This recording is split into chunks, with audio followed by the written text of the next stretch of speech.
Ladies and gentlemen, welcome to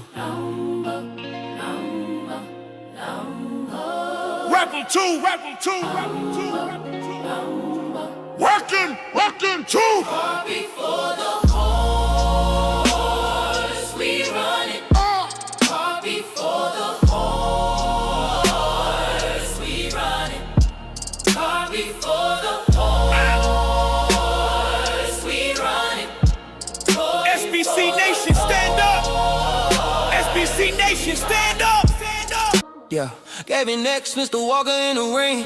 Two married men, yeah, we built for the stain. From the ghetto to growth, yeah, we changing the view. Trying to elevate the people, bringing truth to the youth. Yeah, we came from the bottom, but we aiming for better. Family man, real talk, yeah, we built to weather every storm, every lie, yeah, we cut through the fake. Trying to show our people how to move and create. Yeah, single by choices, yeah, we speaking the game. Yeah, truth over lies, yeah, we setting the flame. If it's real, we stamp it. If it's fake, we expose. Yeah, the message too strong, now the whole world knows. Yeah, yo, hit the like, don't just watch, engage. Yeah, could he subscribe, join the mood and get paid? I cash app if you rock with the vibe. Yeah, super chats, let your voice come alive. Yeah, knock chillin', but he watching it close. Boom. Keisha got opinions, yeah, she do the most. Yeah, we break it all down, yeah, we keep it legit. Yeah, real conversations, yeah, we standing on it. It's bigger than views, yeah, it's deeper than clout. We speak for the ones trying to figure it out. From the struggle to structure, yeah, we building a way. Trying to turn lost minds into leaders one day.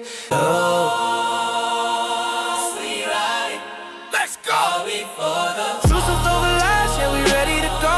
If you rockin' with the real, better sing this song. Yeah, feel the Regal Rumble, yeah, the name ring bells. Yeah, go before the horse, yeah, we giving them hell. Yeah. Far before the horse. Now the Regal Rumble. Far before the horse. When the night ring bells. Far before the horse. Crawl before the horse production.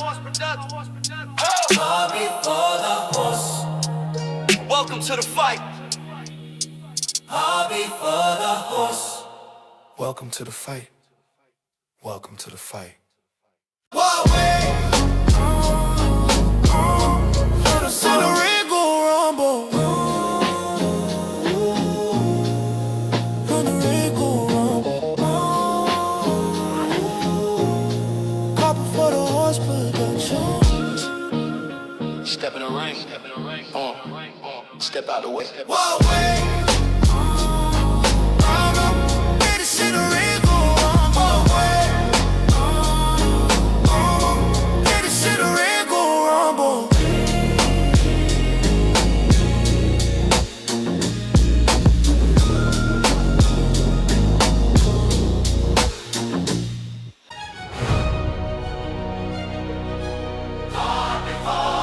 Hell in the car before the horse, we the voice of the streets. Gavin X Mr. Walker, bringing truth every week. From the bottom we rose, now we preach what we know. Married men, real life, trying to help people grow. Hell in the car before the horse, yeah, the movement is real. If you feel what we say, better like, share, and build. Hit subscribe, don't hide, let the message expand. SBC Nation worldwide, yeah, we taking a stand.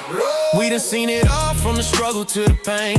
Trying to break them cycles, elevate the whole game. From the ghetto, but we thinkers, we ain't stuck in the past. Trying to show the next generation how to build something that lasts. Single by choices, yeah, we speaking on the truth. Truth over lies, yeah, we reaching for the youth. No gimmicks, no cap, just facts in the booth. Trying to wake them all up, yeah, we bringing the proof. I hit the cash out, Support the show. I super chat tab, Let it flow. carry that light go. Don't be slow. Yeah, subscribe now. Let's go. Yo, nug in the cut, yeah, he peeping the scene. Bon Quisha talking loud, know exactly what I mean. We break it all down, yeah, we keep it a stack. Real conversations, yeah, we never hold back. Yeah, two married men still standing on cold, trying to guide our people off that self-destruction. The road is bigger than content, yeah, it's deeper than views. It's a mission for the culture, we got something Y'all to in the car prove. before the horse, we the voice of the streets. Gavin X Mr. Walker, bringing truth every week. SBC Nation strong, yeah, we locked in tight. Truth over lies, yeah, we ready to fight. Y'all in the car before the horse, yeah, the real ones relate. From the struggle to success, yeah, we changing the fate. Hit that like, subscribe, don't just sit and observe. If you rockin' with want the real, then support what you heard. Cart before the horse. Cart before the horse. Oh,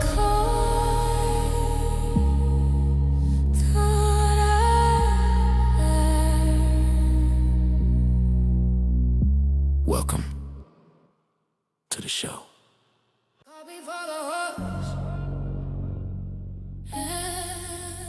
We had it backwards, now we shifting the course.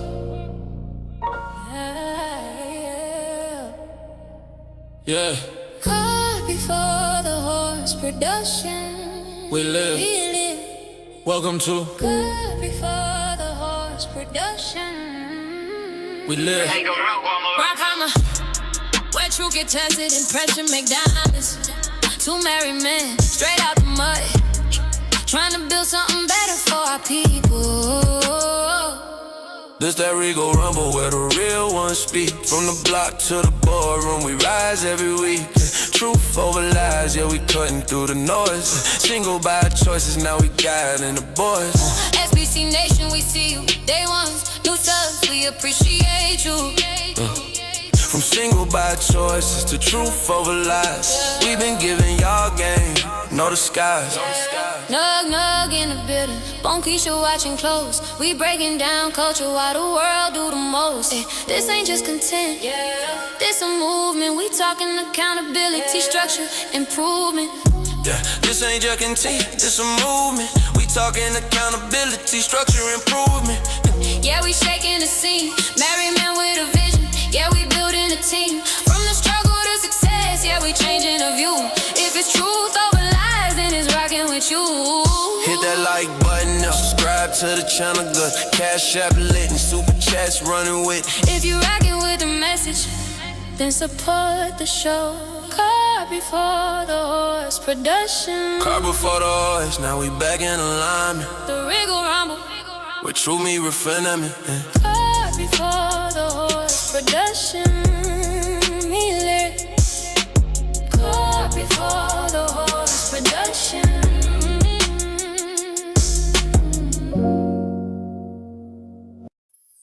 Yeah.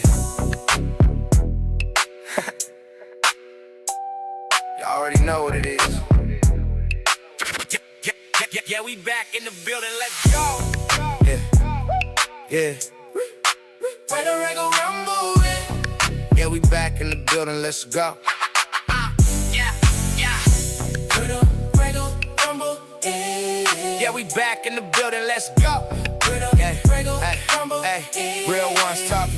If you know the young car before the horse had to flip the whole vision. Now we lined up right. Yeah, we moving with precision from the gutter to growth. Yeah, we speak with intention. Married man, real life, not no internet fiction. Gavin X on the mic. Yeah, I stand on business, trying to build up kings, not promote these gimmicks. If it don't make sense, then we gotta correct it. SBC Nation, yeah, we highly respect it. Mr. Walker stepping in, yeah, the truth gets spoken. Lot of homes fell apart, yeah, the structure was broken. We ain't here for the games, we applying the pressure, trying to guide our people to a whole nother level. From single by choices to truth over lies. We been dropping real game, cutting through the disguise. If it's real, we salute it. If it's fake, we expose it. Yeah, the message hit different when you actually live it.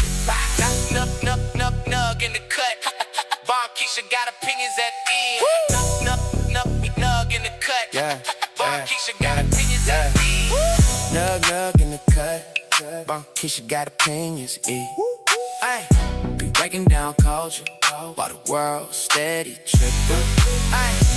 With a Regal Rumble. Yeah, the crown stay heavy, we don't fall. Ay. With a Regal Truth over lies. Yeah, the story been told. Listen, two married men from the trenches, still standing, still building, trying to show you it's another way. This ain't hate, this is game. If that like button goes, don't play with it. Subscribe, go, yeah, stay with it. Cash app lit, if you rockin' with the flow. Super chats on, yeah, support the show. If you SBC Nation, then you already know. Where the Regal Rumble at? Yeah, we shaking up the game, let's go. Where the Regal Rumble at? Cart before the horse. Now we running the show. Yeah, we back in the building, let's go.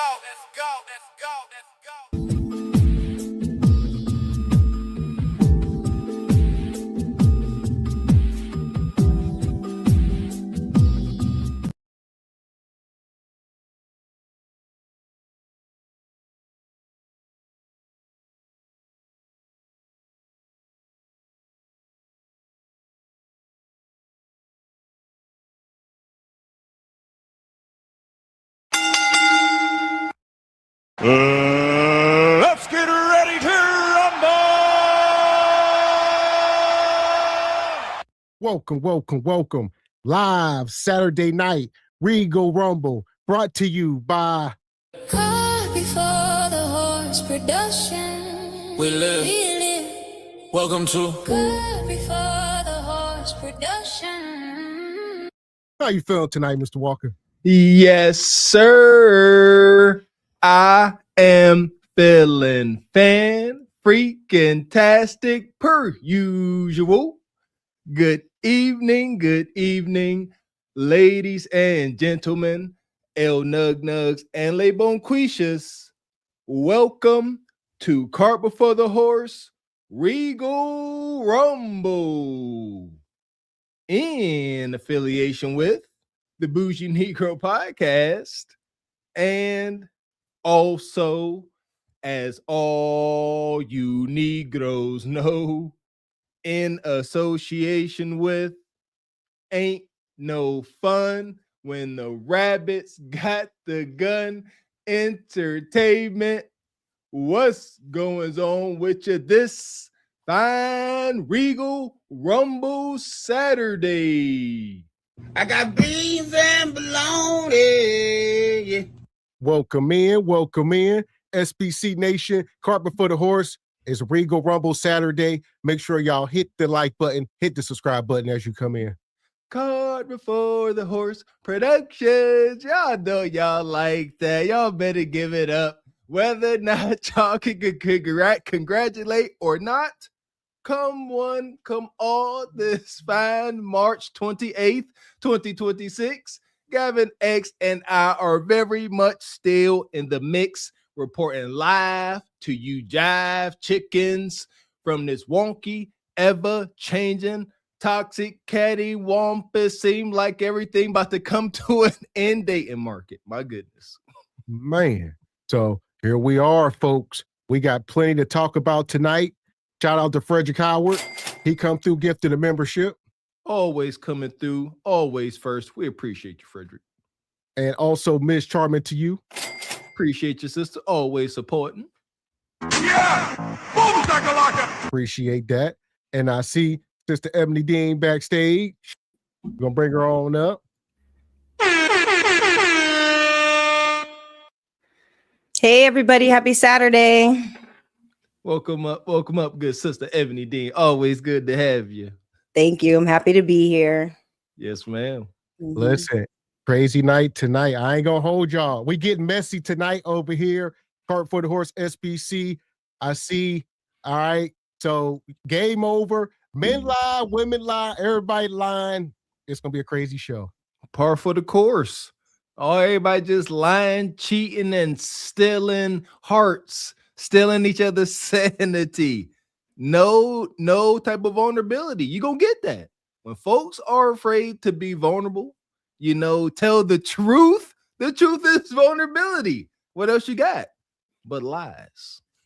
Yeah, and everyone's just extracting what they can from each other, and it's all wonky. So we're here for it.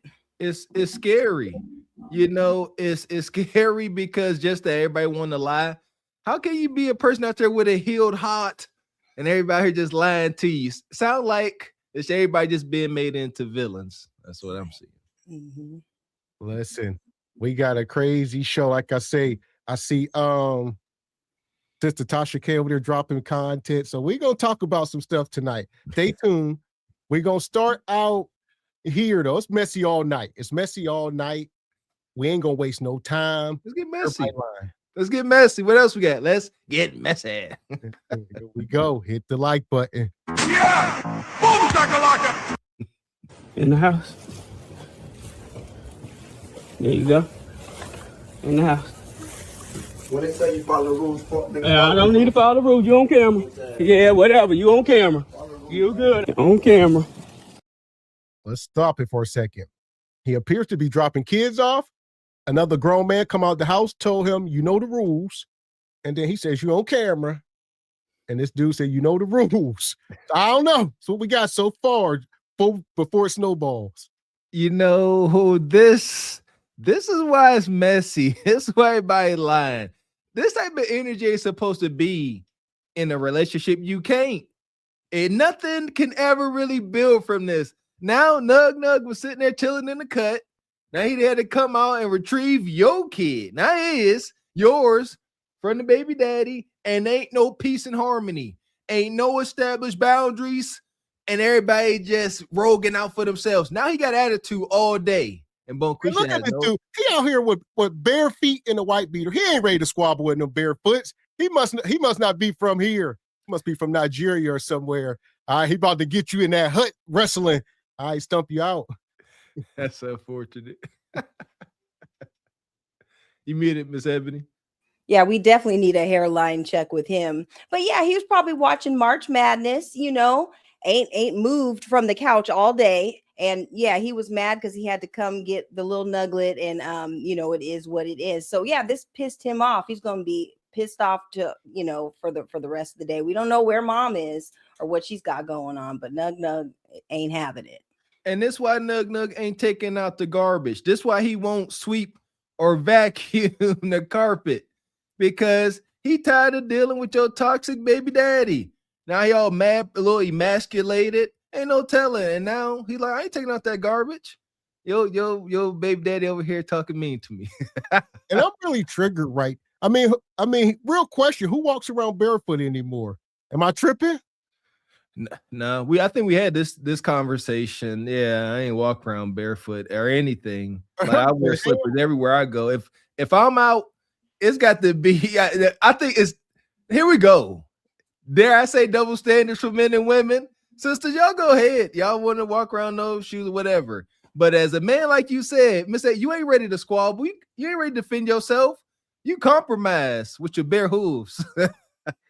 Yeah, and where's his slippers, or at least his slides? Everybody got a little pair of Nike slides or something by the door. Where's this man's slippers? And yeah, that's not really like us to not just walk around barefoot. That's more of like a white people thing. So I don't know what he's got going on, but he needs find you some slides or some slippers. And here's my thing, like, y'all nasty. Like, and how y'all nasty and y'all ain't clean? Like, y'all always talking about looking toes and stuff. How you freaky and you ain't extremely clean? How the two don't go? Right. In the house.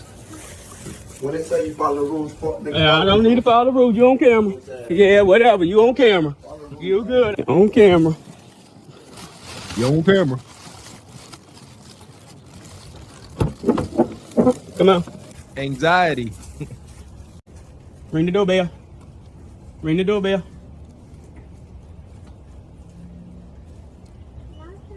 Put your code in. Stress. You got it? Turn it. All right, see you, Marcel. Love you. All right. Okay, so what you just saw, let me bring you up to speed. So I just dropped my 6 kids off. Typically, as of right now, I get my kids every other weekend right now. And their pickup and drop off location is at the Newton County Sheriff's Office. I pick them up on Friday at 6 p.m. and they go back usually Monday at 8 a.m. or I take them to school on that particular Monday morning. Sometimes they don't go back to the sheriff's office because all of them go to school. Well, this particular morning, today is, let me get the date so we're on the same page. Today is February I believe it's the 16th. Today is February the 16th. Today, which is President's Day, they are out of school. So I had them for the weekend. They have winter break, so the drop-off location would be the Newton County Sheriff's Office. I arrive at the Newton County Sheriff's Office at 7:52 a.m. I receive an email at 7:51, which I'm showing you, is there on the screen, that their mother was sick and she could not be at the pickup location at 8 a.m. And this is 7 minutes before. So immediately, I think it's irresponsible and it's unprofessional that you could have communicated this better than 7 minutes before. So here we are. I'm gonna slow it down now. So we got this guy here. He claims to be a pastor on Facebook. He's a pastor at some church. All right, and he claims to have 6 kids by this woman. Not 1, not 2, not 4, 6. He claims that him and this woman got 6 kids and they separated, and now they in this wild relationship. What you know something about this, 70? Yeah, he's a content creator. If it's the same guy, he's known for, I think they have like 3 sets of twins. So they had like back-to-back twins. I think this is the same man, if I'm not mistaken. Maybe somebody in the chat can help. But yeah, he creates content and with the wife too. And then they separated. But they were married and everything. So I don't know what they got going on. Maybe it was, YouTube or whatever. Who knows? But they have a bunch of twins. Well, okay, some context because everybody in the chat, including me, asking like 6 kids. Here's the thing, my goodness. Brother, a lot of times we say sisters, it's better you stay with your man. Listen here, 6 kids. It's just best y'all just stay together. Golly, make it work. Forget all this irreconcilable differences.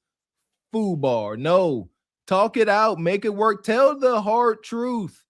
Well, they go past that. You just seen Nug Nug get in the house. They should have made it work, but wherever they at now, they just got to make the co-parenting work because, like you said, I don't know. This dude, he a little bit strange. We don't know if he been delivered or what, but that ship has sailed. Yeah, there you go. I wanted to touch on that right quick. Come on now. Most likely she don't like this dude, and yeah, the context. Nug Nug already chilling in the cut barefoot that quick. She listen here. She had this been in the making. Yeah, you're right, Miss X. I stay freaking corrected. This been in the making. She wasn't expecting to pop out. She got pregnant 3 times, had 6 kids. She didn't plan all that. All right. And he need to get a paternity test, most respectfully. Yeah, and I want to say they're all boys too. Like they were identical. So yeah, there's something was going on. But you guys, could you imagine the child support? And then you have to have a house big enough to hold all 6 kids in both locations. This can get costly. So it is cheaper to keep or whatever y'all have going on. I don't know. He kind of seemed a little bit zesty, like maybe he was living a different type of a lifestyle on the side. I don't know, allegedly, but they need to figure it out, work it out. That was your wife, this is your family, and at the end of the day, this is what it is. This is what you created. So work it out if you can, and make something shake. Because I'm pulling in the parking lot, I've had to drive all the way to the sheriff's office, and plus my day is set, my work schedule is set. So what do you want me to do? So what I proceed to do, I take the children to her home. I did not go all the way to the front door, as you see. Marcel, my second oldest son, he put in the code and got in the house. Okay, upon Marcel getting into the house, the boyfriend, again, Everett Jackson, not no kin to us, but Everett Jackson, his name happens to be last name Jackson, just a coincidence. Comes downstairs. Guess they were in the bed. The Marcel just opened the door and proceeds to tell me that I was a fuck nigga and I needed to follow directions. First of all, why are you speaking like that in front of my children? Second of all, what does this have to do with you? And third of all, where's their mother at? But this is the type of stuff that I have been dealing with, and I'm no longer going to be quiet about it. This is the second time I've been called a fuck nigga from my children's mother's boyfriend. The first time was they were split up, and he chased her down to the drop-off location to track her down, and I realized he was in the parking lot hiding in his vehicle. And he pulls up before he pulls off, because I called his ex-girlfriend. I guess she informed her that we knew he was in the parking lot. And he pulled up, rolled the window down in front of my kids again, and called me a fuck nigga. Man. Beta. Listen here, dude. Beta. You being disrespected. All right. Like I say, he claims to be a pastor at a church somewhere. I'm not gay no more. I am delivered. I don't like men no more. I said I like women. We don't know. Well, alizations. Listen, well, we over this, and rightfully so, brothers. Women don't like this soft tenderness. He's so soft and tender. You know, he got that little lisp when he talks. It's just most extremely unfortunate. The new man calling you an F ninja. Why he's so comfortable calling you that? Cause she calling you that in the bounds of a huckabuck. And he like, yeah, ain't here F ninja. She like, ninja. Yes, she is finally getting that toxic nug me she been craving all these years. Fellas, women don't like to be bored. This is a boring ninja. Respectfully say, I don't make the rules, but I do respect him. He boring. He ain't got no excitement. This is the type of ninja where his woman will look him in the face and say, "You go, don't nobody want you, ninja."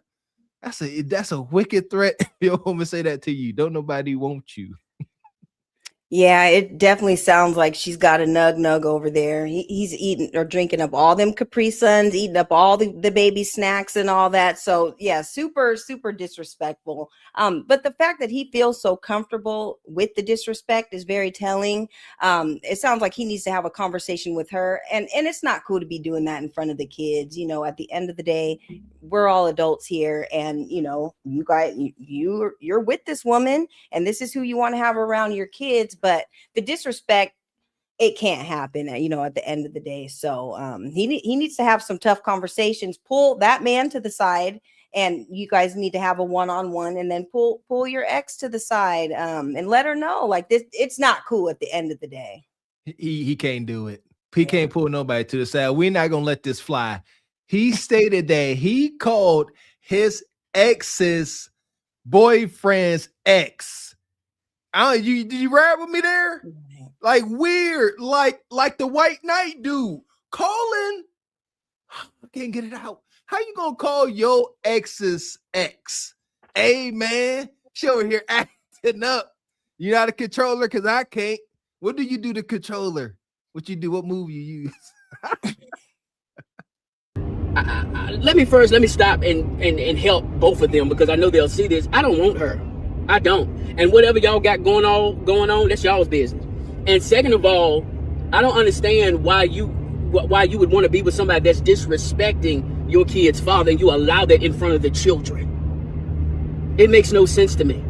This is the second time I've been called a fucking nigga, and I don't need to follow. She needs to follow the rest. She's made these rules, which I've been in process of changing. She'll get on here, oh, you ain't paying child support in 4 or 5 months. So now I have been working, paying lawyer fees to get this resolved, because this is a bad agreement. I don't have $3,200 to pay every month. I don't. When I quit Facebook and YouTube and all of that, I quit all of that at a point where I was driving a tractor trailer and making about $1,000 a week. I don't have that. Yeah. So, like Ebony's saying, he was doing a lot of content creating. I looked through his page a little bit, and that's why I had to check. So I'm like, is this a parody? I'm thinking this was fake, but no, this is very much so real. But he used to create content with his family, his wife, kids, and all that.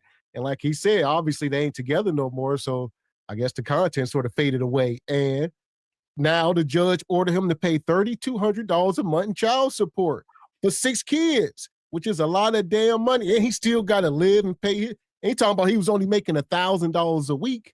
So that's $4,000 a month. That leave him with $800 to pay whatever bills he got. That's simple. That's fool's math, my baby. This brother, listen here, he's feminine. That's why he's getting this outcome. He's up here complaining, as I would expect a woman to do. Oh, I can't afford this. I got to pay this. And come on, brothers. I know some of y'all get triggered whenever we do this. It's okay to feel and be slighted, understood. But understand this. Whenever folks say the world don't care, the world owes us no understanding, no sympathy, nor empathy, that goes double for men. You don't have the luxury coming up here, airing out your grievances about your ex, and folks give a dang. You created this reality, you soft, tender-hearted ninja. You did this. Yeah, and y'all just look at his sweatshirt. He's got the little Daffy Duck or one of them duck characters or whatever. He's kind of like a Goofy or whatever. So yeah, these are the outcomes that you get. And the new Nug Nug better be careful because she's a baby maker and she's a twin maker. So if he doesn't, practice safety or whatever, then they're going to have they're going to have a whole another set of twins or maybe even triplets. So be careful, Nug Nug. But then again, he might want to, just trap her in that way. And maybe he does want to have a kid with her. I don't know. But this whole situation, he's questionable. This situation is all wonky. Wouldn't that be wicked? That'd be some wild turn of events. Nug Nug ended up knocking her up. She ended up having sextuplets. Nug Nug like, yeah, we match 6 for 6. So I've been in the process of getting a child support modification, which we're almost through that, and to get my kids 7 days on and 7 days off. But what I'm bringing to the attention and the light, because I'm tired of you getting in here talking about, well, and we live in the screwed up generation where we think, I had made a post about, about this not too long, and I've been speaking to people like, well, you left her, you cheated. I did what I did, but 2 wrongs don't make a right. Well, come on, we got to wake up 2 wrongs. Eventually, you got to get that bitterness out of your seat and to allow your felon boyfriend that's allegedly, let me say allegedly because I can't say it, that's allegedly beating you, slamming you on floors. Come on. And please don't go and say it's a lie because you told his ex-girlfriend with the house you ran to, you was over there because he was trying to beat you. And it shows his aggressiveness even with me. I don't have a problem with it. I don't want her. I don't care what nothing about y'all's relationship. This is about the kids. And I'm shining light on it because enough is enough. If I don't stand for anything, I'll fall for everything. No, I'm standing on business. This is enough. And you want to get on the internet with your narratives and all that, and I'm not even going to address all of that. Because guess what? God just told me to keep doing what I'm doing. Man. Fuck is you talking about? Like I said, dude, definitely zesty. This is nothing more but a cautionary tale. Don't feel bad for nobody but the kids, obviously. They suffer the most. But Bonquisha gonna do what she gonna do. All right. Like you said, he ratchet woman. They was creating that content. And he said he cheated, though. So let's take a step back. He said, I cheated. I know 2 wrongs don't make it right. Dude, move on. You got to eat this. Oh, yeah. Here we go. Listen, you shouldn't be cheating and you shouldn't be doing things outside the agreement of your relationship. They shouldn't be doing it, especially if you built like this. Come on, man. Yeah, you ain't meeting no woman's hypergamous nature. Not just a talking point. It's something that needs to be taken seriously. She not about you gonna give her a reason to act up. You the type of nigga. She like, oh, you cheated? She gonna say that's a bet. Been waiting on this. Now she ain't gonna feel bad when she start jamming black pills down your throat. And no wonder they're doing the drop-offs at the police station because there's a lot going on in that house. And why is everybody running and going to talk to the ex? What's up with this situation? He beat her and then she ran to the ex's house. Like what do they got going on? I don't know. There needs to be more context because no. I tell you, Nug hunching both of them. She likes this. He like, yeah, you ran to the ex.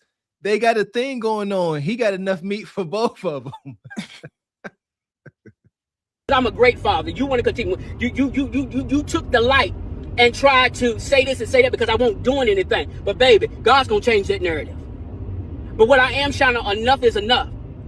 Enough is enough. And you need to control your boyfriend. He ain't got nothing to do with this. And you need to do the agreement. And I wouldn't have mind. Let me make this clear. If you would have contacted me at a certain time and we made the arrangements, I wouldn't have mind keeping the kids long. I would have, or made a job, would have contacted my mother, if I couldn't move my schedule. But 7 minutes before drop off, and I had to get these kids up early to go to the drop off location? Come on now. And then, where I really, you should have, you were sick so you couldn't get them, and then I brought them to you. Then to be called a fuck nigga by your boy, I need to follow no, y'all need to follow directions. But it continues to show me, even my kids going in the house, and I'm not just saying this, my kids even look sad going into the house. Because allegedly, they're sitting in their rooms all day. Allegedly, they been kept in their rooms all day. And it's sad. And to be honest, and I'm gonna sit here, and I'm gonna go even further.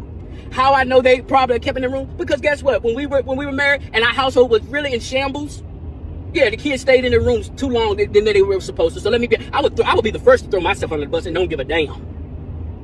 So at the end of the day, this gotta stop. Co-parenting shouldn't be this hard. And your boyfriend has nothing to do with me and you making sure these kids are taken care of. I'm just a messenger. I don't care if you like it or not, but I'm standing on business, because if you don't stand for anything, you'll fall for everything. It is what it is. And look at him. At this point, his back is against the wall. You ain't got many options. And one of your greatest options is to crash out. What they trying to get you to do. And like you said, you in this house, you claim your kids being locked in the room, your old lady, your ex-wife being abused in front of your kids. Many reasons for you to go over there and do something stupid. So it ain't either you're going to walk away, go to the courthouse and let that process do what it do, try to get custody. But in this moment, she trying to get you to crash out. Yes, at the least. You're coming up here and airing your grievances ain't gonna help nothing. The only thing she knows, she gonna see this and she gonna know she got your attention. It is worth the agony and long suffering. Accept the burden of a man. We got to accept the decisions we make. As Miss X said, he admitted to cheating. He most likely started this domino effect. I fully believe that every man is fully in control of the outcomes of his life. I don't care where you come from. And this comes from a kid that come from the gutter. No, you did this. Shut up, deal with it. Be a man, take it on the chin, or crash out. But complaining, just standing in the middle, is pathetic. Yeah, you guys are right about that. The crash out is coming. But he said that he was a pastor. So he's working, he has a day job, and then he's a pastor. Is he getting paid? It seems like he has a lot going on in his life. Maybe he needs to get some things in order before you try to lead a congregation. Get your personal life in order, because it is all wonky right now. So yeah, that would be my suggestion. But yeah, something is suspect about him. I can't really pinpoint it. Something ain't right. He's getting walked over. He's getting stepped all over. And there's no respect there whatsoever. So it's unfortunate. None at all. And then he gonna make this sassy face at the end. Don't perch your lips like this on no damn camera. And like, man, this dude, I get it. He pissed off. You know, it's been a long day. You should have threw hands with Nug Nug. And he had his shoes off. That was a good time. You had leverage. Nug Nug saw no threat in you, and you was most docile. Yeah, Nug Nug saw you as no threat. You backed up real quick. You stayed by the car like a punk. You didn't show not the slightest bit of aggression. I at least stood by the steps, breathing hard. Something. He backed up. Go ahead. Hey, go ahead. Back up. Tender-hearted. Nug Nug is in there giving her all the excitement you failed to give her. Listen here. Shout out to that movie, Confessions of a Marriage Counselor. Like, I truly believe no matter who made the movie, how much is made up, there's a lesson to learn. You can be a cool guy doing good. But what do they say? Being a good man ain't good enough. They want some excitement. Be pleasantly toxic. Got to keep her attention to some degree. Otherwise, you wind up like this. Yeah, and you saw how he picked up the little Nug Nug, picked him up like it was a like an OE bottle. The way he picked him up, he just had the poor little baby was just hanging off to the side or whatever. Picked him up like he was just nothing. It was the other in the house, the first one. Yeah, the first one. There you go. In the house. See this one. When they say you follow the rules, yep. I don't need to follow the rules. You on camera. Yeah, whatever. You on camera. I just realized that. In the house. That ain't nothing. That's how you pick the babies up. Now, yeah, your kid. I know that's your. Yeah, he in there feeding them, protecting them. His babies now. That's what I told JP when he came up here. You can't listen. Once that step, look at him. It's his kids. This dude came out in a white beater and some. He just got done clapping your ex-wife cheeks, and y'all tell look, yeah, my kid. Come on, go watch Coco Melons. Nah. Go in, plug your ears. Me and your mom, we got to wrestle. God dang it! Come on, man. Ain't no winning. Like, yeah, I ain't see, I would have never went there. He did this. He liked this. He should have. If she was not able to go at the designated pickup drop-off place at the police station, then she ain't getting her kids. He wanted to go over there. He wanted him to come out. He wanted to smell the aroma of cheek clapping coming out there, waft out that house. See, some dudes like being in the cuckold position. Yeah, you're not about to be picking my baby up like that. Absolutely not. Like, there's so much disrespect, this is crazy. Yeah, and then the poor kids, the only ones that suffer is the kids. So they need to get their whole situation in order. And yeah, they need to have some conversations, and they need to happen fast, or else the disrespect is just going to continue, and it's never going to get better. Like you guys said, he's going to end up crashing out because you keep poking. You keep poking at him, eventually he's going to go off. So as zesty as he is, those are the ones that you got to watch. That part. So until then, shout out to Nug Nug. If it's real, we salute it. If it's fake, we expose it. Yeah, the message hit different when you actually live it. Nug in the cut.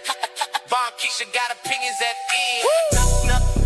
Nug in the cut. Yeah. Von Keisha got opinions at end. Nug in the cut. Keisha got opinions, Ay, be breaking down culture while the world steady tripping. Nug in the cut. Nug was digging in Bone Quisha's butt. And shout out to Cousin Walker come through. She been a member 21 months. Shout out to Cousin Walker and Juice Drops Entertainment. Make sure y'all go subscribe. Appreciate you, cousin. Yeah! Boom, shakalaka! So here we go. Make sure y'all hitting the like button. We got some breaking news here. Love and Hip Hop. I'm the only one that didn't know that Love and Hip Hop was still coming on. It says that they're just now canceling it after 13 seasons. That's a shock to me because I thought that shit ended years ago. So this post says, big win for the Black community. So they done canceled Love and Hip Hop. They canceling all these shows, these Real Housewives. All this stuff is, on daytime TV and nighttime. A lot of these companies are being sold, BET, a lot of these networks are being sold and consolidated, and they getting rid of all the riffraff. Yes, listen here, man. This global conflict is going to have an effect on everything. That's a business. A lot of business getting liquidated, a lot of wonky stuff going on. But glory be, as this sister said, I for sure, I ain't no good gauge on this because I don't watch too much TV at all. But I for sure had at least assumed that this had run its course. Y'all really, and they was only playing it because y'all was watching it. Y'all really like that stuff, huh? Toxic ass little Scrappy in them. Pure toxicity. Yeah, I'm happy to hear it. I didn't know that the show was coming on. I did watch Love and Hip Hop Miami with Trina and Trick. I liked the Miami one, so I watched that one for a while. But yeah, this is all these tethers are starting these shows and stuff and exploiting our culture and denigrating us and everything and just showing the worst of the worst. And it's time for all that to end. Like, get them all out of here and stuff. Their storyline is whack. It's just janky. It's time to press the reset button on these reality shows and do something else. But yeah, the people that are running these shows and stuff, they're not from here, so they're just exploiting us at the end of the day. And a lot of this stuff, even if you're looking at the cast here, like you said, a lot of it's outdated. So you got Scrappy, this brother Kirk and Rashida. I guess they are the main people on the show because he always cheating on her and having side babies and whatever the case. And they are old. They've been married, 25 years or something crazy. And he been cheating on her the whole time. And but they supposed to be the model couple. All not young jock. These people are like 50 years old. These are old people up here acting like children. That part. Young jock. Come on, that's got to suck. You a 45, 50-some-year-old man, and then just still calling you young and little. I couldn't do it. Shout out to Young Jock. The only concert I have ever been to, fun fact, it was at college. It was on the college campus. That's the only reason why I went. But it was indeed Young Jock. He came to our college campus, did a little concert, And I'll never forget my roommate at the time. He was a foreigner and he didn't know no better. He made me hate Young Jock. He said, oh, he was like, Young Jock is the best rapper ever. I said, if you don't ever say that. I said, don't you walk around America saying those silly things. Yeah, and doesn't he have like some bangs and stuff now? He's got like some bangs now, and it's all feathered and all that. Yeah, I mean, like these guys were hot. What was it, 20 years ago? I remember being in Miami for Memorial Day weekend, and I met Lil Scrappy and Young Jock. They were all performing down during that time. Nice, nice men or whatever. But at the end of the day, y'all ain't had a hit in forever. All you guys are just exploiting your lifestyles, having all these babies with all these different women. Nobody's really doing anything productive. And poor Rashida, I mean, you get the outcomes because Kirk is very upfront about what he's got going on, and she just takes it, and it is what it is. But at the end of the day, they're not really talking about nothing. So just get rid of it. Years ago. But I also think that reality TV is dying, like slowly, one by one, is dying. And to be real about the situation, Love and Hip Hop may not be coming back after all these episodes. Okay, we're on our 4th episode that happened. Just know that we may not be coming back after this season. And so thank you for caring and sharing. Thank you for believing in Mama D, even from the word beginning. Because I did my best to interject my life. You've watched us cry. You have watched us turn on each other. You have watched us fight. You have watched us agree and disagree.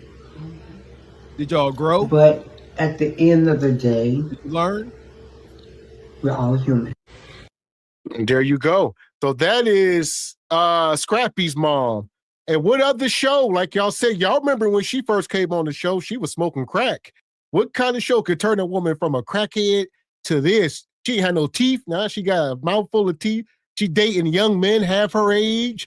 So she done leveled up from the show. People like her, but it hurt the culture. So for every one crackhead like her that maybe made it out, it done devastated so many other people that try to emulate these lifestyles and think this stuff is cool, but it's not.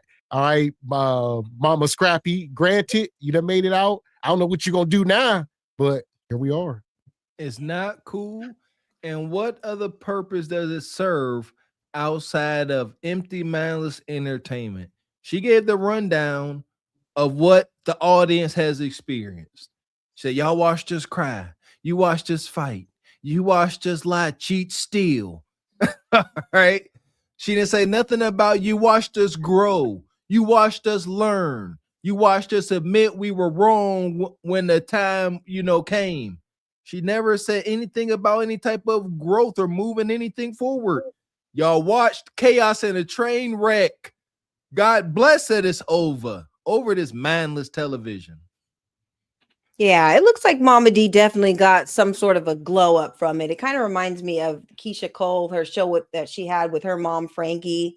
May she rest in peace or whatever. Just, kind of cleaning herself up. And I know she's gotten a lot of social media access or whatever from being on the show. So, shout out to her. But as far as everything as a whole, no, it's just time to get rid of it. It's time to start over. And we're just at a time where we just need new representation on TV and doing positive things. So, yeah, get rid of it. I'm all for it.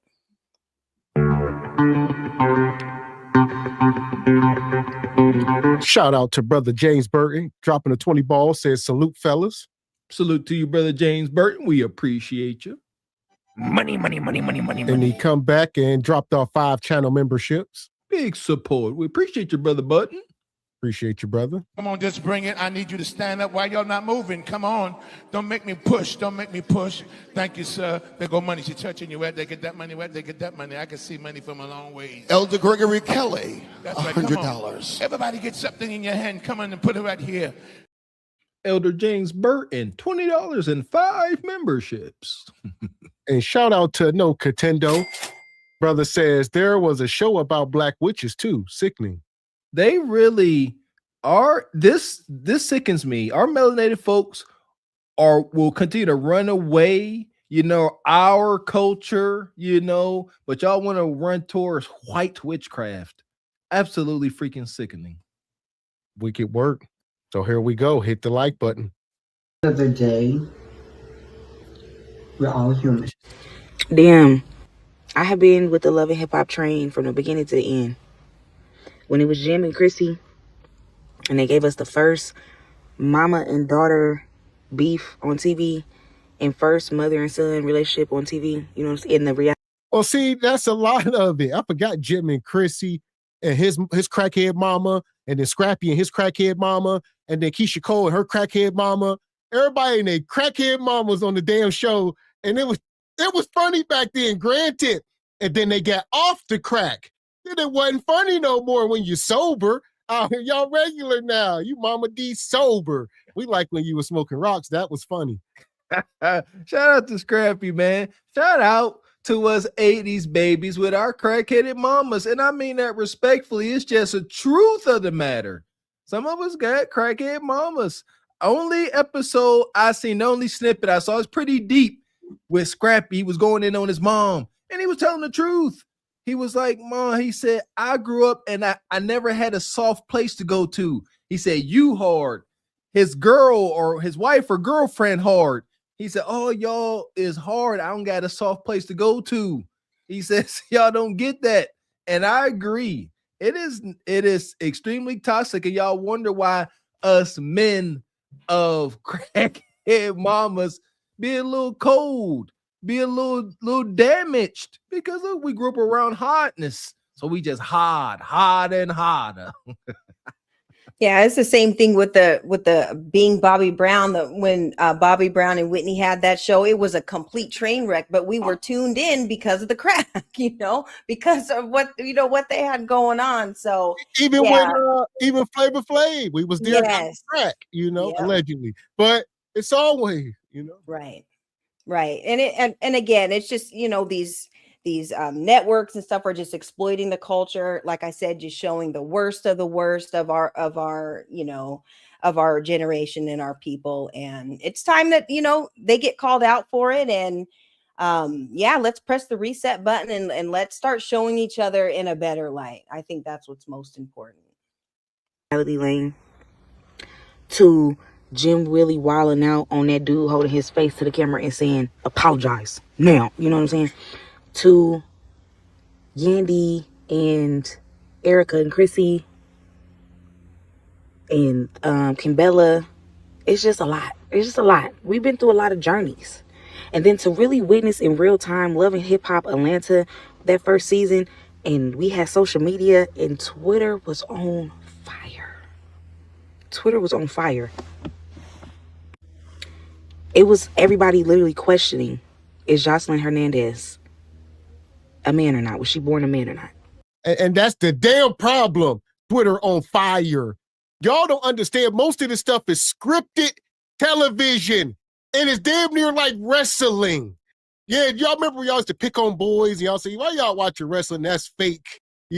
Granted, them was young boys. Y'all grown-ass women. This issue is fake, and y'all be on Twitter, Yandy, they cheating. Oh, Cashmere. Oh, this person. That person, and they be so caught up in these storylines. They know the people's children and family, and they don't even know nothing about their own damn lineage. But they know something about Young Jock's family lineage. They know his grandma. They don't even know their own damn grandma.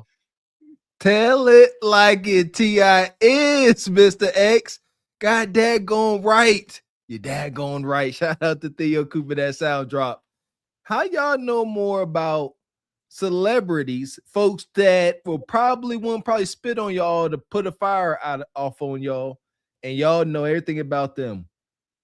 Like, that's insane. And like Mr. X said, it's scripted. And I thought about that. Just think. You got to think sometimes.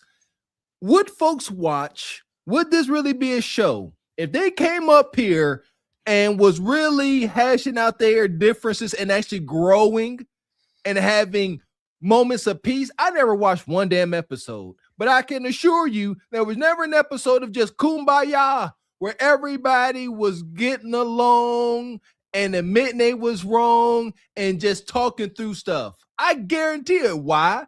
Because that don't set Twitter ablaze. That ain't gonna start no media firestorms. So behind the scenes, you must know, like Gavin X is saying, those directors is like, hey, ratings a little down. Kurt, Rashina, somebody need to start effing on somebody. Somebody need to go upside somebody's head, or the show gonna be canceled. And they said that's a bet, and the show goes on just like wrestling.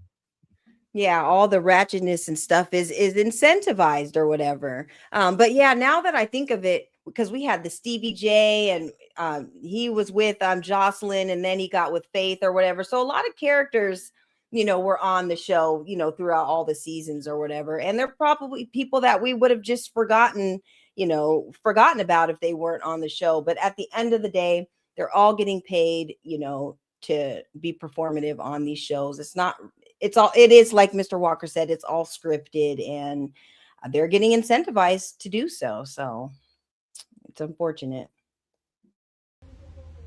Like, she was really going through the Sierra. She was really going through the Sierra, bro.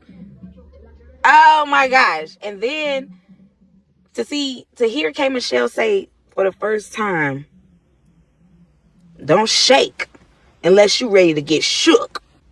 Then it was Mimi, Nico, and the show ride. But we can't forget about Stevie J, Erica, Scrappy, and Jocelyn. Yes, we can. We can't forget Erica telling Jocelyn, jump, bitch, jump. Or that might have been Shay. It was one of the two. But our first real high school love triangle that we wanted to work out and win so bad, Scrappy, Erica, and Shay. When Scrappy went on the reunion and got on his knee and said, will you marry a nigga? Real time television, real pro. I remember when I lost my mind. Oh, I'm just about to lose my mind. Scrappy got down on that knee. Scrappy said, will you marry a ninja? Huh. Nug in the cut. Bomb Keisha got opinions at end. Nug in the cut. Yeah. Bomb Keisha got opinions at end. Nug in the cut. Bomb Keisha got opinions. Ay, be breaking down culture while the world steady tripping. Ay. Will you marry a ninja? That was romantic as hell. All the Bonquishas across the world said, I can't wait till this ninja walk in here and do that. Huh.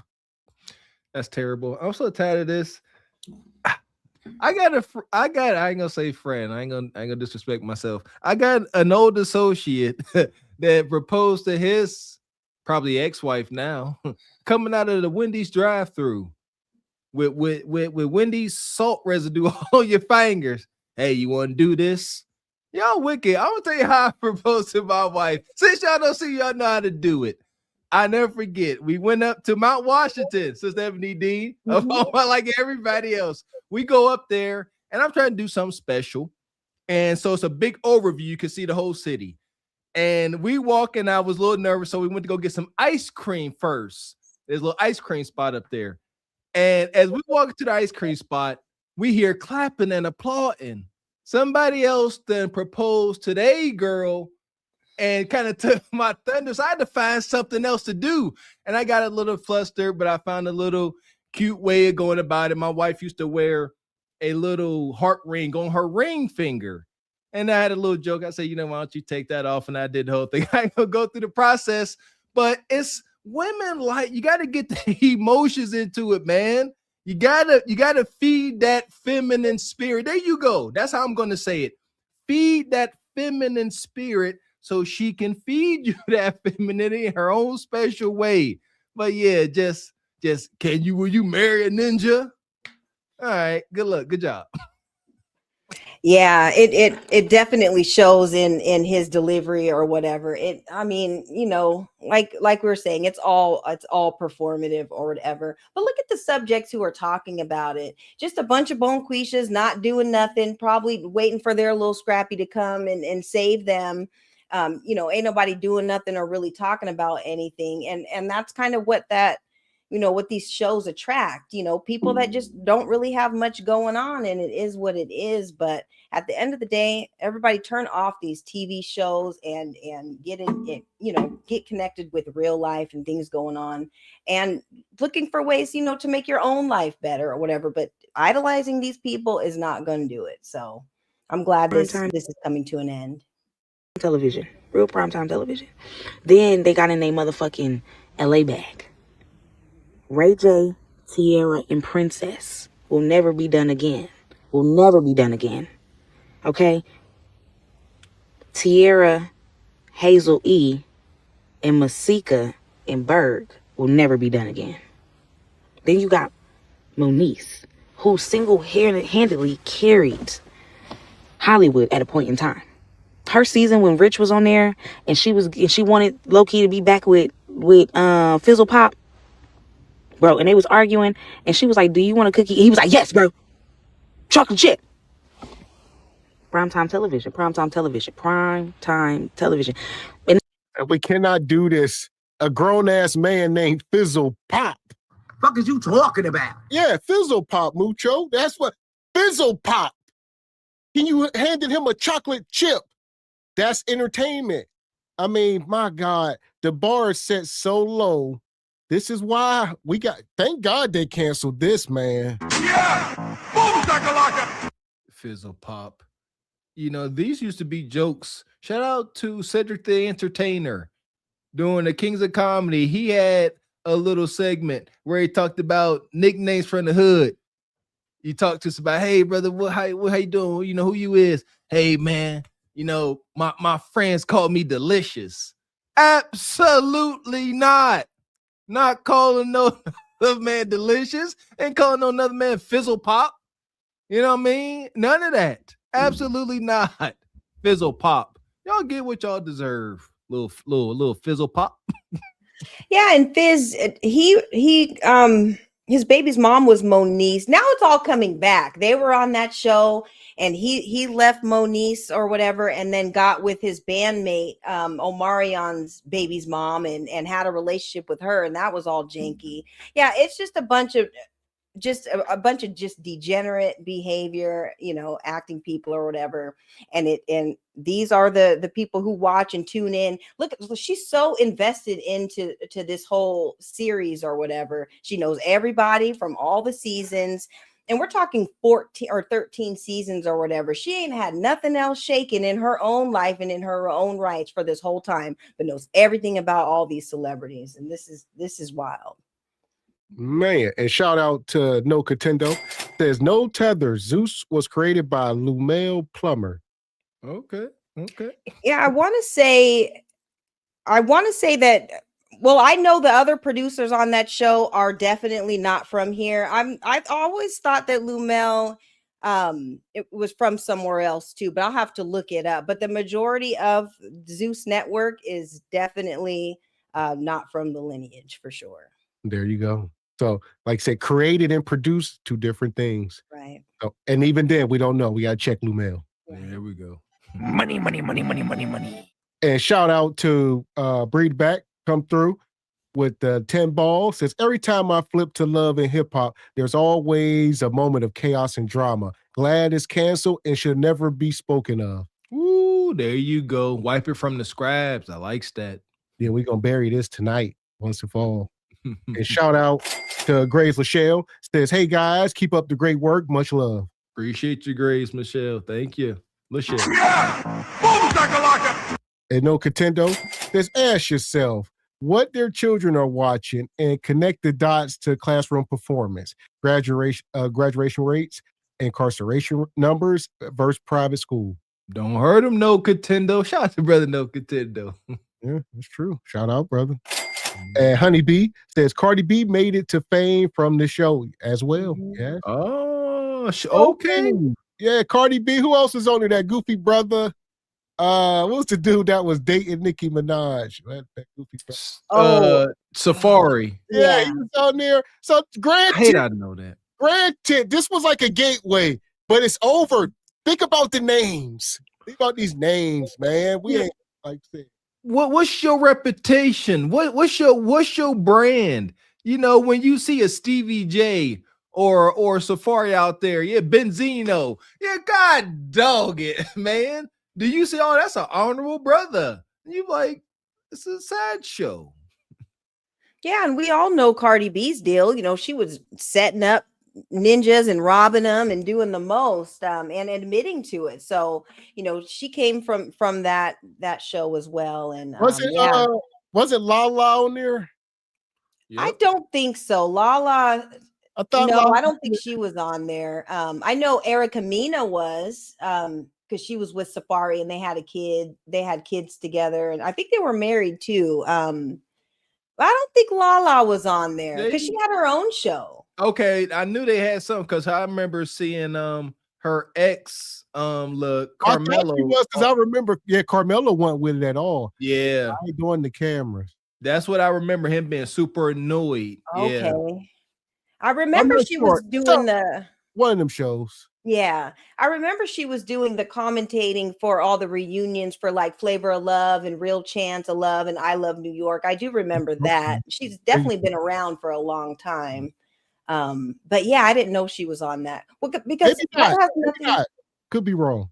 Yeah, because she doesn't have anything to do with hip hop. Like, what would be the correlation? Because her husband, you know, was in the league or whatever. I wonder. Well, she used to work at MTV back in the day. She used to be like a VJ. Oh, that's true. Yeah, that's true. That's true. I'm not sure. Yeah. And shout out to Stephen James. Says, men, salute to the chat. Ebony Dean looking nice. Where Raquel? Not sure. Shout out to the Rosebuds and Rose Thorns. Mm-hmm. And Diddy with that egregious emoji says, Love and Hip Hop Atlanta got canceled because the ratings were low. Yeah, that's just the bottom line. Let's get this clear. They did not take this soft TV because it was making billions of dollars. Like I say, that ship has sailed. It was just on to keep the culture at a low vibration. Right. But even that wasn't worth operating in the red. They was like, you know what? Nah. So the network are in biz of selling ads, low ratings, low ad value. There you go. Glory be. Let it be gone. What's next? There you go. You know what? We say like, oh, thank God it's over, Mr. X. You are famous for saying this. What's next? What's coming down the pike next might be even more wicked.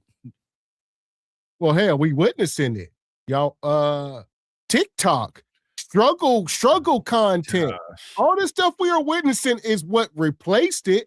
Why ain't people watching TV no more? Because they're too busy on YouTube, TikTok, Facebook, watching other content that has replaced this. There you go. The Peach McIntyres, the Jazzes. You right on, Mr. X. I'm tripping. Yes, you were right. Yeah, and even some podcasts and stuff, because isn't The Breakfast Club is now on Netflix, so a lot of these channels are now going mainstream, and they're on these streaming sites and stuff now. So the game is changing. Things are changing. More people are online, and you know, at the end of the day, there's only so much degeneracy that one can even take in. You know, it's just, we're at to a point where, you know, we're really focused on our community and getting things better, and these are the type of things that just hold us back. So we're entering into a new era, and it is what it is.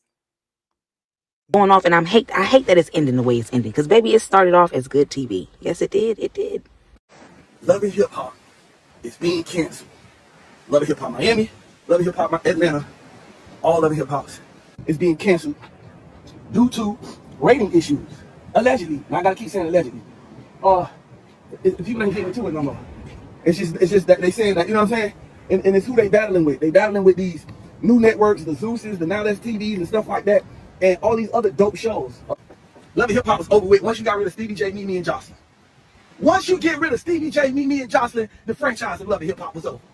But yeah, y'all, it is over for Love and Hip Hop, and I just pray for everybody that is on the show, because I ain't gonna lie, coming from off of a show where you was on national TV every week to not being on TV no more is definitely a hit, because I took a hit. I felt it. People like myself and others that know how to get money, we don't always get money and always stay rich and wealthy. But those that don't know how to get no money, I feel sorry for them. Those that don't know how to entertain and pick up these cameras and create content, I feel sorry for them. The Lil Scrappy, I feel sorry for him. I feel sorry for Lil Scrappy. Because guess what, y'all? Lil Scrappy ain't got that dog in him. Lil Scrappy don't know how to create no content. Love and Hip Hop, man. Is that still going on? It's on TV every Tuesday, 8 o'clock. Okay, so that so MTV. the rumor cancellations, that's not real. Well, what the rumor comes from the dude that bought all the networks. Gotcha. It comes from that because they don't know if it's gonna go to streaming or is it gonna stay on TV. Man, y'all about to be on Tubi at best. That dude said, man, it's over. We ain't got no room. This is on network television during prime time. Hell no. They said the numbers, you know what I mean? They looking at live streamers. They like, hell, SBC pulling in a couple numbers. What the hell? Y'all compete with them ninjas. Snip it. And we paying them what? Crappy getting what? A little 10, 20K per episode or whatever they be getting. You know, they love it. And what he gonna do now? Don't know. Man, that's a fall from glory, a fall from grace. I hope and really kind of pray that these guys made some sound investments, because ain't no way in heck they living that old lifestyle off of this new money that's coming, because it ain't coming like that.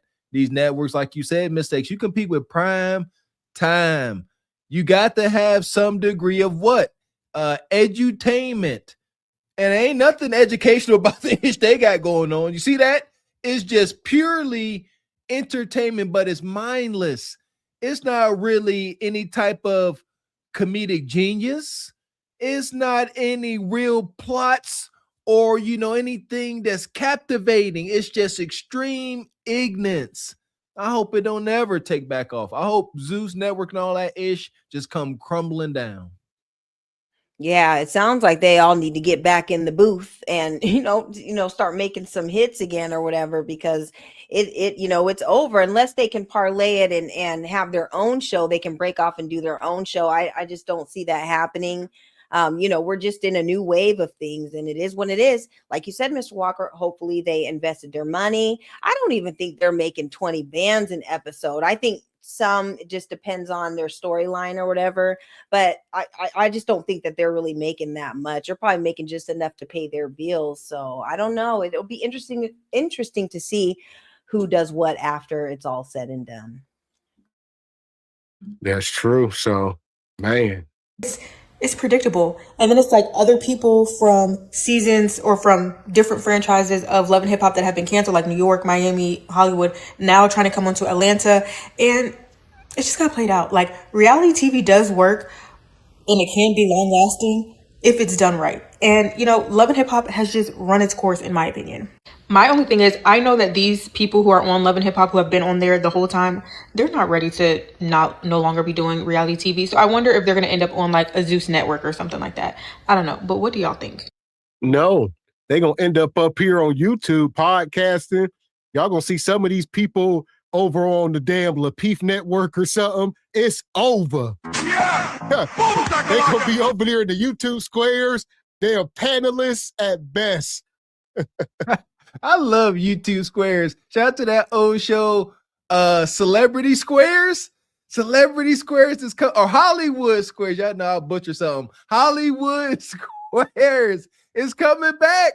Wasn't that the same? Like, respectfully, we ain't nobody's celebrity, but the old washed up celebrity Gilbert Gottfried and all them, they will be up there in they squares. Let's bring it back. Washed up Hollywood Squares. Yeah, I remember when In Living Color used to do the little parodies about that too. But you know what they need to do is holler at whoever produced Dime Show, the show that Big Dime was on or whatever. Holler at him, maybe he can put them in a house or whatever and make something shake. So that's more or less the lane that they're gonna need to do. So ain't enough bread to be able to be a crashy. If I see the Braca, Mucho, Lil Scrappy, and whoever, Mama D and them on the same screen, I know something is up. So, as far as the whole cast, to the pit. Hollywood pit. Madness.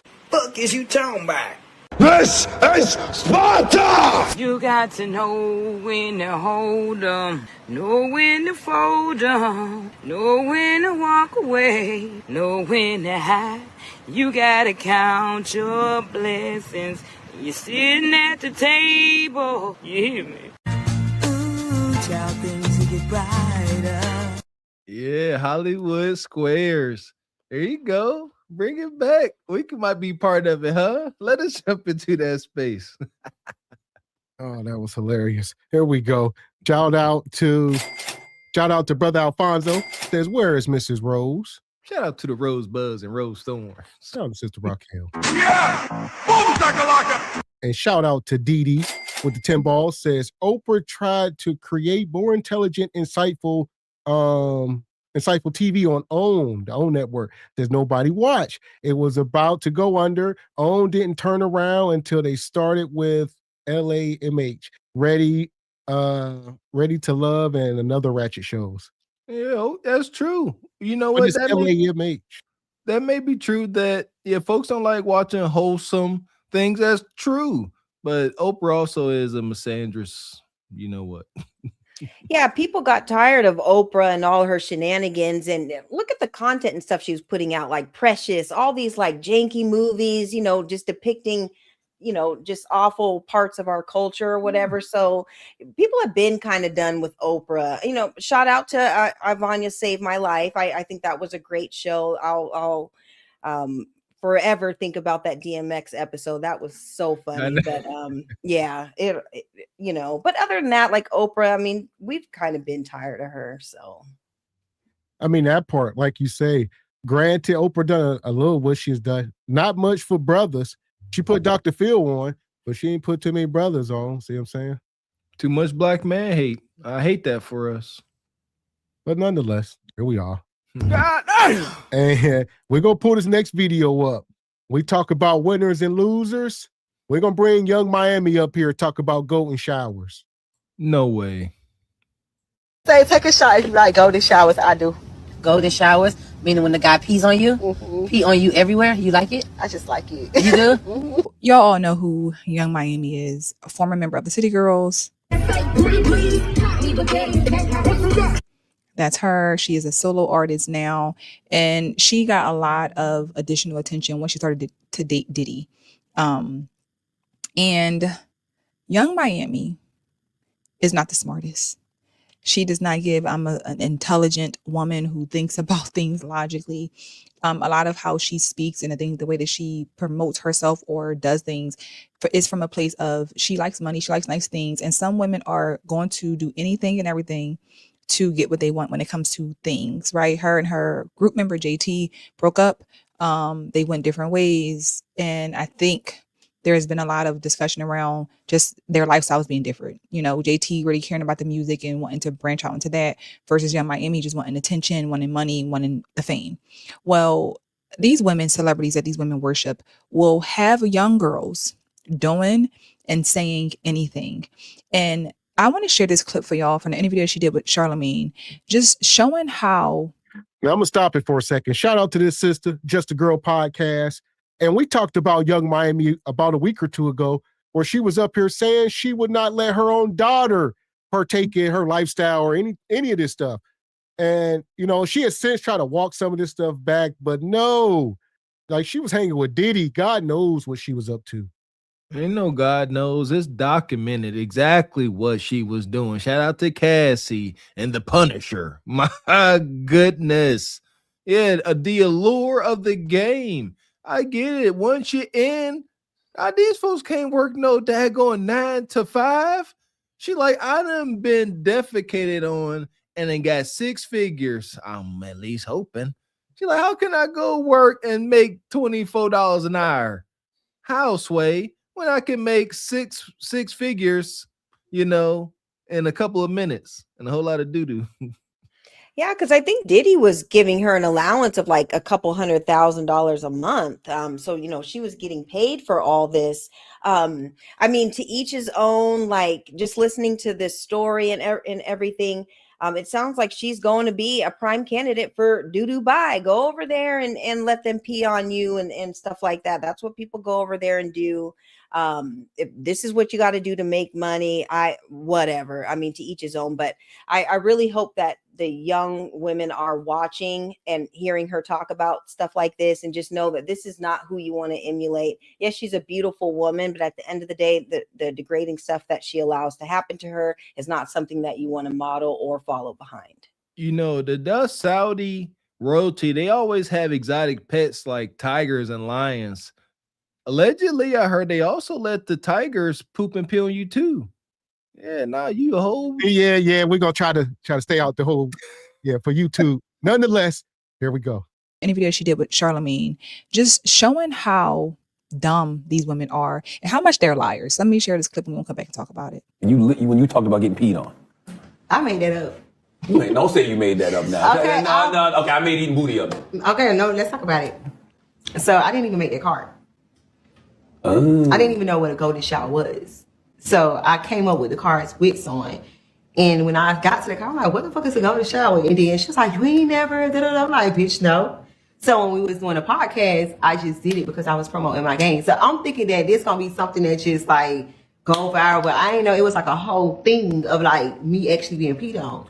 And that's something I'm just like, damn, like I should have really thought about that one. I didn't think it was like a, yeah. And you was dating somebody named P. Diddy. I said that. That's what I'm saying. My God, but you did that to yourself. I know. That was one thing that was like, it was good and bad. So she's saying she does not. Let me insert the clip for y'all of what they were referencing. I can't say it. You got to. It say take a shower. If you like golden showers, I do. Golden showers, meaning when the guy pees on you, pee on you everywhere. You like it? I just like it. You do? You said Freak of the everywhere? week, huh? So you say take a shower. You say take a shower. Yeah, I take a shower. You like go to shower? I do. But like peeing on you? I don't know. I don't know. It's just too. I'm gonna be honest. Okay. So she's saying she didn't even know what golden showers were. So you thought it would be smart to sit on a public platform where hundreds of thousands of actually millions of people can see. That's just irresponsible. So that's the thing. So now I was just joking. I was just playing. Regardless if you was playing or not, y'all are role models, whether y'all like it or not. And the problem falls back on the parents because y'all allow them to be role models to y'all children. Y'all kids should not be listening to their music, subscribe to their TikToks, none of that. But somehow young girls in high school will watch that interview and say, I want to try that. And there goes the culture. There you go. You know, a lot of times we say if you don't have no kids, go ahead, be a desperado in Mexico. Who cares, right? That ain't exactly true. Like Mr. X said, there are young women that ain't related to her that idolize this behavior. They idolize what they see on TikTok. They don't see the dirty, raunchy details behind the scenes. And we gotta, I believe, like you said, Mr. X, is irresponsible.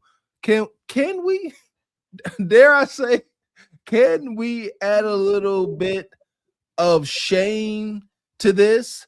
Would it hurt a young man to say, you know what? Yeah, I like doing this. However, there's a psychological and spiritual price to pay. You ain't gotta get specific.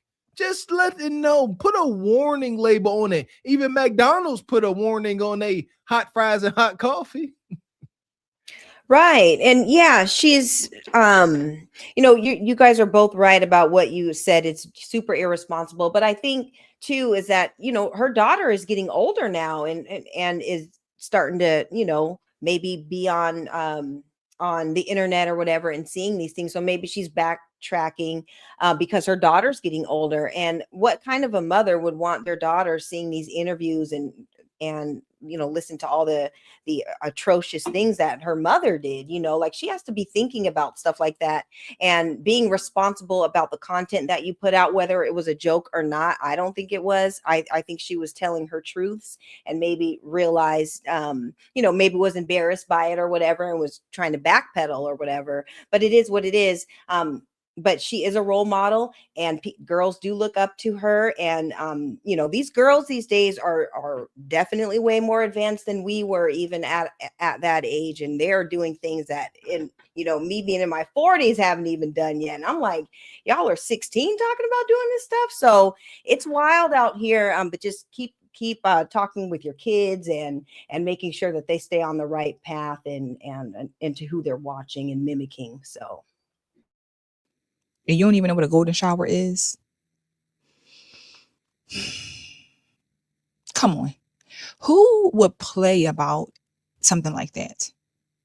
Who would make it a joke and want to be known as that? As he said, you did it to yourself. You don't know what it is, and you didn't think to say, what is this? What do you mean by golden showers? You're so focused on trying to create this game, being so nasty, filthy, and dirty, that you saying anything.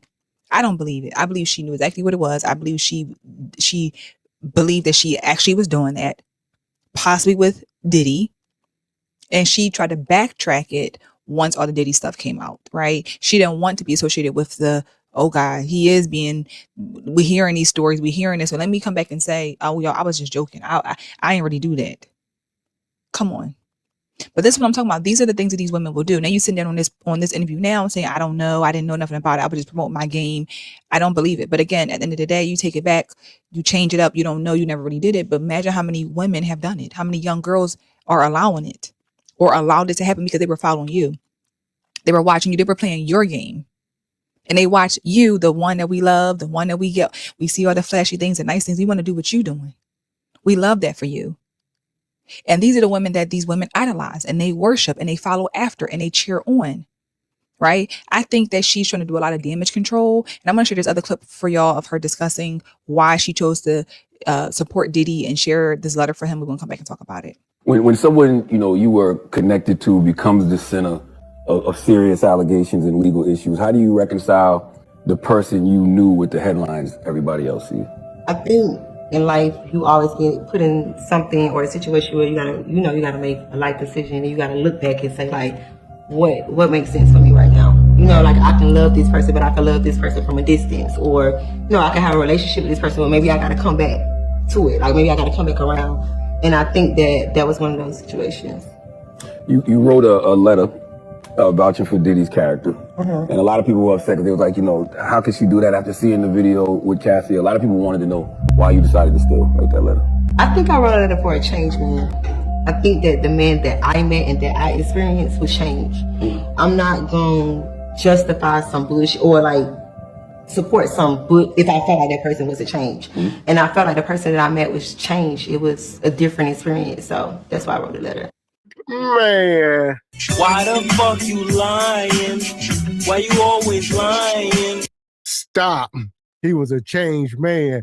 Man, they say Diddy was paying her $250,000 a month. That's why. He was an excellent man. He retired you from the city girls. You didn't have to work no more. So it was a different experience, granted, but he was never a good guy. Short answer, Charlotte like a man. Don't bite the hand that feeds you. That's why she was being fed mighty fine to the tune of $250,000 a month.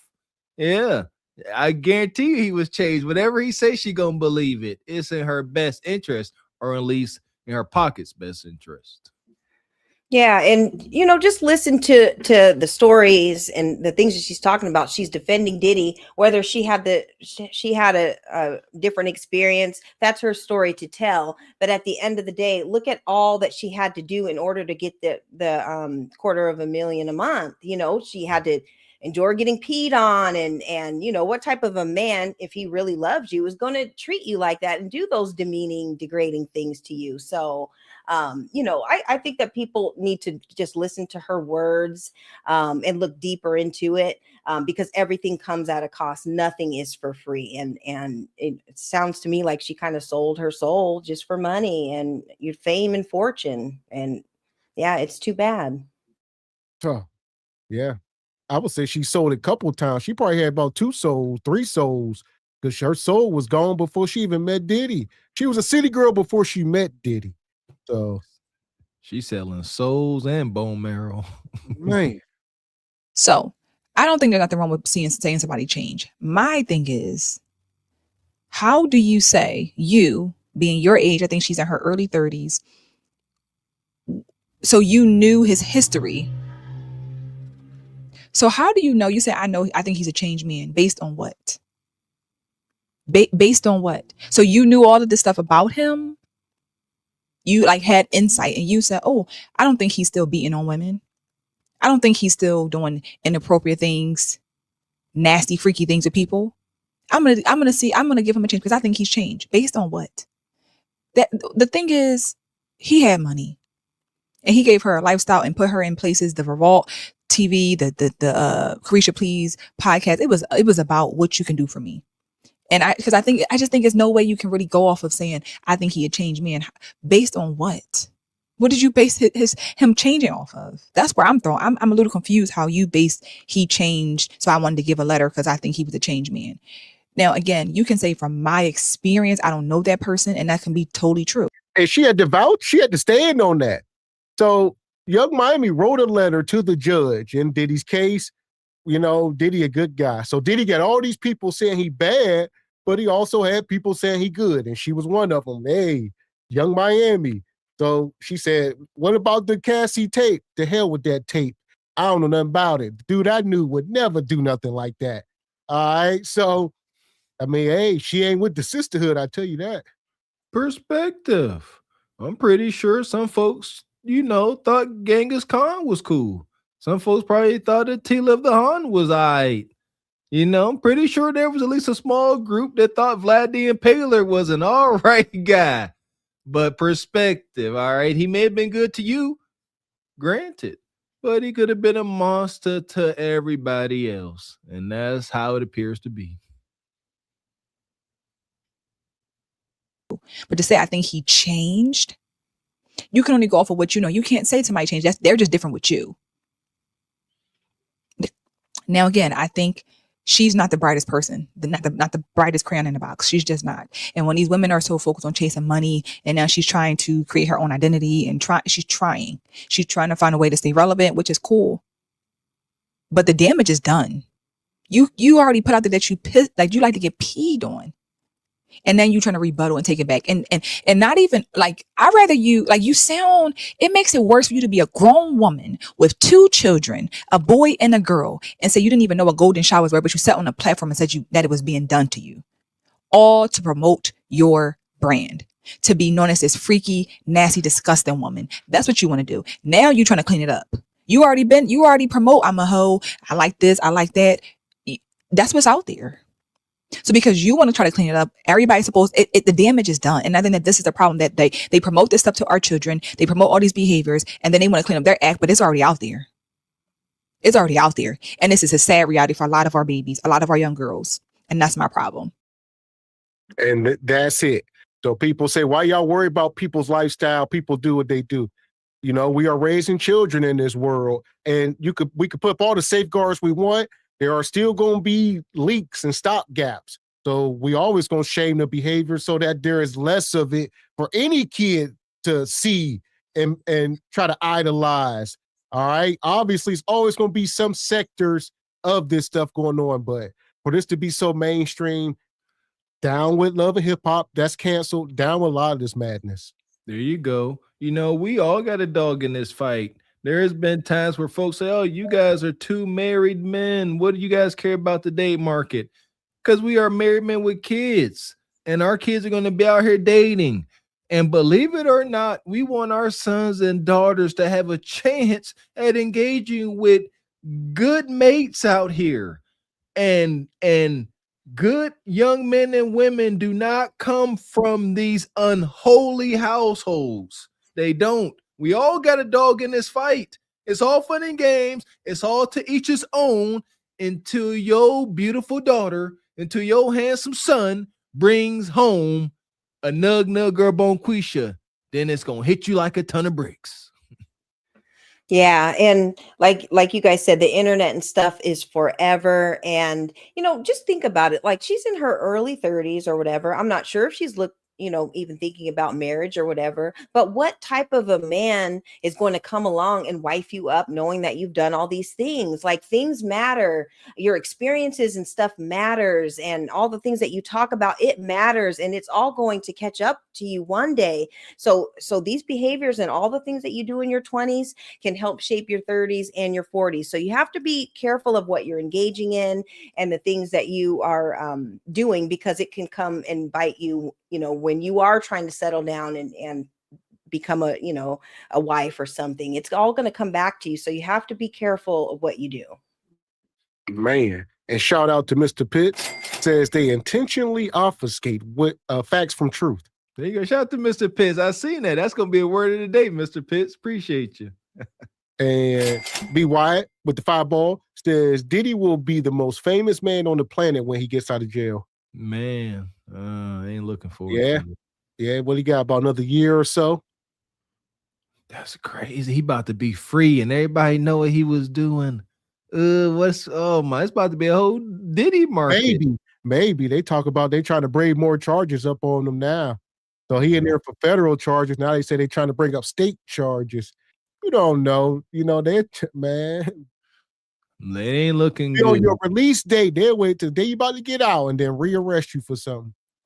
Yeah, this is America. Hope not. But yeah. Nonetheless, as far as Young Miami, she definitely Glazer approved. Ain't no doubt about it. We got us the gun line. Tell them about the gun line, boss.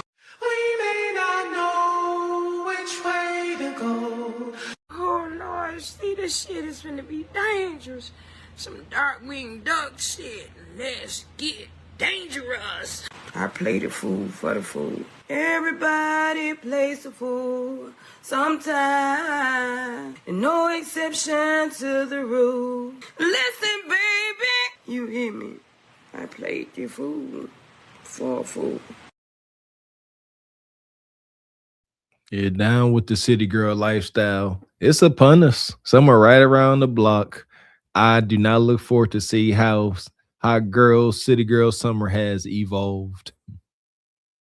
Well, listen, I tell you what, the way tonight's show about to evolve, make sure y'all hit the like button. We talking men lie, women lie, everybody lie. We're going to go check this podcast out. Fair use. All right, we're going to try to get through it. This brother here, the Isaiah Factor. All right, he be over there on like Fox Network and some other stuff, but this is very interesting, this panel he had up here. Let's see. So here we go. And of course, so they talk about black women. That's the thing. Are like black women the most attacked? Are black women the most disrespected? They're gonna be asking something along them lines. And of course, we have a panel of guests here, women, important women. Well, yeah, you black too. So let's get to it, Yolanda. Is this over-exaggeration? Is this a fair assessment? Unfair? Your thoughts about what we're seeing on social media bombarding us? So first of all, it's not new. Black women are always the boogeyman, like always. We're angry, we're aggressive. These are all things they say about us. And so I don't know why people are paying attention to it now. It was not true then, it's not true now. And if I am angry, considering black women are the #1 target of everybody, then I'm justifiably angry. If I am angry, so I'm gonna take it and I'm gonna own it. God, we can't do this. Slow down. You got that damn haircut. Your veins popping out your neck. You are very strong. You need to be most soft. We have all been through stuff. Shout out to Sister Ebony Dean. She come up here soft as the day is long. Y'all ain't gotta be all hard and rough, but still have a message and stand on business. She gonna say, well, if I am, I deserve. You ain't Mother Moses. You gonna sit down somewhere. There you thank you. Y'all cooking this evening. Mother Moses had the right freedom. She had to be as tough as a boulder. You don't. Good example, Mr. Yeah, Sister Ebony Dean. That's our freedom fighting sister. She get down to the brass tacks when it come down to reparations. Whole nother conversation. And you know what's better for our people. Very passionate, but never has she come up here masculine or overbearing like this. Sisters, we keep telling y'all, The power is in your feminine nature. You want to be brutish, that's fine. Do your thing. But you're going to continue to wear that scowl because y'all all want a man, and you're going to only be able to attract a feminine man with your masculine stance. That's all we saying. But go on.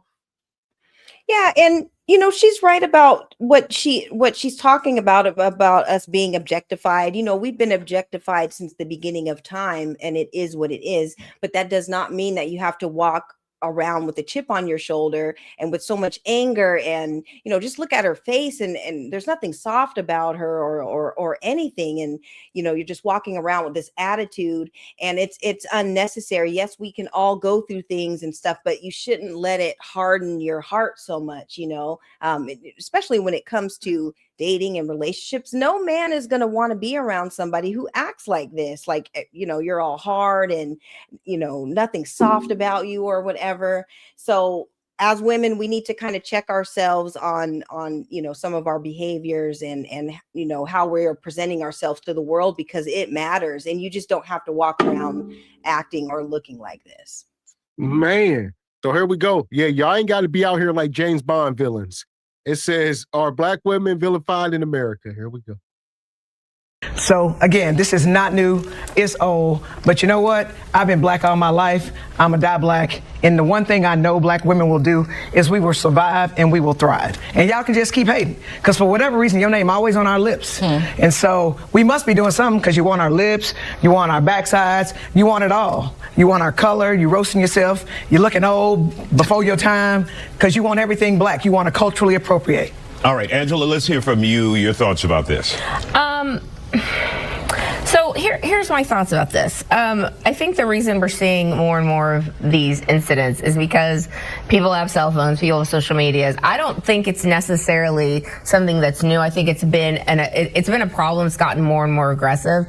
This is about individual behavior. This is about people who do not take responsibility for the way they act, look, behave. I can remember being a teacher in an inner city school, and I'd have one or two mothers 2 or 3 times a week, sometimes every day, coming in 30 minutes late with their bonnets and their pajamas and their footies, bringing their kid in, stopping my class 30 minutes late every day, and then copping attitude with me when I would say, you need to bring your child on time.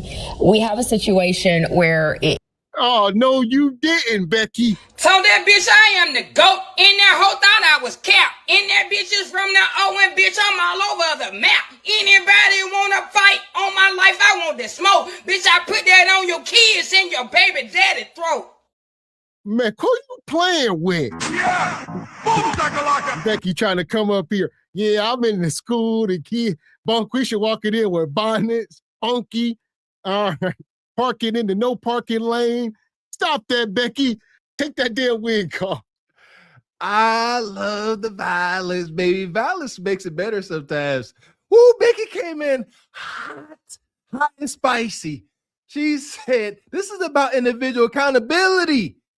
Did you see the way that leopard clad Grant Haney looked over at her? She said accountability. I thought Becky's about to get slid right on camera. So she said individual accountability. That sister looked over like, mother sucker. For the way they act, look, behave. I can remember being a teacher in an inner city school, and I'd have one or two mothers 2 or 3 times a week, sometimes every day, coming in 30 minutes late with their bonnets and their pajamas and their footies, bringing their kid in, stopping my class 30 minutes late every day, and then copping attitude with me when I would say, you need to bring your child on time. We have a situation. We can't hear you. Oh, my bad. I'll let you get in, Ebony. I'm going to stop here.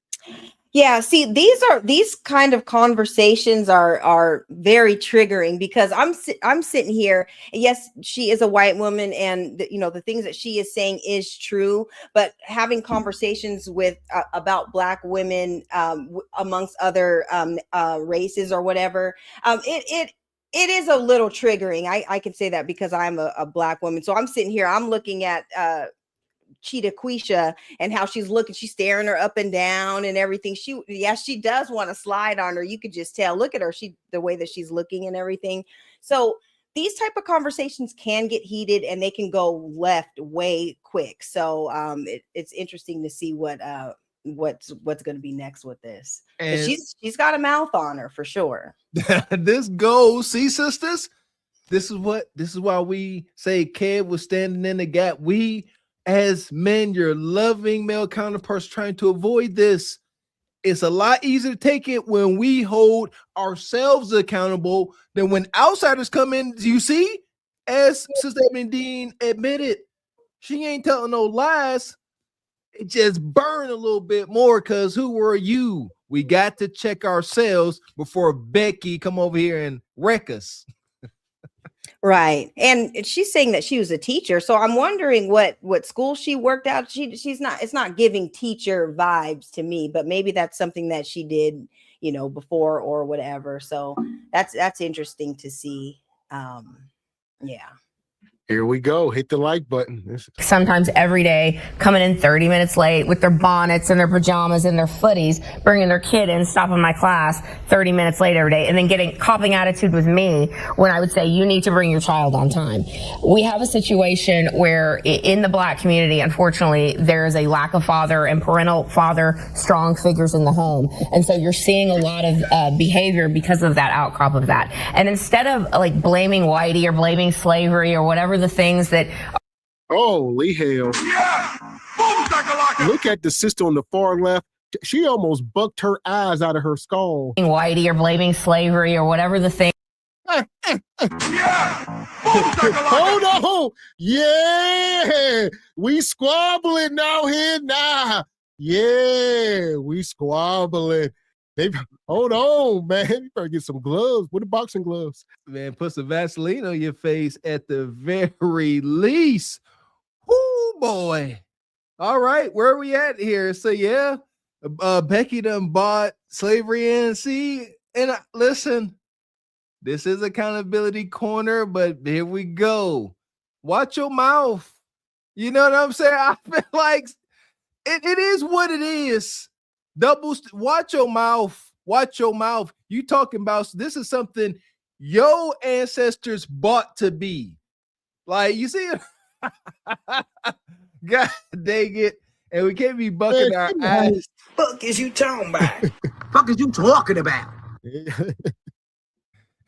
What you got, Sister Ebony? I know it's triggering. I know it is. Yes, I'm sitting here just moving around in my chair or whatever. But yes, Becky, your clan ancestors, okay, were the cause of a lot of these things that we have going on.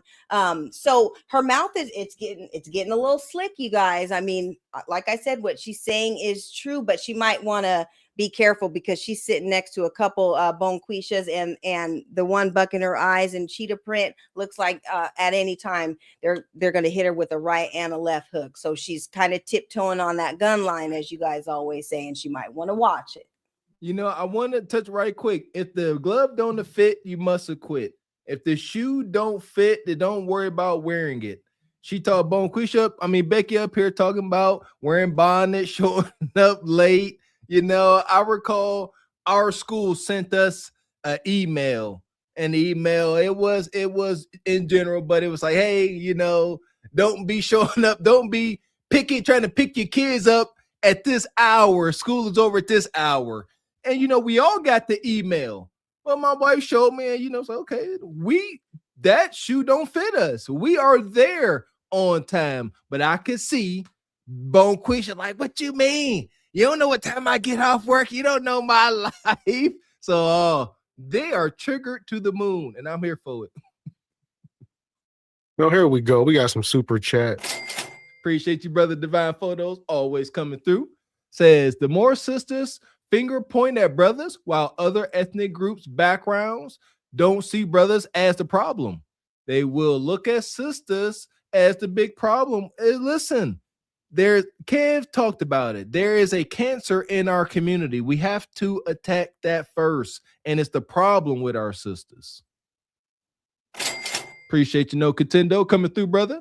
Says, can we get a song out of Becky's lyrics? Nerves hit. Child, No Contendo. Appreciate you. Diddy, always stand no business. Says, hit dogs are hollering. Oh. So here we go. Hit the like button. Man.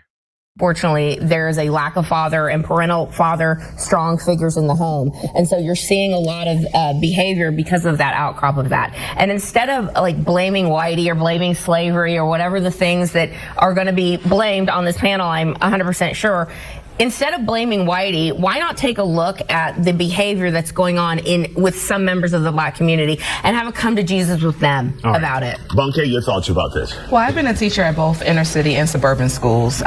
In the inner city, we were never scared of school shootings, right? So when we're talking about different groups being vilified, if we're looking at the history of America and who has done the most violent crimes, it's your people. In regards to the way Black women are viewed, I'm going to continue speaking, but I'm going to make sure that you're not intimidated right now, are you? I want to make sure you're comfortable because as a Black woman, that's what we have to do in order to have a platform. Oh, there we go. Let's stop it. Now, Bonquisha, just stay on your square. You come onto the mic. All you can do, you recited some facts and you got Becky triggered now. You say, Becky, you know, y'all doing the school pew-pewing. Y'all done the most heinous stuff. And Becky said, no, we haven't. No. Now Becky triggered because that was fact. But just keep going, Bonquisha, and make your point. But that was a good start, all right? But don't be so emotional. That's all. State your quick facts. That was good stuff because Becky triggered. There you go. That was a nice little jab and straight combo. Agreed. But again, we have to listen, learn, remain calm.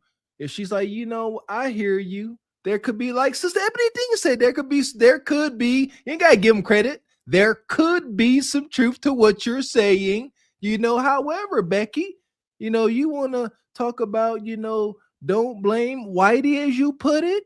You know, it appears that, as you say, Whitey is out here pew-pewing up the schools. What's your take on that? It's that calm demeanor that's going to trigger them double time because now they can't sit here and say, oh, you sound like an angry Black woman because she's starting to get roused up. We got to learn to control our emotions and get our point across. You muted. This is how you deal with people like this. You hit them with facts. You come back and you talk about something about them. That's how you get back to them. But you know, she's saying that, you know, it's lack of fathers being in the home and stuff when our men are the, you know, most involved in their kids' life. Yeah, they may not live in the home, but they're definitely a part of their kid's life. So that part, I don't agree with her with saying that. But I do have a feeling that she is going to give Becky all the smoke, and rightfully so, because she came in kind of strong, regardless if what she's saying is true or not.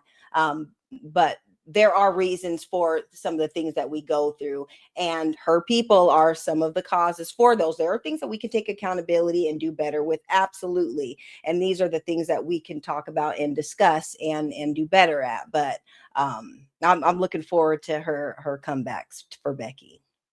Most violent crimes, it's your people.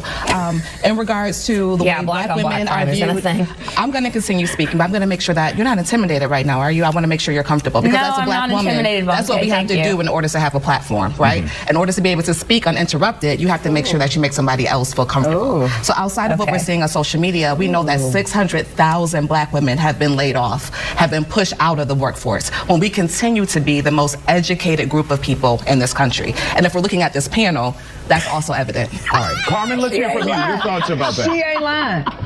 Okay, well, I graduated magna cum laude in a language that I just learned at the time because I am from Venezuela. And we see the aggression in this panel with Yolanda and here to my right, and that's the problem. But now let's talk about Kamala and Jasmine Crockett. You know, Jasmine Crockett is the best example of somebody that instead of representing their community with grace, is just being loud, is just being aggressive, and is dancing in the halls of Congress. And then we have Kamala, which we all know she got where she got on her knees. Her story is way long, and she just got where she got because she filled many boxes in the DEI. Let's talk about merit, not about color. As a Latina, I don't feel any woman of any color with that behavior represent me as a woman. I'm a minority. I want people to get places based on merit. All right, Jasmine Terry, let's hear from you. So I think we need to stay on top. All right, let's stop it for a minute. Okay, I thought that was Al Bundy's wife, but I guess not. That's Mamacita. All right, but she came in hot and heavy. I'm gonna need to see your paperwork before you get to talking this. Like I said, Kamala granted, like you said, but come on now. You came in hot, like you got citizenship. We need to see it. Bro, listen here, man. I know sometimes it can get dicey when your brothers are lovingly holding you sisters accountable. But man, we are nice. We are kind. Becky is up here, like you said, she is slick, got that slick tongue. It hurt like a whip to your bare flesh when she get to talking. Y'all listen, sisters. It will behoove y'all to just heed the loving warnings coming from us. Because now Becky done picked up on it. And she like triggering y'all. We don't like triggering y'all. Understand that. Can we get that understood? We don't want to trigger our sisters. We understand that in order to start leading the way y'all want us to, we must be a pattern disrupt. We can't come to y'all all soft because y'all not going to hear it. So we got to come to y'all with the cold hard truth. But it's love there. Ain't no love in Becky's message. She just wanted to see you start trying to pull your hair out by the root. Yeah, and Maria, South American Bay or whatever. I'm not even sure why she's even in this conversation in the first place. And here's the thing: the representation that she had for Black women was Kamala Harris, who's not even a Black woman. Let's just be clear. And then Jasmine Crockett, who was definitely cosplaying and trying to act, and she was very performative and the way that she behaves. Those women do not represent us. So already her depictions and all that is already skewed. At the end of the day, like, you guys are up here talking all this mess, about Black women or whatever, from your own backgrounds in your own right or whatever. But I definitely I like the representation of the women on the panel. I think the lady bucking her eyes, I think she's from another country, but she is representing our Black women very well, and they're getting into it. So this is interesting. People from all walks of life having something to say about us. We are the global face of Black people. American Blacks are, and it is what it is. So people have different perspectives, and it's just all coming on this panel right now and talking about it. So here we go, folks. She up here.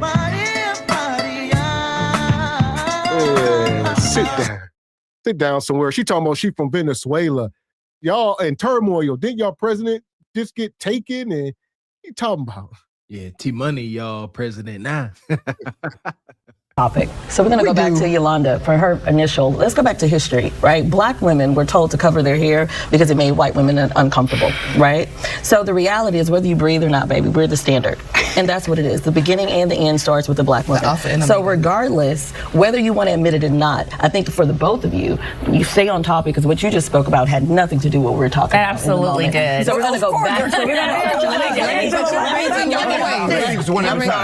Stop interrupting. Let me land. So the reality is, for the both of you to sit on the side of me and talk about aggression, what is the difference in what you're doing and what we're doing right now, having a conversation? And yet we're the one, you just literally called out both of these Black women on the panel, and you sit here with your attitude and you have a problem, but you tell them that they're aggressive, right? Well, I have a long story with Yolanda. So we talk about it. She mad because I whooped her in the congressional race. So the Black women, you were very let me finish, please. And I've graduated magna cum laude. See, look at her hand. Thank you so much. So as a Black woman, we're going to talk about history and we're going to talk about facts. So the moment that you realize that Black women are the standard in who we are and what we provide into this world, into what we give to America in general, then you need to understand that. And so the reality is, everyone gaslight us and tell us who we are and, oh, you're so aggressive. No, we're not. But when you sit here, you jump behind a microphone and you're yelling and screaming and giving your attitude and what you do, it's okay, it's acceptable. Hang on a minute. Wait a minute, and you're the same person, let me finish, and you're the same person talk about calling Jasmine Crockett Miss Ratchet. She's a representative Ratchet. So the reality is, when you sit here, we're right here,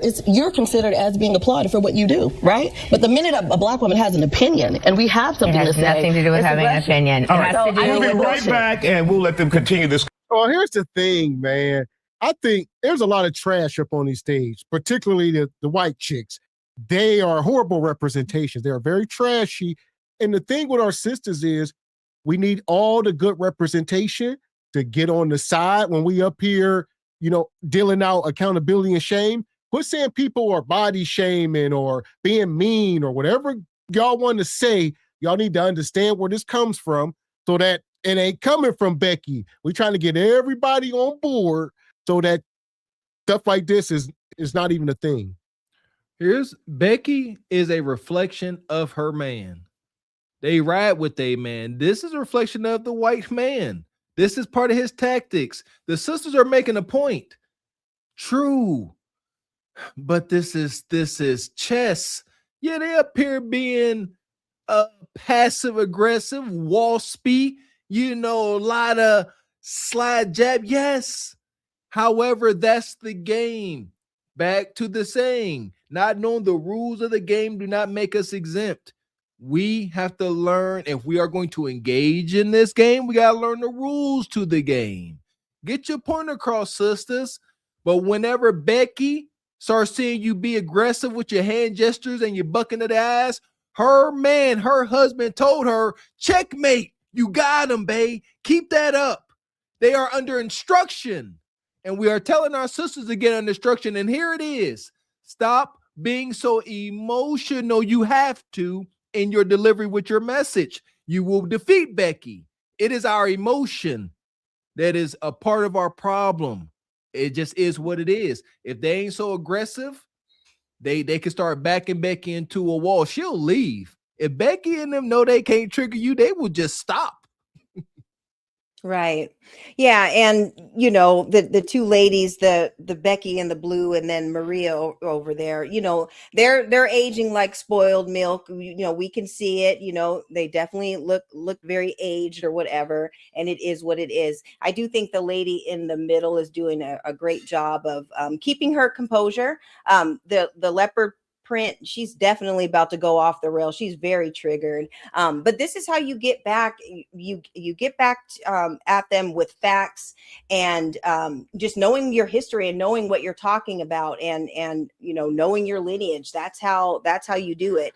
You get back to them with scholarship and just show how smart you are. And yes, I think we're the most enrolled in college. It doesn't mean graduating or whatever. So that's a fact that she was saying that probably wasn't true. But at the end of the day, this is how you talk to people. Talk to them with scholarship and like you have some sense. And a lot of us do. A lot of us can get up on a panel and talk and share our differences and do that. And it's what's needed on panels like this. And it is teaching me how to not be so triggered. So I thank you for showing this. And like I said, just get back to them with scholarship. Conversation. It's a big question tonight. Are black women being vilified in America? Let's get back to our guest. So if this is a problem that we've constantly seen over the years, over decades, how do we address it? I don't think there's a way to address it. What I think the ladies next to me, at least two of the ladies next to me do, is put on their big girl, black girl panties and just stop the whining. And it's interesting. You're talking about education is merit. Well, I'm a lawyer. I graduated magna cum laude. I was voted the most outstanding senior at the University of Houston. And I'm a double minority. I'm a black woman. When I walk in a room, I'm black. And the first thing they say is that I'm aggressive. You know what? I'm matter of fact. My mother taught me to look you dead in your eye when I'm talking to you and speak because I have something to say.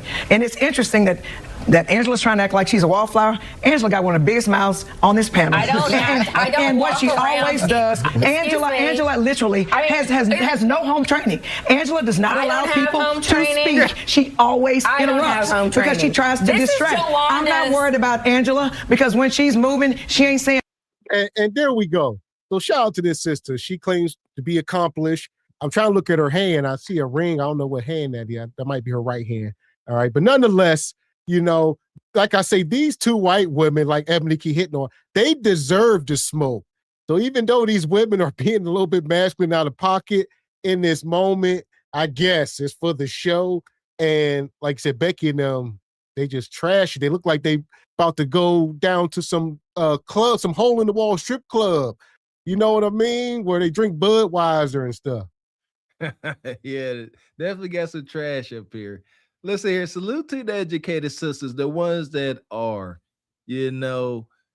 I listen, y'all, I'm gonna trigger some of y'all, but I think I think we need to start giving our sisters flowers.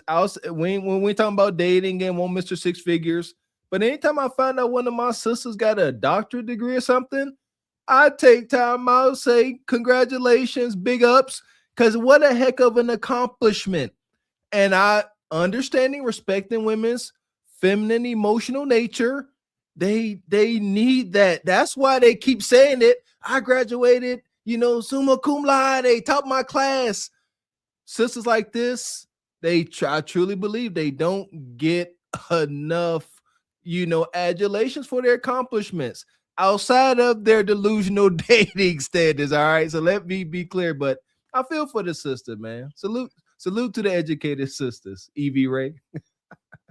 Yeah, and the thing is that it's important for everybody to take accountability for the things. There's definitely things that we can do better at, especially with the behaviors and the attitudes and things. There's definitely things that we can change, and take accountability in your own right. I think that is what's most important. But I mean, at the end of the day, you can hear things from different people's perspective, and maybe it will help them kind of see how, what other people think about them, and to just try to do better. There's definitely things that we can do better at. Just having the discussion on here with these women is something else. This is not the best of the crop from, the lady from Venezuela. I think she said she's from Venezuela, probably one of Pablo Escobar's old work from back in the day or whatever. And it is what it is. So yeah, just everybody just do better. So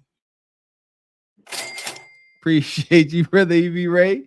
Says Glaze Galaxy, Yam Council. Oh, hush up, Miss. Nah, you late, Ninja. Shout out to Project Leroy. Appreciate you. Says the sister's giving her the red eye stare and lean. Yeah, they leaning into it. Shout out to brother EV. Says what we need is sisters to take just any accountability. Great. Appreciate you, EV.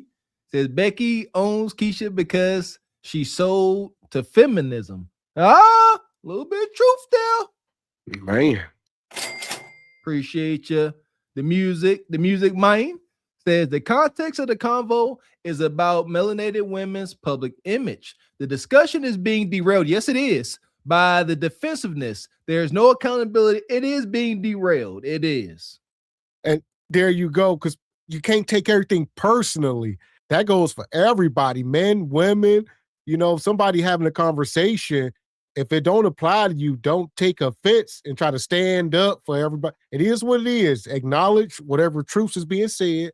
You can't say, not me, not my family, not people I know. Well, they ain't talking to you personally.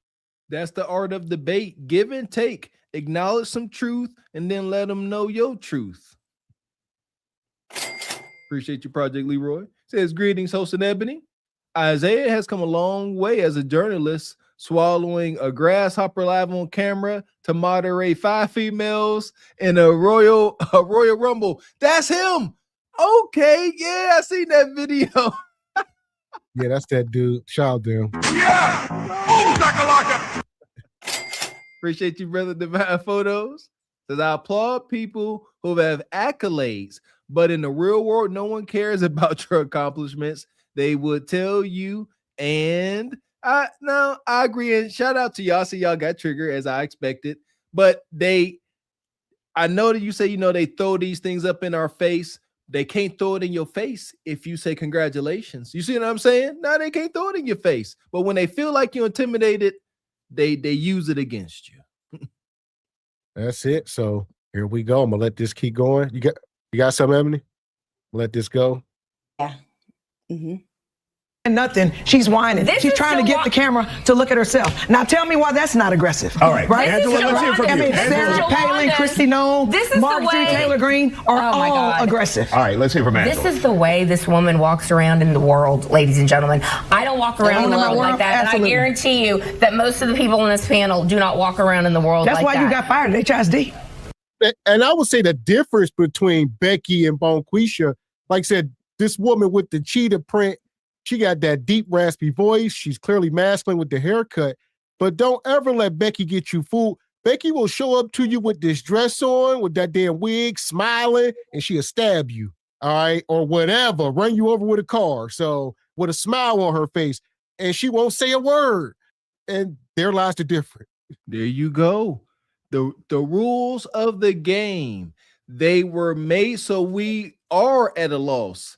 I believe, by nature, by our makeup as melanated folks, we are more spiritually in tune, which I believe makes us can be more emotional because we are more heartfelt. Hence the blues, we are very heartfelt individuals. However, if you acknowledge that the conqueror used that against us, you can combat it. Done and done.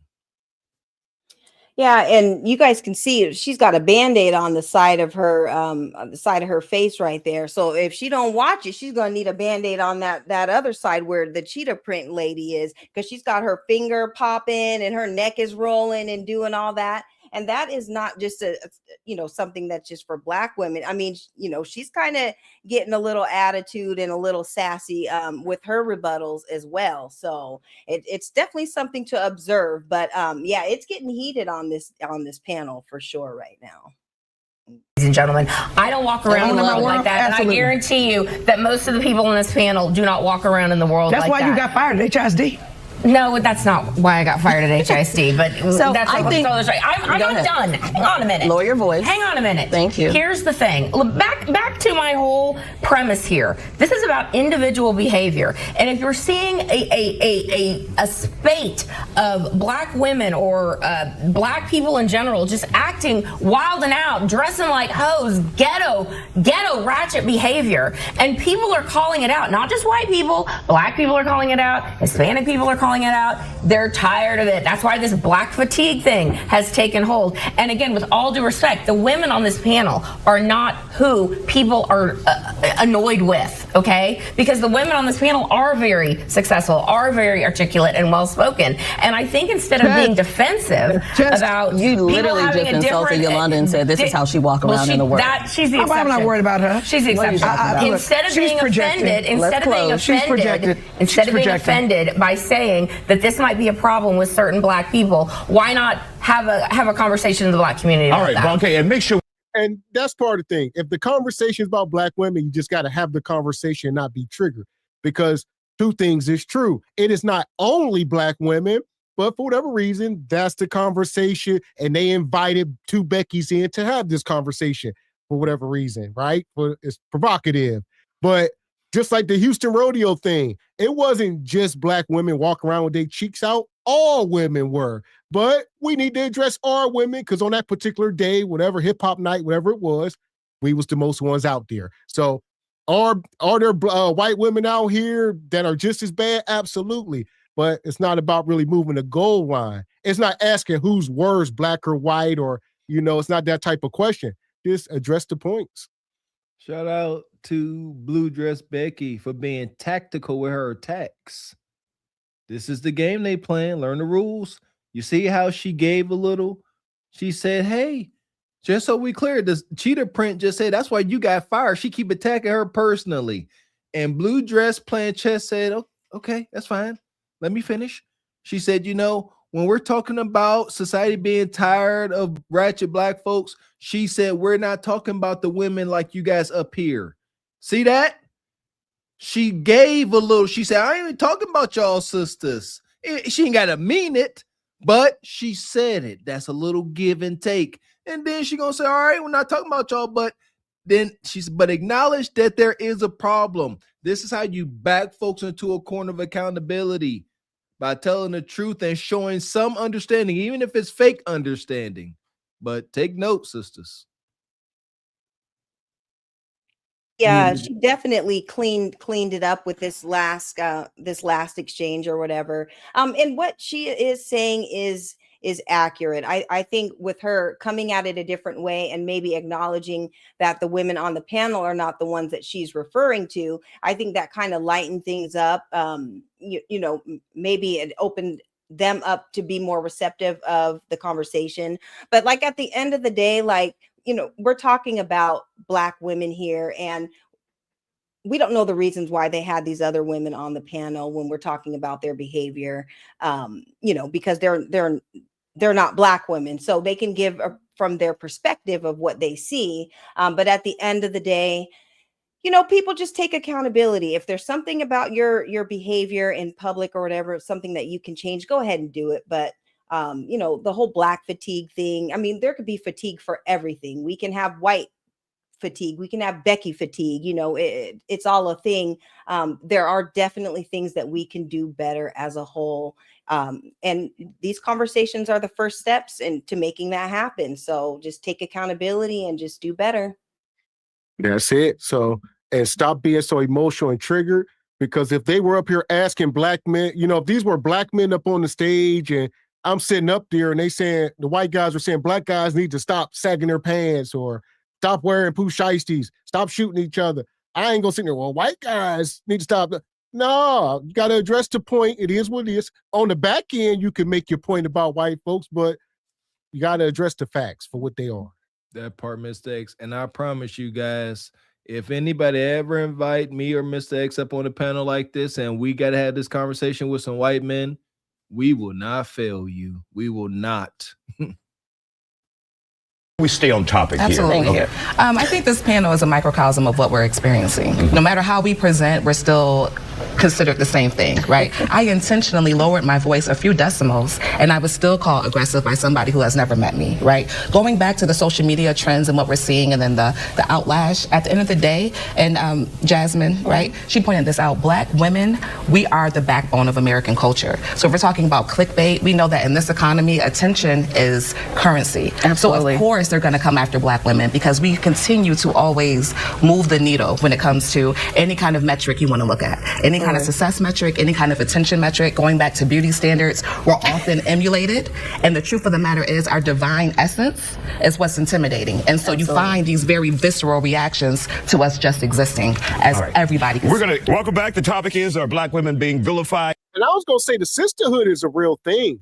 So in these moments, it becomes hard. I get it. As a Black, man or woman, whatever, you are conflicted in this moment. Because if they got families, I'm sure this is prime, everybody watching, their mamas and aunties.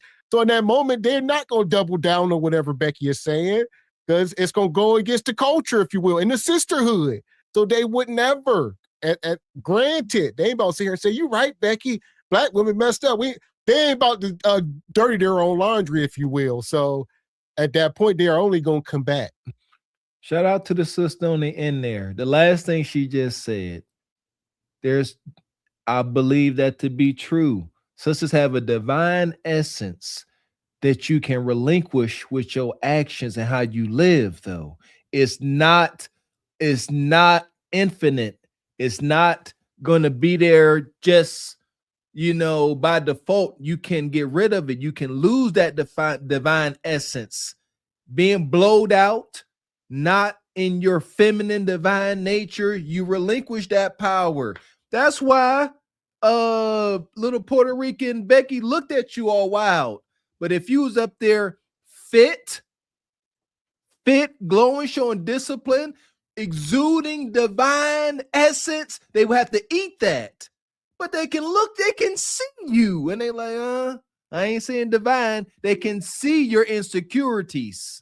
But yeah, you got to exude that divine essence, sister. But you got to make it true. It ain't just true by default. Yeah, that's a good point, Mr. Walker, because as soon as she said that, you could tell Becky in the blue, she was getting triggered. She was kind of looking down like, ain't nobody thinking about y'all or whatever. You could just kind of tell in her facial expressions. But it is very true about us. But like Mr. Walker said, you eating right, you taking care of your body, of your temple, reading and being outdoors and practicing all that is how you are going to show the world your true divine nature or whatever. And it is what it is. We are a special people, especially being Black women or whatever, but we just need to tap back into that nature, tap into that Majora spirit that lives in us and bring that out, because we definitely are divine beings for sure. Man, I agree. Appreciate you, brother Millennial. Says respectfully, I love my melanated sisters and love that they are accomplished. I just hate with their degrees and money when they think they are better than us. Agreed and understood, brother. I believe a way to disarm that is to simply acknowledge it. Say, congratulations on your degree. Well done. Now they can't say you intimidated. You congratulated them. That's just my take. Appreciate you, Itchy Bond. Been a member for 5 months. Says, happy Saturday. Kiss your dog for the king. Itchy Bond. That's a dog. Itchy Bond. Itchy Bond. Appreciate you, brother. I done forgot about that. Shout out to Leon. Drop coming soon. Shout out to EV Ray. Says, taking shots to make a point is aggressive, Keisha. Yeah, it is. It is. That's why you got fired. And that's another thing is these women appear to be familiar with one another. So that got a lot to do with the temperature as well. They ain't strangers. They know, they must work with each other. Oh, you've been fired. They've been arguing with this cheetah print and called both of them out. So don't know. Mm-hmm. Carmen, wrap us up. Well, bad behavior always takes precedent. And sadly, many times the minority with bad behavior is what is being exposed. And this is the reality of what we're seeing. And that's where in occasions, like for example, when Yolanda behaved like that, she is also acting in bad behavior, even though she's a very accomplished woman. So why don't behave properly and in the manner that people expect as a state? Man, her name is really Maria. She living the life just like a movie star. I mean, you can't make this up. Maria. Come on now. Granted. Now, I can't even understand half of what she's saying. But yeah, like I will say the sisters, they could have really got real, nasty with Maria here because she got some stuff going on, maybe a little bit of botched Botox. So I gotta commit sisters on not getting too crazy. So y'all need to relax.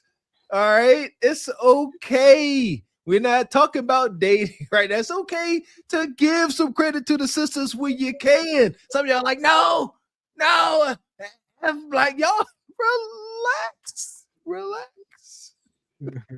Yeah, and she's from Venezuela and stuff, and the thing about it is that Black women as a whole, American Black women, we are on display all the time. Everybody looks to see what we're doing or how we're dressing or the things that we're doing culturally. And so it's something that's always on display. I'm sure there's things that go on in Venezuela with the women there that it maybe is not ideal or whatever. And it is what it is. Everybody just try to do better within, like I said, within your own rights, and just become the best version of yourself and represent your culture very well. I think that's what's most important. And I think that everybody can take something from this conversation in order to make that happen. So there's a lot of good things being talked about. Maybe whether or not people are the messengers, it is what it is, but the message is still the same and we can all do better. There we go. Woman. So why don't behave properly and in the manner that people expect as a state representative, as a U.S. Congresswoman in the case of Jasmine Crockett? All right, Jasmine, close us up. 30 seconds. So the question is, are Black women being vilified? Yes. And I have a question for the both of you. Do you see this in America today? Black women being vilified? Can you answer yes or no? No. It's about those women. It's about behavior. So the reality is you guys do not exist in reality. And honestly, furthermore, it's actually shameful because you sit here and you don't see the racist things that you do right now. You don't see it. And you literally, whether you're joking off camera, on camera, whatever, you don't see what you project out regarding Black women. And it's actually sad because to sit in between the both of you and we're letting you know that we feel vilified and you have no sympathy, no empathy. Let me finish. I'll go. Here we go. Look, they laughing now. Look at Becky laughing. The thing is, you can't get triggered. It comes down to desired outcomes. So I know me personally, I would not engage with conversations like this with white folks. I have no reason to. What is not like you said, if we on the same page as far as what we trying to get the results of, because we come from a place of accountability and shame. We want our people to do better, etc. But you can't just be sitting up here just hee ha ha. Now, if you saying you married to a black man, you got black kids, and whatever, what's your resume? Or if not, then do you know more about what's going on in your community? Shout out to the brother. Who was that asked that Pearly woman that? They said, all these black stats. They start asking her white stats. And she's like, I don't know. I don't know those numbers on white folks. Well, you should at least know what's going on with your own people before you come worry about what's going on over here. Amen to that. That's why we say we need to clean up our own backyard. See how those dots connect? And let's break down the word vilified, since they keep saying it. Means to have been harshly criticized, defamed, or spoken of in an abusive manner, often with the intent to lower your reputation. If the shoe freaking fits. Accountability sucks. I was having this conversation with my barber. Shout out to Brother Brooks. I get it, sisters. Hear me. Accountability sucks. It doesn't feel good. That's your problem. You heard the sister. I feel. You got to get past that to change. As humans, none of us change when we're comfortable. And that goes against our nature. Who the heck is going to move or change when you're in a comfortable position? The only way to be accountable is to accept and acknowledge your damn shortcomings. You have to. It sucks so bad. It does. Oh, I got to stop being a procrastinator. Oh, I got to start going to the gym, Stephen James. Oh, I gotta start eating better. I gotta stop lying. Whatever it is. It does not feel good. Deal with it. Stop making excuses. Just sit alone. If you got to cry it out, I don't care. But deal with the discomfort of accountability, or continue to argue with folks and be triggered. Either or. Right. And there's definitely, like I said, there's things that they can take away and just to do better at, with the whole conversation.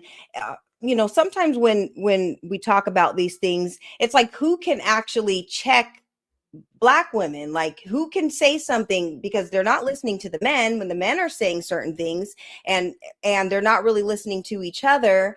And then when other people speak on things, it's like nobody can say anything. But at some point, you have to just take a step back and just know that there are things that you can do better at, whether these people are the messengers or not. That's what's most important. And just think about, what people think of you or whatever. And if there's things that you can change on your end, or something that you can do for the community that could make a change, by all means do it. But at the end of the day, everybody can do better as a whole, and just thinking about things in a broader spectrum, not just getting upset because somebody's saying something. Just actually listen to what is being said. So and pinpoint what you could change. If I'm these sisters on this panel, like Sister Ebony Dean already said it. She said by observing these sisters be triggered, she could say, okay, let me make sure that ain't me. I don't understand how that gets you your desired outcome. These sisters need to go back and watch this video with a glass of wine and a notepad and be like, where did I miss? How could I have gotten my point across better? Okay, I see me with my wild hand gestures. Okay, let me tone that down. Let me dissect that and see why I was acting like that. It's an uncomfortable process, because you must admit that you were wrong, sisters. Try it. The end of the day, just kill them with scholarship. Come to them with facts, and just know what you're talking about at the end of the day. And that is how you get back to them, intellectually. So.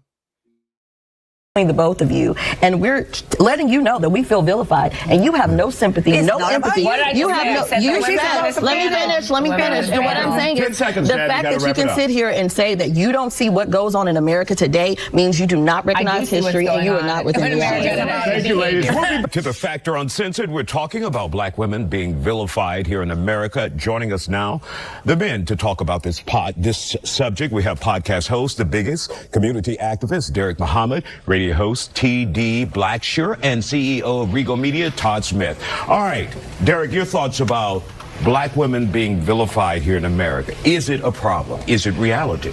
It is a problem. It is emphatically a reality and has been so for the past 400 plus years. Black women being vilified is not anything new. The real question is, when did it stop? I mean, think about it. A study was done that said that in media, most black women are seen in 3 categories: the sapphire, the Jezebel, or the third one is, I forget the third one, but these negative stereotypes. And anytime a black woman expresses her intelligence and she defies these stereotypes, she is indeed vilified. The vilification is just the gateway to devaluation. So as long as black women are devalued in this country, then they could lose 600,000 jobs in 1 year and nobody will bat an eye. I mean, let's look at the historical record. Black women were used as guinea pigs to perform surgery with no anesthesia. Why? Because it went on record that they had a higher tolerance for pain. So indeed, black women have been vilified in this country, still are being vilified in this country, and will continue to be vilified if nothing changes. All right, TD, let's hear from you. Your thoughts about it. I don't believe that's the reality in the whole corporately. I believe that the segment or a particular people. First of all, I mean, he the biggest, he the largest. Holy hell, what's the man? He up here looking like Viscera. Y'all remember Big Viscera from WWF? Goodness gracious, where you find that suit coat? I mean, man, they had to take like 2 king-size bed sheets and sew them together. And nonetheless, it's hard to listen. Come on, brother. There are no shortcuts. There are no exceptions. Hear me and hear me well. You shan't not. He needs to pander. He needs to be most sensitive and pander bearish, because brother, if you try to come up here with the slightest bit of accountability, rightfully so. Hear me when rightfully so. These sisters gonna look you up and down, and they might as well shoot lasers from their eyes the way they gonna burn through your soul with their mouth. You need.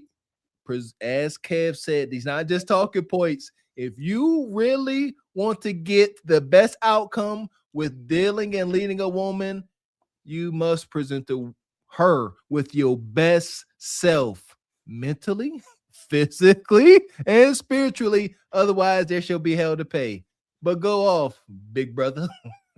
Yeah, he's coming up here with his head and shoulders, no neck. You know, he's got on his little cheap little K&G suit. I don't know if you guys have a K&G out your way, but it's, you know, where you can get your little Easter suits or your little church suits at. And, you know, it is. The hell with that. That's custom. They ain't nothing that big in no store. Yeah, they have the big and tall. Well, whatever the fact is, he doesn't have a neck. That's what I do know. And you know, he's talking out of the side of his neck, or no neck, as because he doesn't even have one. But yeah, I mean, here comes the pandering and stuff. And yes, there are things we are always told that we're, you know, a lot stronger than we actually have to be, and that we can endure pain. We know the history, you know, with these hospitals and you know, with everything. They're always saying that, you know, we're even saying that we're strong and stuff like that.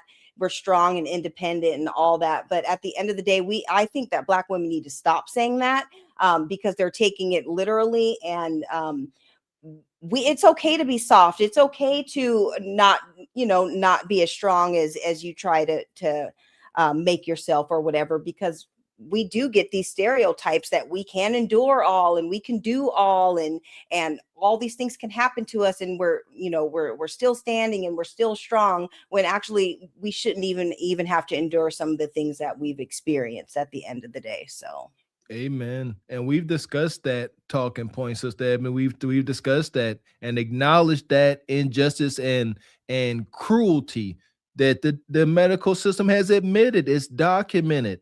They do treat y'all like y'all don't feel pain. And we admit that it's evil. I experienced it with my mom when she got a procedure done. It almost made me burn hospital down, boy. But yeah, we feel for you, sisters. At the same time, take accountability. Yeah, that's actually how my mom passed away. She was 50 years old and went in to get, a routine, a hysterectomy, as I would say. And anyways, after the procedure, she had a lot of internal bleeding. They didn't listen to her.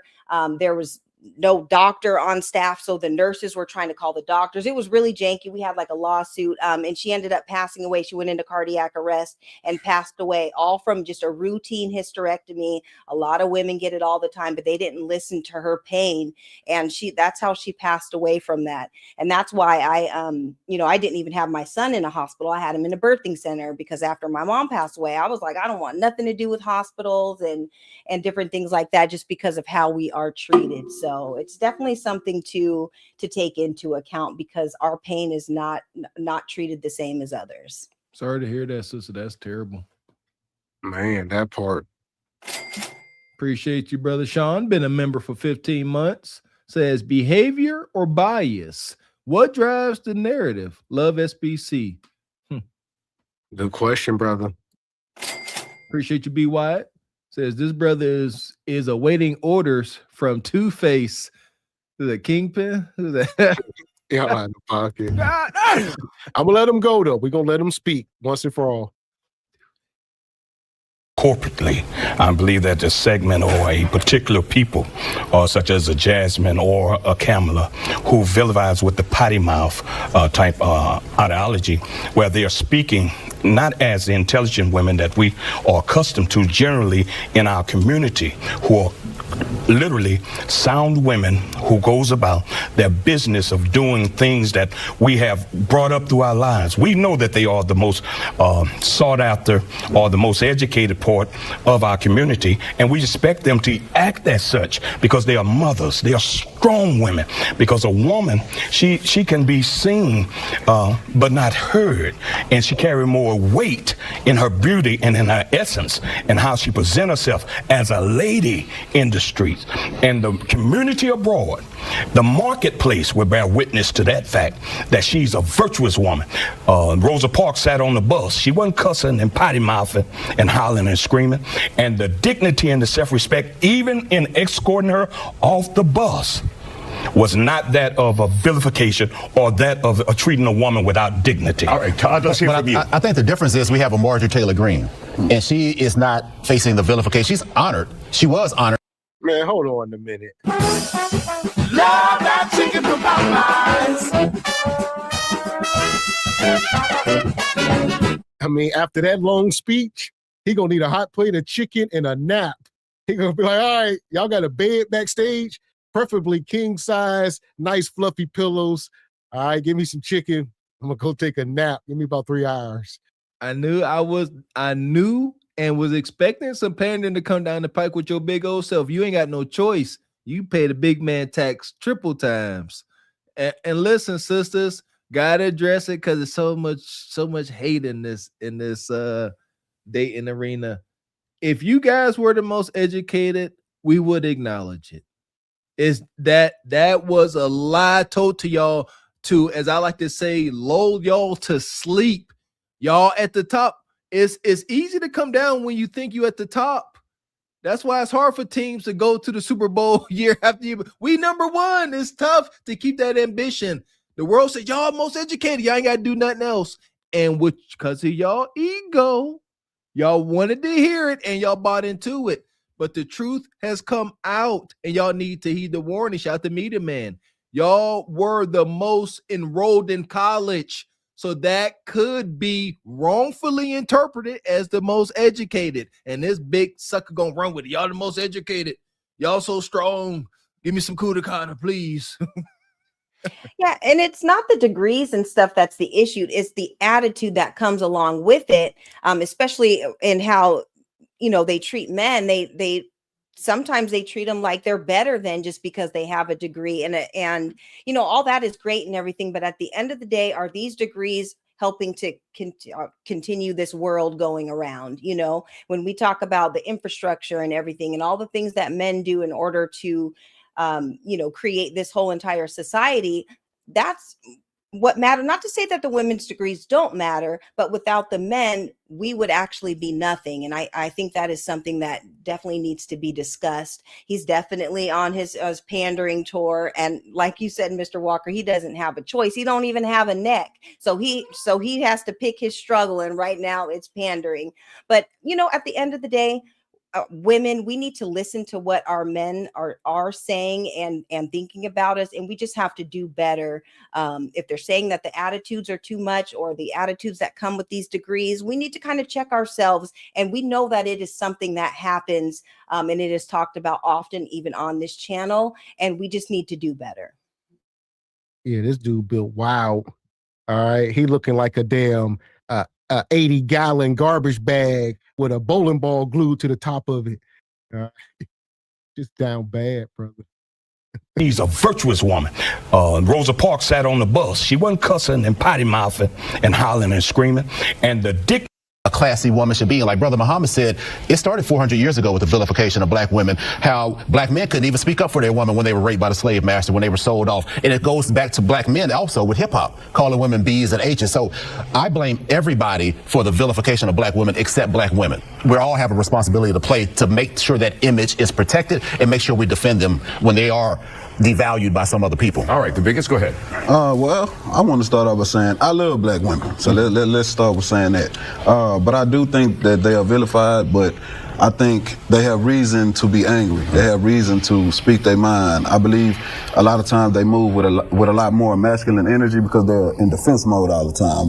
They've been scarred, they've been taken advantage of, and I believe that's why it gives it's so easy to vilify them, because they're always trying to defend themselves. They always want to prove something to the next person. They have to work a lot harder than, the other women in the world. You know what I'm saying? So that's what I think about it, man. And you said because of almost a protection mechanism, they use the masculinity to survive. Yeah. Would there be something necessarily wrong with that, guys? Derek? Well, let's just start here. Get up under some protection.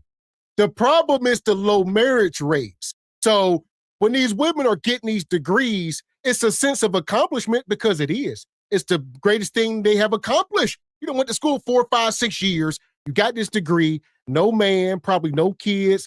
It's your badge of honor. There lies the problem. So, and then they don't know how to mate after that, because they're going to hang that over a man's head, because they think they need it. They need that as a barrier to entry into all doors. The only place you need that degree is at your damn job. You don't need it in your relationships, at church, or nowhere else when you're trying to leave it at the job to get hired. And that's it. Amen. Shout out and salute to my wonderful wife. She's very intelligent, speaks multiple languages, deal with higher ups every day. Salute to her. We don't talk about her extremely technical, high profile job in her house. No, outside a little conversations, just husband and wife, how was your day? But no, it has nothing to do with our orders of the day. Exactly. And y'all know me, I got to connect dots. These brothers up here, for the most part, pandering to the moon. I can all but guarantee ain't now one of them seriously engaged with or dealing or married to a melanated sister. These panda bears never walk it how they talk it. They up here, hear me. These ninjas that are always so empathetic and sympathetic, they are the ones causing the pain. Oh, these women, they always hurt. They doing the hurt. All sisters always get cheated on. They doing the cheating. Shout out to Mojo Jojo. The dots always connect. Only a man that's standing on his square, that's treating women right, can stand on that square. Because you ain't about to, what can you say? I walk it like I talk it. But these ninjas, they want the same understanding and sympathy they giving their sisters. I call it weak. Yeah, and the thing about it is, it's like I said before, it's just the attitudes that come along with it. You wouldn't have to be so hard if, like Gavin X said, you have a man and you're up under his instruction. There is peace with just living a soft life and not having to deal with everything. Why do you have to be the one who's the leader? How come you can't let a man lead you and your family? What's wrong with that? Just because you have degrees or whatever, you don't have to hold all the burdens to yourself. And a lot of times those are the choices that are made. And unfortunately, you are going to have to continue to live a hard life because those are the choices that you made. You chose to opt out of having a relationship and sharing some of those responsibilities with somebody. And so you do have to live like that. But there is nothing wrong with letting a man lead you and your family and taking that burden off of you. I just don't even understand why women want to take on everything and do it all themselves when naturally we're not even designed to do it. Well, simply put, I have said it before, we got to believe what they say. A lot of these sisters that always, they can't see value in the man, Sister Ebony Dean, as far as his leadership, it's because they haven't experienced it. Just right quick, we had a power outage here not too long ago. I think we couldn't do a show because of it. Yeah. And power was out. And as soon as it went out, I got up, got the little candles and stuff, set them in places so that you go to the bathrooms and you can see. And, it's just something I'm going to do it because it needs to be done. Can't be sitting in the dark. And, love my wife. She came and we in this space, So she said, she said, I didn't even got to think about that. She said, you just go around and do what you do. And that's a lot. That's something that a lot of sisters don't experience. Those, I guess, intangible things. You don't have to worry about, like you said, you don't have to worry about it. The car need fixing.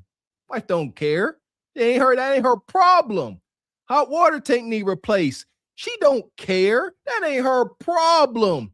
That's how you could be in your soft life. But when you got to worry about everything, you got to be strong. You got to be rough and tough. See that? Man, here we go. I don't think that there's anything wrong with that. The problem with the vilification, I think it starts with the double standards. I have a problem, but I was raised by strong black women who had very strong personalities. This did not make them angry black women.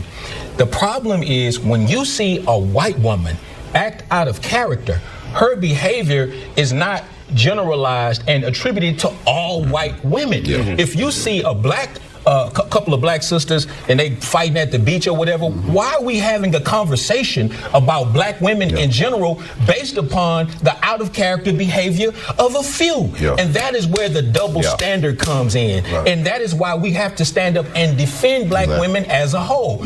And we have to separate the exception from the rule. The black women that we saw on the panel that preceded ours, these were highly intelligent black women. If you follow them around throughout their day, you think they fussing and fighting and being cantankerous all day long, they would not have been able to accomplish what they've accomplished. But catch them on the day when they're tired. Catch them on the day when they feel as if though they're human beings. They can't break through the glass ceiling and they have a right to be angry. All of a sudden, that moment becomes the standard for all black women. That don't make no sense. We want black women to be perfect. 10 seconds. We want black women. And you said about the masculine energy. A lot of times black women had to be masculine. They had to be the father because the slave masters stole the father away. They had to be the father because you couldn't have a father in the home and get welfare. So a lot of them, they had to be that masculine. They had to have that masculine energy. So we shouldn't blame them. We should praise them. And white women have masculine energy too. Amen. All right, there you have it. Thank you. Once again, we gotta quit shifting the goal line. We gotta quit.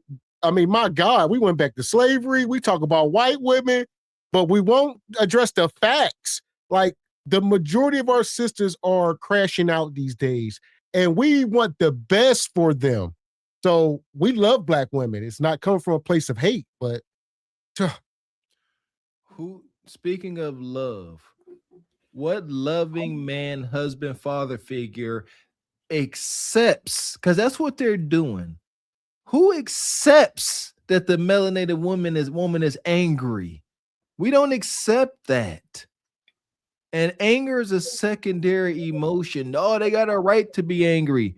Is it anger or is it sadness? Yes, we all as melanated folks, African Americans, FBA, whatever you want to call yourself, we all have trauma and hurt passed down to us through our DNA. Under freaking stood. But saying you got a right to be angry? No, I feel like that's a hateful statement. No, sister, you don't have a right to be angry. Let's see what's making you angry and get to the root of it so you don't have to walk around with anger. Walking around with me sitting here, if she say, well, Mr. Walker, I'm angry because I'm overweight. I got 3 kids by 3 men. Some of this stuff we can't change. We're trying to save a generation behind y'all. The problem is some of these women that's angry, ain't nothing gonna change that. It's just, it is what it is. And there you go. And that right there is part of the selfishness, Mr. X. Those that have gotten to a point, let's be clear, we all have cautionary tales in our whole story. Every last one of us is part of the human experience. But the ones that are, for the most part, FUBAR, like Mr. X described, they won't acknowledge it. They won't acknowledge that they are FUBAR and use that testimony to stop the young generation from making the same mistake. And that's a problem. Yeah. And I think what's important to acknowledge is the fact that, yes, Black women as a whole, we were sold a bad bill of goods when it comes to feminism, when it comes to all the different things that we went through. But it's no excuse for bad behaviors or bad belief systems or whatever. It's okay to acknowledge that we were sold a bad bill, but it also needs to cause you to acknowledge it and to also just to do better, because we've been through so much, it just doesn't give you the right to behave the way that you behaved, or treat the men the way, whatever way you want to treat, just because of what you've been through. We all have to admit that somewhere down the road we took some wrong turns, and it is what it is. If we're going to save the next generation, we have to acknowledge that we didn't always make the best choices, and that is what's going to help future generations in order to do better, because there were things that we did that ended up not being the right decisions, and our choices are the reason why we are where we are today. And we just have to acknowledge it, address it, and acknowledge it, and move on. But I don't agree with these men just kind of pacifying the behaviors. I think that the behaviors need to be acknowledged and they need to be called out, and it's going to take men. Men need to be speaking and telling the real, not pandering to women. That's the problem. Like, tell women exactly what it is, because these men on the panel, I don't want them representing me. I wouldn't want to be married to these gentlemen. I want somebody that's going to challenge me to do better, to become the best version of myself. I don't want to be pandered to. These are not the type of men that I want representing me whatsoever. And I would say, when we setting the bar that low and making excuses, I mean, it ruins it for the children. It allows them to set their bar low and not achieve anything and simply be victims and say, look, because my mama said this is because slavery, and I got the right to not accomplish anything. And I also got the right to complain, and I'm entitled to something. And no, we cannot be raising the babies like that. You got to, tell them about the past and the stories of slavery and all that with some triumph. All right, with some bass in your voice. You can't be sitting there crying and weeping and we victims. No. So that's part of it, just that whole victim mentality. There you go. That is the number one, the ultimate reason for us to be upstanding model parents, husbands, and wives for the kids. We need not instill misery and what is it? Just woe is me-ism. That's my new word. Just woe is me, going through life like that. Been there. Know what that feels like. No, like you said, give them glory, triumph. Tell them that there is glory in the struggle. Don't just. Well, you got to be out the struggle. That's the thing. You got to get out of it first. You can't currently be in the struggle and be like, because now you're going to the reason we in the struggle is because what happened then, and it never got better, and that's why we still here. But you could be in a better place and say, look where we came from, and look where we going. There you go. Don't tell them about the glory in the struggle. Show them with your actions. Amen. Yeah, and you can tell these men, I don't know if they were raised by a single mom or whatever, but I don't think very many men were around, and it just seems like they were, just listening to what Big Mom and Auntie Nene and them and all that, just sitting in the kitchen just talking about all of this, and they're just kind of just spewing that rhetoric or whatever. And it's unfortunate. I hope the host, steps in and says something, or maybe brings something like that up, because they need to be standing on business, and they're just not, unfortunately. And this type of pandering and stuff, it is not going to help the culture. We just have to talk about what's real, call out the things that need to be called out, so that we can all do better. But this is kind of taking it a step back by not acknowledging what needs to be acknowledged and holding people accountable. Like, Black women, we're not above being checked. We're not above, a reproach or whatever. What makes Black women think that they don't need to fix anything, or they're just perfect or whatever? That's absolutely not the case. And we just have to call out the things that need to be called out, so that we can do better for these future generations. Amen, Sister Ebony. That's it. Appreciate you, Bread Back. Says, if melanated women set the standard, then I ask the question, why are they the least desired for marriage? They're not moving in a marriage-minded way, but they are the most desired for hunching. We acknowledge that. And they moving in a hunching way. They twerking all the time, leggings, and they putting out that energy. There we go. Appreciate you, brother B. Wyatt. Been a member for 26 months. Says, Mr. Walker, look up Goombas from the Mario movie. I know what Goombas is. Big brother. Shout out to Sean. Says, how do we address growing tension between melanated men and women without defaulting to blame? Well, see, it's not blame. So I got to look that up. Blame is not the right word. We're not looking to blame to absolve. There you go. We are looking to place blame, if we got to use that word, to fix the problem. Kev talked about this. It just is what it is. The sisters have some power over the moral compass of our culture. It just is what it is. They got to accept the power that they do have. Or are melanated sisters children? That's a big talking point. Tommy Sotomayor, I don't agree with that ish, but they'll say, okay, y'all ain't accountable for nothing, so are you grown children then? I say the answer is no, so be accountable. Yeah, I think too, it's important that when we do have these conversations, to listen with a level of understanding and with compassion, not so much just trying to prove a point, because we can have these conversations and we can talk about the tough issues, but we just have to be respectful of it. I think that when we have these type of discussions, it's all about having respect, and it's okay to have a difference of opinion, but just make sure that you are respecting your opinions on the matter. That's how we get to the bottom of it. And that is how we can have, civil conversations when it comes to relationships, just listening with a level of understanding. I think that's most important. There you go. Shout out to the sister, Rachel. We appreciate you, sister. Say shout out to Ebony, sound and look great.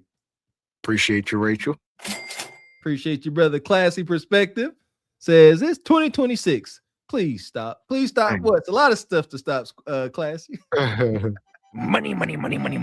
We appreciate you, Rachel. Where the latest stop? Tip sisters, we need something. Says, how can melanated women have the most degrees and are single moms on EBT and welfare?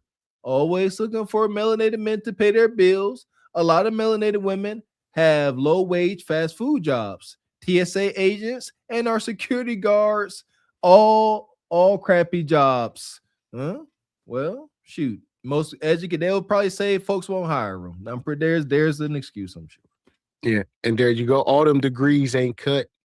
But like you say, it just be wild. Like I said, shout out to my sister. I'm sure she done been to school at least a couple times.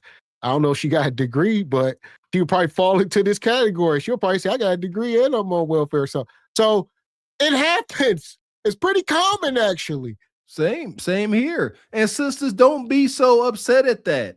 Like, men have been going through that for a while. Get a degree and can't get a job or career in your field, that's a thing. Especially with I truly believe with our generation, Mr. X, because shoot, we were sold college. I seen it, I lived it. We were sold college, and they didn't care about having a demand for whatever field you went into. It's unfortunate. And they were just going for anything. A lot of community college. Like I said, a lot of folks was not going to school with any intentions. Let's get it clear. It was always scheming and scamming, trying to come up on a check. Are you doing it for some type, because they told you need to either get a job or go to school, or I'm cutting your benefits.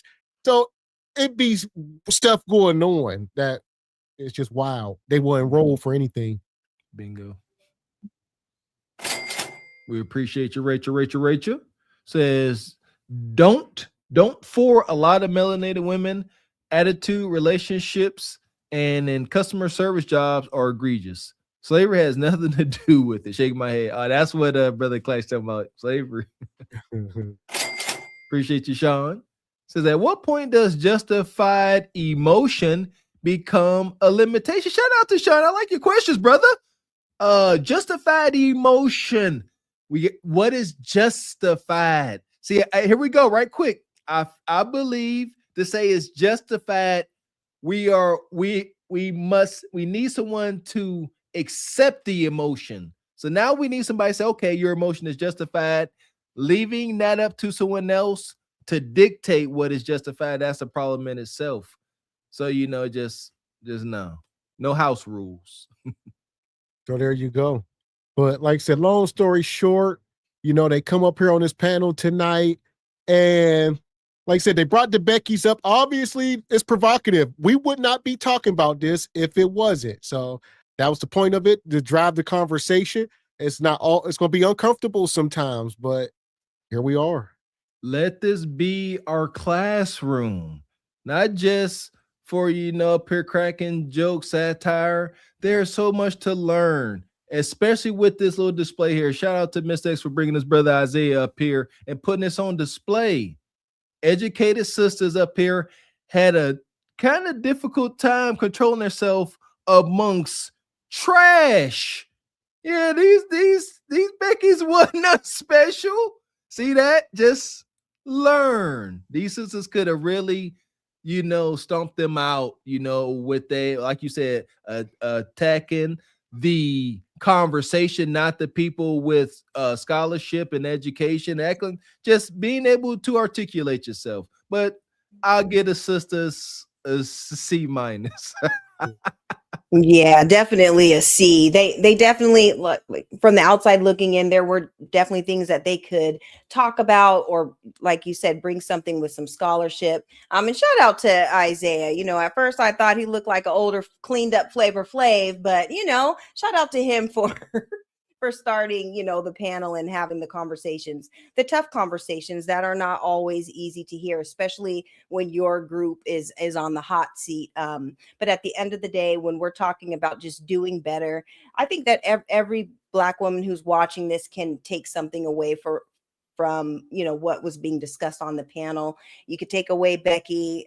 They're definitely not the best representation from their culture either, and it is what it is. But I think as a whole, we can take away that there are things that we can do better, and just to present the world with our best self. And I don't think that there's anything wrong with that. Just becoming the best versions of yourself, especially when we're talking about having daughters and we have young people looking up to us and stuff. There's always something that we can do better. And that will be the biggest takeaway that I take from this panel tonight. So there we go. So as far as the panel tonight, we're going to take them and put them in the sub. For now. The passengers of the doomed Titanic sub spent their last moments in total darkness looking for bioluminescent creatures out of the small window and listening to their favorite music. The new details of the 5 passengers' final moments have been revealed by the wife and mum of the father-son duo. Wade in the water, diamond wade in the water. Something's gonna trouble the water. You better wade in the water. Yeah, man. Woosah. Control the emotions. Woosah. Desired outcome. That's it. We appreciate No Contendo coming through, brother. Says AI Skynet. Now the BT1000 turned into the BT900. Okay.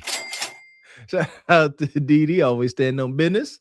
Says, get mad at the folks who perpetuate stereotypes, not those who call it out.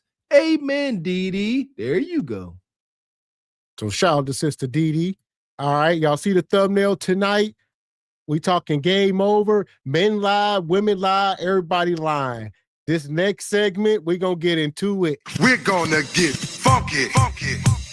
All right, shout out. We're going into the mud. All right, we're going to the mud every once in a while. I see Tasha K finally dropped this interview to YouTube.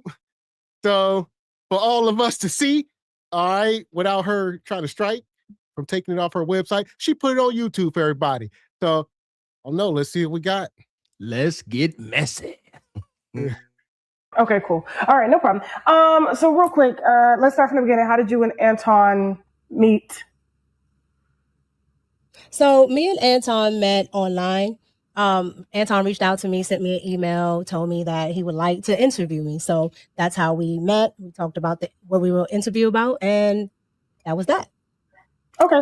What made him reach out to do an interview though? Were you trending at the time or something?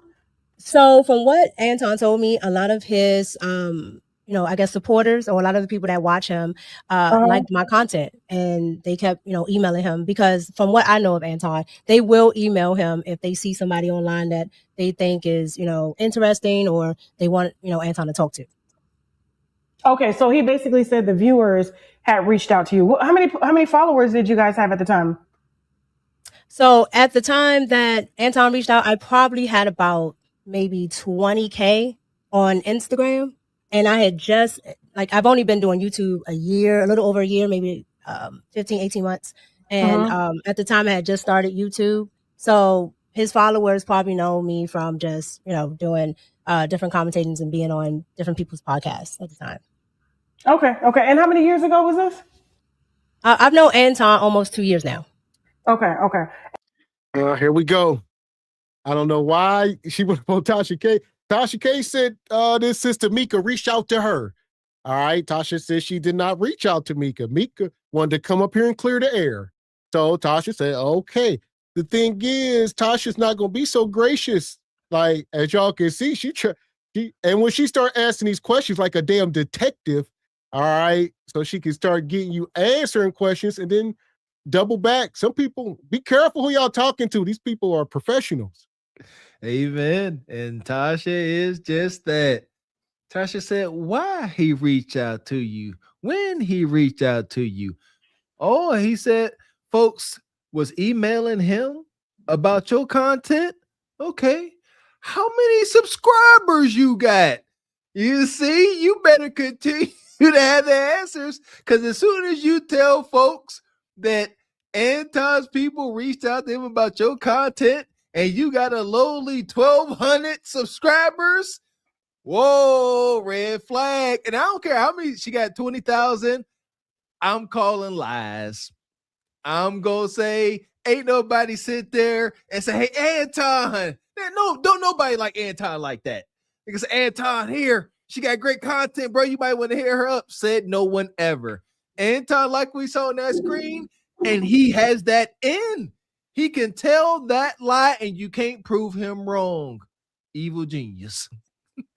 Yeah, and Mika, this is the thing. She knows exactly what it is, and she knows what she was stepping into. At the end of the day, she is a beautiful woman. Beauty plays a lot into this. But I think she was a rapper or something, and she used to make music videos and stuff. And she has her own channel to her own right. But at the end of the day, you have to smarten up and just know exactly what it is and stop acting like you don't know, like everything's so innocent. We can all see this from a mile away about what was about to happen. You're in this man's hotel room. You're spending time with him, going on dates, whether you're calling it that or not. You're a married woman. I don't know what her husband was thinking, allowing all this to go down, pulling up on this man every, 2 days out of the week or whatever to do these filming and getting paid a lot of money to do so. So at the end of the day, this is all wonky. And I think she just needs to hold herself accountable and just know that it was what it was. They were both married, whether he has the arrangements with his wife or not. I don't think she did. And so it just looks really bad. You're a married woman spending all this time with this man, and he's paying your way or whatever. It's not a good look. It's not a good look at all. Yes. So we're gonna bind through this interview. It's a lot here. Excuse me. Shout out to Rachel. Says, Mr. Walker, stock market is a mess because of the Iran that. I don't know if I can say that. Says it's a roller coaster. It's been down a lot and oil is up. Okay, what about this stock coin? What's that about? Appreciate you, Rachel. Yeah! Boom, shakalaka! Here we go. And so, all right. So what would lead them to believe, because I know he had that big blowout with Corey Holcomb. I don't know if Corey mentioned your name or anything like that, but when it comes up, like you are coming up as Anton side chick. Now, I do want to put this out here. You are very attractive. You're very articulate. And I wouldn't want you around my husband. I'm just saying. I'm just going to keep it above. No, please don't be disrespectful. I'm just saying. I understand. However, you heard Cam Newton. Cam Newton say he can't be around no beautiful women and it just be strictly friends. Okay? And a lot of men do think like that. So I just kind of want to understand like the nature of the relationship. Did you guys just start working together all the time and doing content together?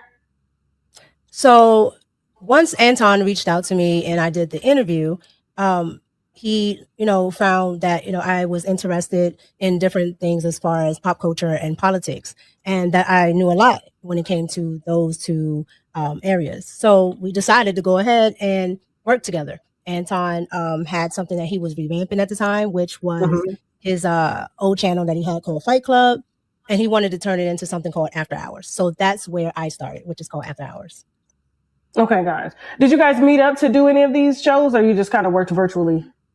Most of it is virtual. I've probably been to Detroit about maybe 3 times, but most of it is virtual. Okay. If not all of it, probably about 98% of it. Okay. Now, did you meet the wife? Yes, I met her the first day I came out. Okay. And she didn't mind y'all working together? No. And, to contrary of, belief or popular belief, she's there 99.99% of the time. She's not a content creator, so she stays off camera. Okay. Okay, so at the time on YouTube, you said you had about 20,000 followers. Well, on Instagram. On YouTube, I had just started when I met Anton, so I probably had a little over 1,200 subs at the time. I was building my platform, but I was already, doing YouTube. And when Anton reached out to me, I already had motion on Instagram because of the entertainment that I was doing already and the news commentary that I was doing already. Okay. It's not the same though. We ain't gonna sit here and act like it's the same. YouTube is its own beast. It is what it is. YouTube is its own, and it's gate kept for the most part.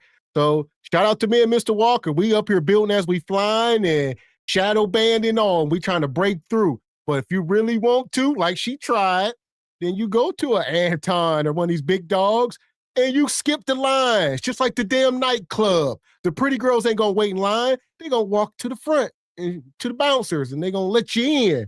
And all the ugly guys like us gonna be like, hey, why we gotta stand here and wait to get in? But, they know folks. There you go. Shout out. Shadow banning is very much real. Shout out to Sister Oluwa. They stopped sending y'all notifications. Why? Because we over here preaching the truth, growth, community against the status quo. But what example did I just make? If she got 1,200 subscribers, wouldn't nobody send Anton emails about her content? And lo and behold, I promise you I ain't seen this. How many YouTube subscribers she got? About 1,200. Ding, ding, ding. Anton like what he saw, and he started pitching professional woo. Yeah, and I think she definitely knew exactly what it was. She was using him also to get content or whatever, whether it turned into a sexual relationship or not, or whatever. What goes on with them is their own business or whatever. But I do think that she was well aware of what it was, and she was using her beauty and things to her advantage, and it is what it is. But she should just own it instead of coming up here splaining and just talking about it and stuff. Just take accountability for your role in this as well, because you definitely played a role and you fed into the things that he was selling you, and it was what it was.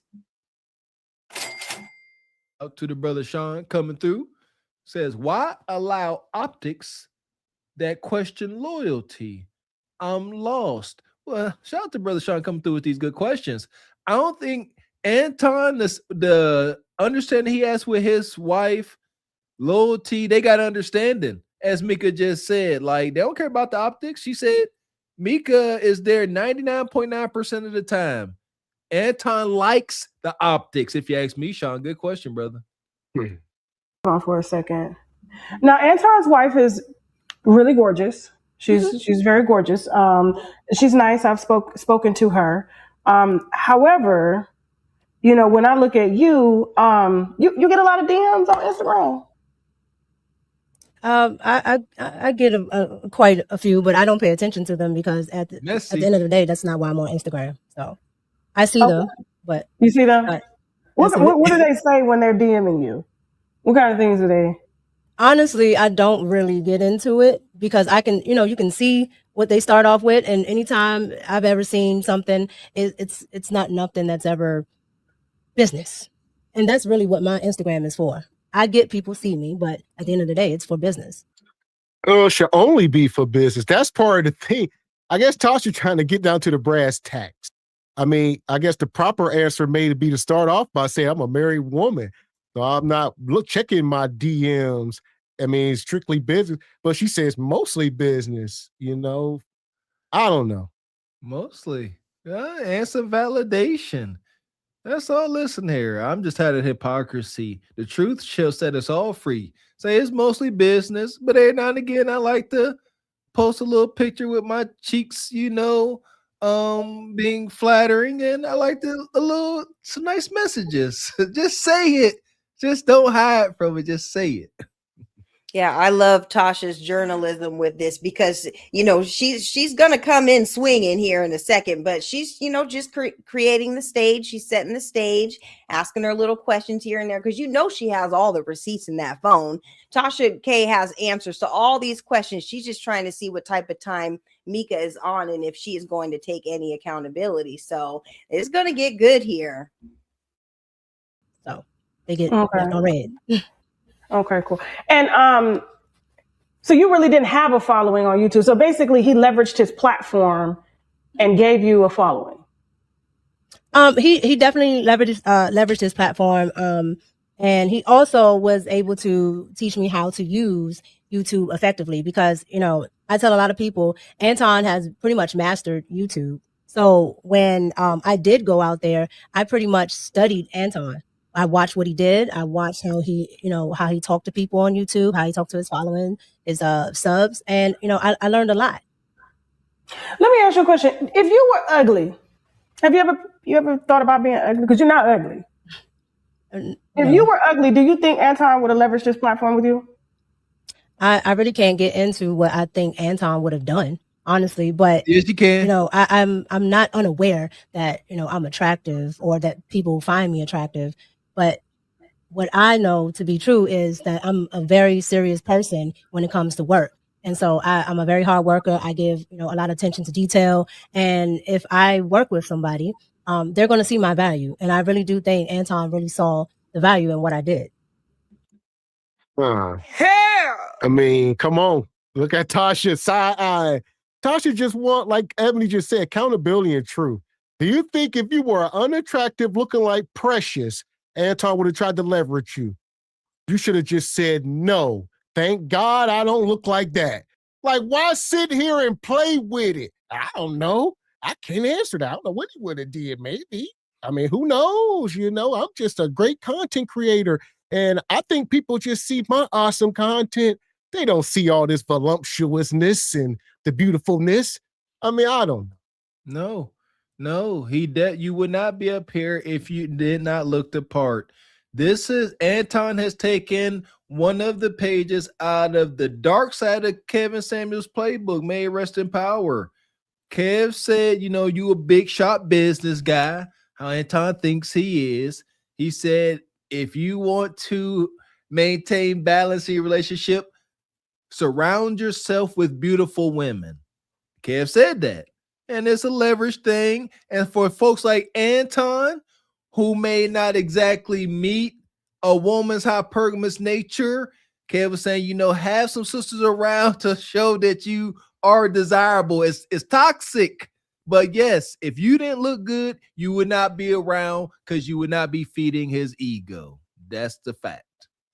Yeah, and just admit it. Pretty privilege, it is a thing. And I think if she just stood on that, the looks get you in the door. You can back it up. I don't know what her, what kind of a podcast or whatever that she has, but Anton wasn't checking for your content. He was checking for, for your behind. That's what it was. And she should just acknowledge that. And it is what it is, because we all can see it from a mile away. So I don't even know why she's deflecting and dancing around the question. Just own up to it. It is what it is. This is a part of you. You are a good-looking woman. Just know that is the reason why he hit you up in the first place. And then, you can have your content to back it up, but it is about your looks. And that's what he was contacting you for. And it is what it is. Just own it.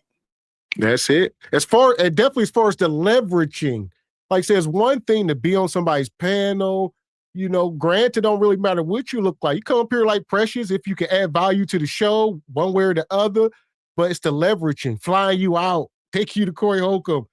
The leveraging, he wouldn't have been flying you out if you look like Precious and all that. That's the leveraging Tasha's talking about. Yeah, that part. Okay, so were you doing this on Instagram at first before you did on YouTube, or like you were just making YouTube is because YouTube is actually different than what I was doing. So what I was doing was on TV. So here locally, I was on Fox 5. So I did the entertainment segment. I would talk with TMZ and we would talk about whatever the popular thing was. I also did a podcast out here in DC where we would talk to different celebrities, sports figures. I've had NFL coaches and all types of people, Wall Street people, just everybody that's pretty much trending we've had on that podcast. So I was already used to doing that. I just had never done it on YouTube. So once I started my podcast, that's when I started to do that. I guess what I'm trying to figure out, because I notice a lot of smaller content creators, but they have to already be doing content in the same manner than which I'm doing it. Because I've helped a lot of content creators. I've scaled their platforms massively. I'm talking about, I'm taking content creators from 5,000 to 300,000, 200,000. Like I really do that. But but for you, I was just trying to figure out, like, because my platform is huge. And I was just trying to figure out, like, where did he actually see your talent? Because if you didn't have a YouTube presence, you were only on Instagram. I was on television. Okay, you're on television, but you're on television in DC, correct? But I would put those on my social medias. Yes. Mm-hmm. So a man in Detroit on YouTube happened to catch your TV segments on your Instagram, and his viewers said that he should talk to you. And so he reached out to you via email. Correct. What? His subscribers or his viewers sent him my content. Well, what content were you making that was in line with what Anton is doing? Because Anton does I'm in politics. I'm in politics. So Anton has 3 different channels. Anton does, yeah. Man, listen. Stop lying! Why you lying, ho? Stop lying! I know the time, ho. Stop lying. 4G's where we slide. Stop. And that's the thing Tasha's getting to the bottom to. I guess that's why she checked her phone, because she like, there was no content. That's why she's getting dates. All right, when y'all start doing this? When that start? When did that start? And she on her page checking, and she like, there's no content predating these dates. There was no content here. You wasn't doing anything. And so she's like, oh no, I was on radio. I was on TV on WPXP local. And it's like, oh, everybody, they seen you and they referred you. Yeah, they see me locally. And then, yeah. So I don't know, man.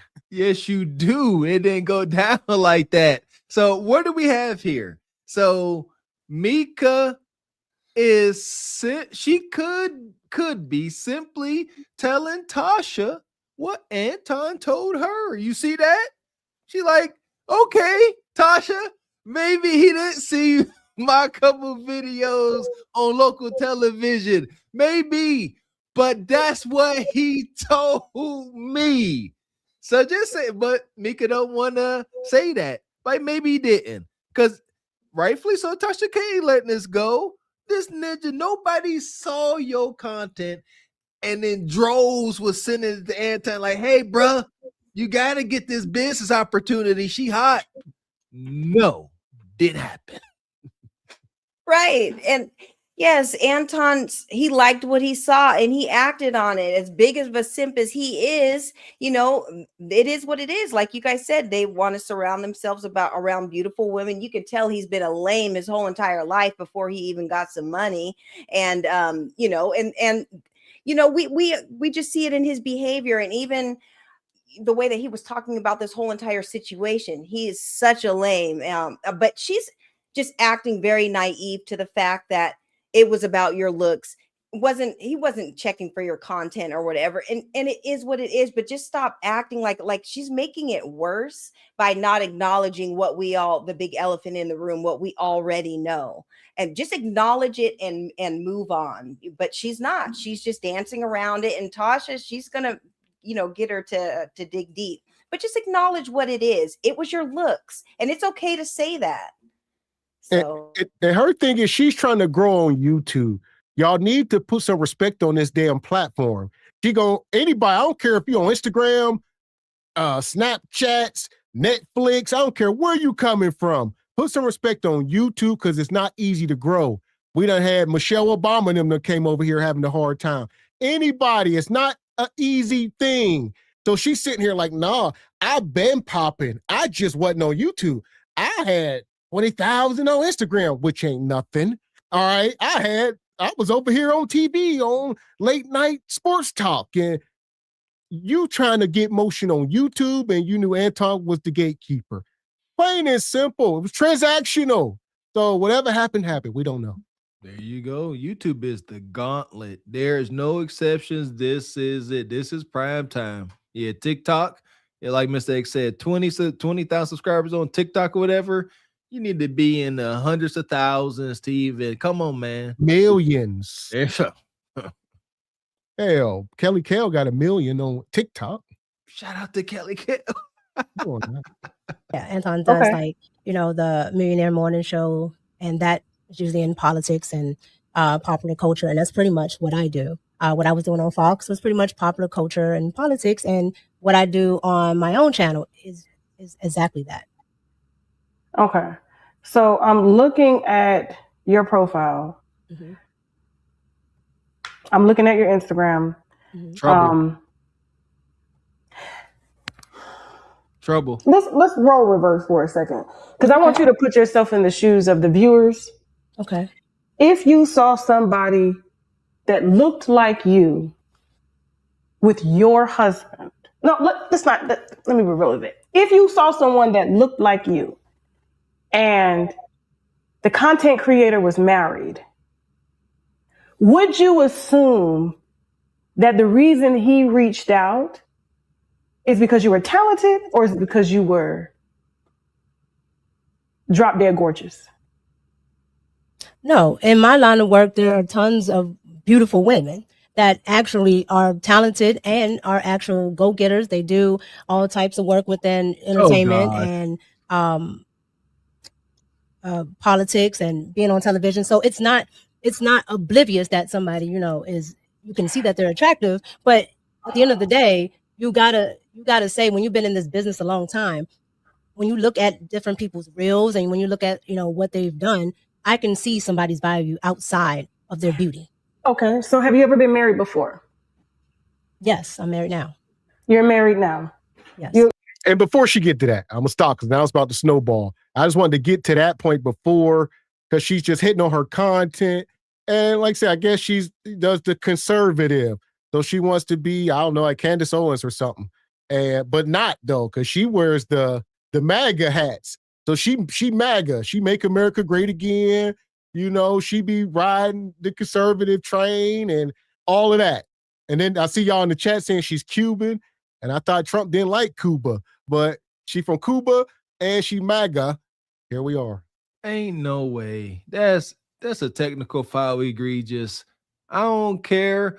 I have more conservative views, but as black folks, we are not allowed to put on no damn MAGA hat. That is some coon buck dancing ish there. I don't care how much. Absolutely not. Make America great again. And you got, tell me when America was, give me the years when it was great. Don't do that. Don't. I guess only Kanye could get away with that madness. Yeah, and while all this is going on, all these DMs were taking place, and she's talking about all the DMs that she gets that she doesn't read. Where is her husband during all this? And did she discuss these things with her husband? And why wasn't he being more protective of his wife, letting this simp come in and you know, get in between him and his union? Like, what was being presented to him for him to allow this to happen? She's acting super green right now, like she doesn't even understand what's going on. It's okay to acknowledge the inevitable, and there's nothing wrong with that. But she just keeps dancing around it. And she's never going to learn if she doesn't acknowledge what took place and her role into it. She's never going to learn her lesson. Tasha K just sitting there man, just reading her and just, so we're gonna let it go. We're gonna let it go, Harry. Outside of their beauty. Okay, so have you ever been married before? Yes, I'm married now. You're married now? Yes. You have a husband? Yes. How long have you been married? I've been married pretty much all my life. And your husband, all my adult life, yes. Okay, so your husband approves of your work relationship. I just followed you, by the way, on Instagram. Your husband approves of your work relationship with Anton? Yes, my husband knows of every work relationship that I have, period, whether male or female. Is your husband on your IG? No, my IG is strictly for business. I don't put my personal life on my IG. So you actually have a husband posting pictures like this. I'm just trying to figure this out. Like, because the pictures you post are they're gorgeous, but they're kind of a little bit risque, a little bit. I'm going to be honest with you. When I look at your profile, it's given more IG model than commentator. It's just my opinion. I have two profiles. One is just Pop Culture Mika, and the other one is the one that I'm on. I'm on Pop Culture Mika. And then the other one is Red Cup. So the Red Cup profile is just all my commentary, whether it's it's just too much, man. I mean, we could just rewind that. Tasha said, how long you been married? She said, all my life. Fuck is you talking about? We don't know. All my life, ninja. That's wild as hell. Nonetheless. Listen, gotta give Mika some credit on her stoicism. That's it. She remains just even keel, calm demeanor. Even when she said married for her whole life, she ain't really getting flustered. Huh?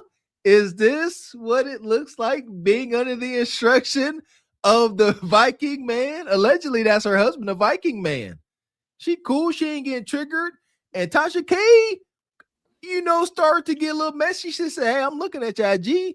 These are some risque photos, Miss Commentator, professional commentator. Oh, I got 2 channels. It's okay. I got 2 channels. Wait, so her husband is a white man? I didn't know that. Is that what you said, Mr. Walker? Yeah, we don't. Like I said, we ain't putting no allegations out there. Okay. We don't know. Yeah, we have no clue. So we ain't spreading no rumors. Okay, because that would make a lot of sense as to why she's kind of stepping out and was talking to Anton or whatever. That would actually make sense. Whatever it is about who her so-called husband is, she don't really like him. When you're proud to be with your your husband or whatever, you're posting pictures and you are, you know, respecting him online and being proud to be his wife or whatever. And it just seems like he's kind of like something that she kind of pushes to the side and is more or less promoting herself and not so much her relationship or her marriage or union. And that's what's most unfortunate. I would be very offended if I was her husband. You know, you're not about to hide me. I'm not no secret. You know, you need to be proud that I gave you my last name. And where's the pride in that? So I'm just not seeing it.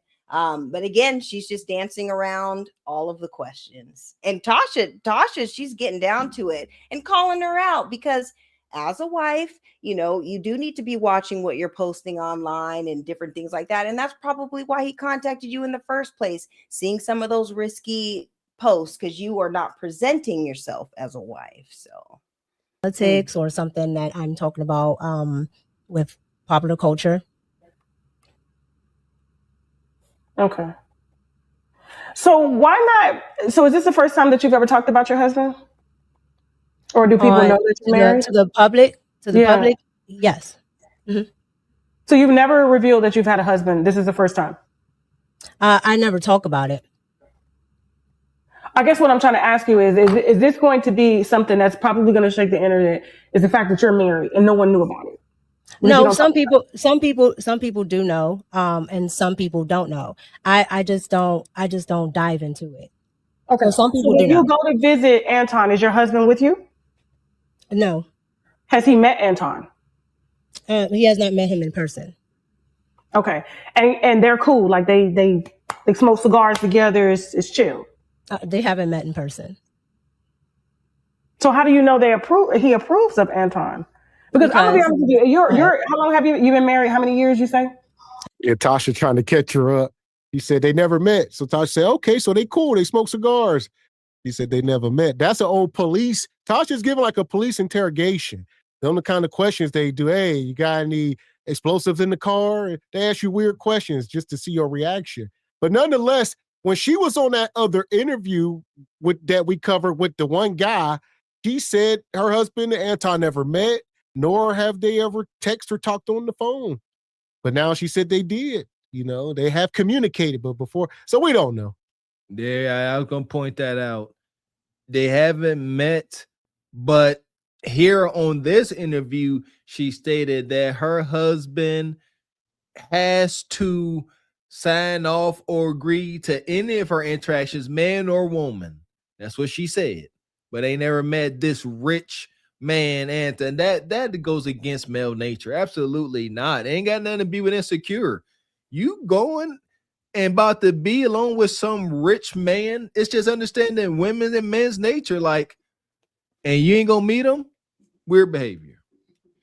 Yeah, and you're supposed to be my wife, and you're just flying all around, you know, getting flued out here and there to be with this man. Oh, I'm gonna have a whole bunch of questions for Anton if I am your husband. I want to know where my wife is going to be pulling up to, and what type of business dealings that you guys have going on. No, I'm gonna have a lot of questions when it comes to you getting flued out, and you're taking that time away from me. You know, another man doing this. So. She's being very vague, and yeah, something doesn't seem right. I don't know what type of relationship they have or whatever, or obviously there's something going on as to why she is stepping out and doing what she's doing. But I would definitely question her intentions, you know, as far as their union goes, because she doesn't seem very proud of it at all. My entire adult life. How old are you, if you don't mind me asking? I don't put that out. Okay. Are you guys together or are you separated? No, I'm together. And you live in the same house? Live in the same house. You have kids? I don't put that out as well. I don't understand that because, you know, I'm a married woman. I've been married 20 years. My husband was just talking to you on the phone there, like when you needed tech help. Why hide your marriage? That's why I say it's wonky. It says wonky. You are not a celebrity. You are not a celebrity. You ain't Beyonce. All right, Grant. If you come up here on YouTube, there ain't too much protected, especially when you're showing your face. You should have did a faceless channel only way you trying to move like you trying to move, you should have did a faceless channel, an AI channel, or something. You trying to come on camera and move in absolute secrecy. Are you married? Nobody knows if you married. They're not asking you to show your husband, but they should at least know the whole time you up here operating, like Tasha said, like a single woman. Your IG looks like a single woman's IG, but you married. How old are you? I'll answer that question. Granted, it's nefarious. You got any kids? I ain't answering that question. But you want to be on YouTube?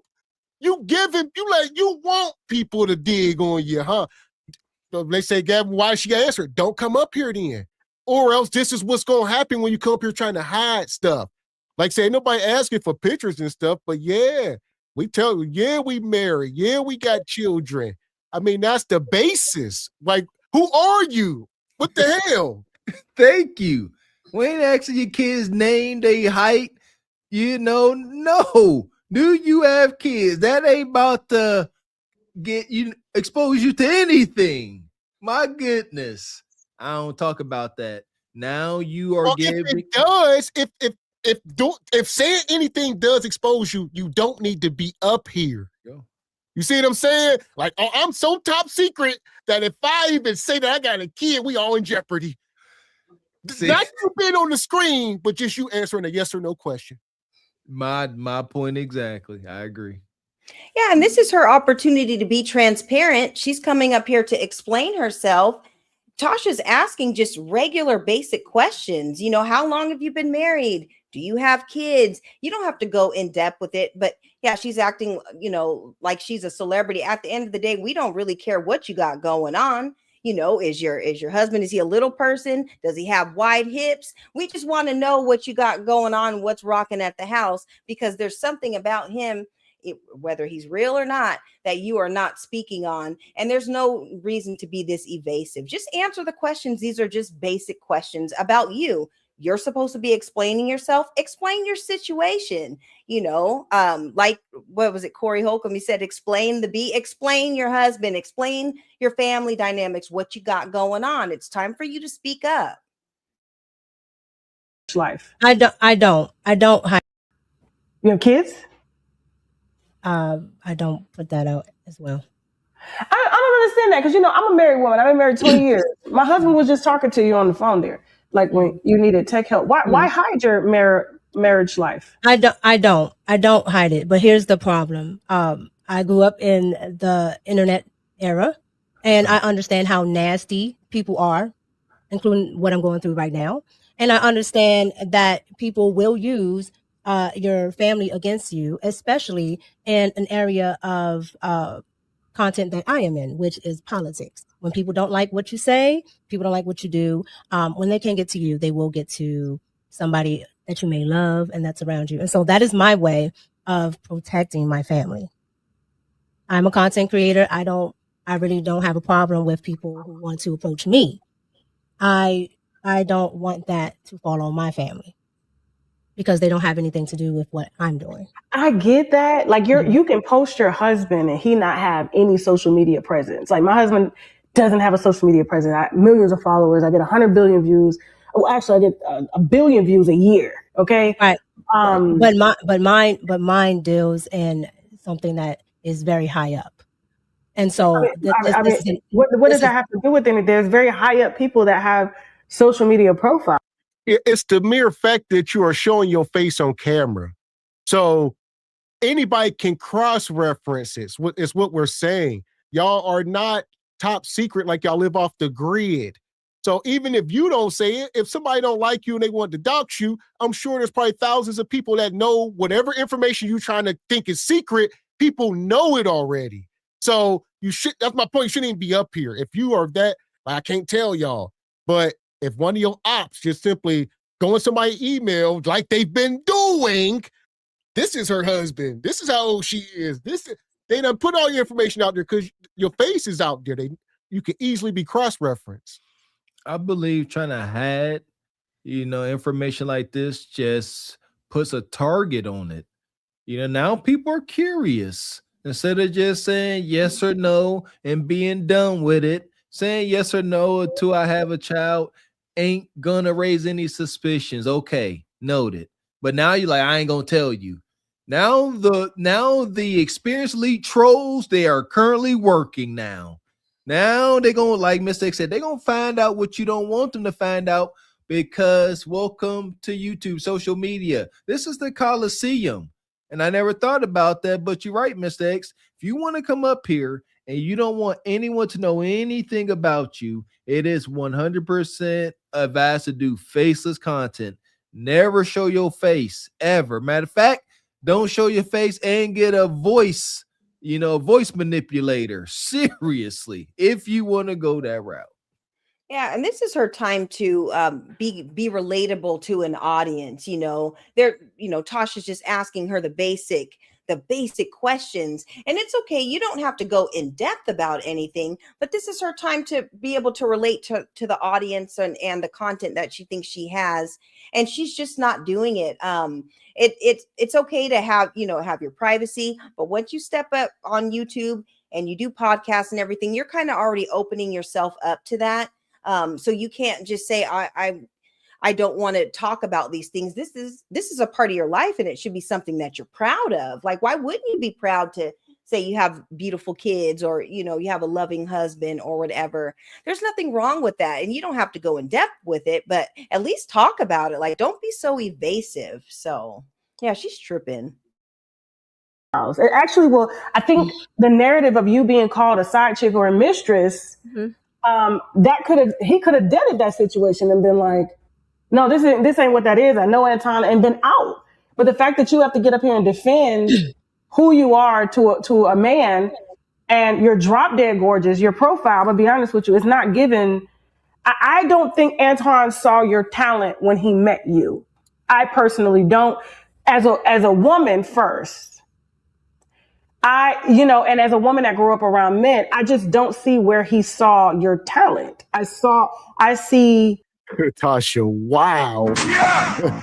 Tasha said, ain't no talent. He saw, this ain't Ninja Turtles. This is ass. That's what Anton said. But nonetheless, I forgot what I was about to say. Go ahead, Emily.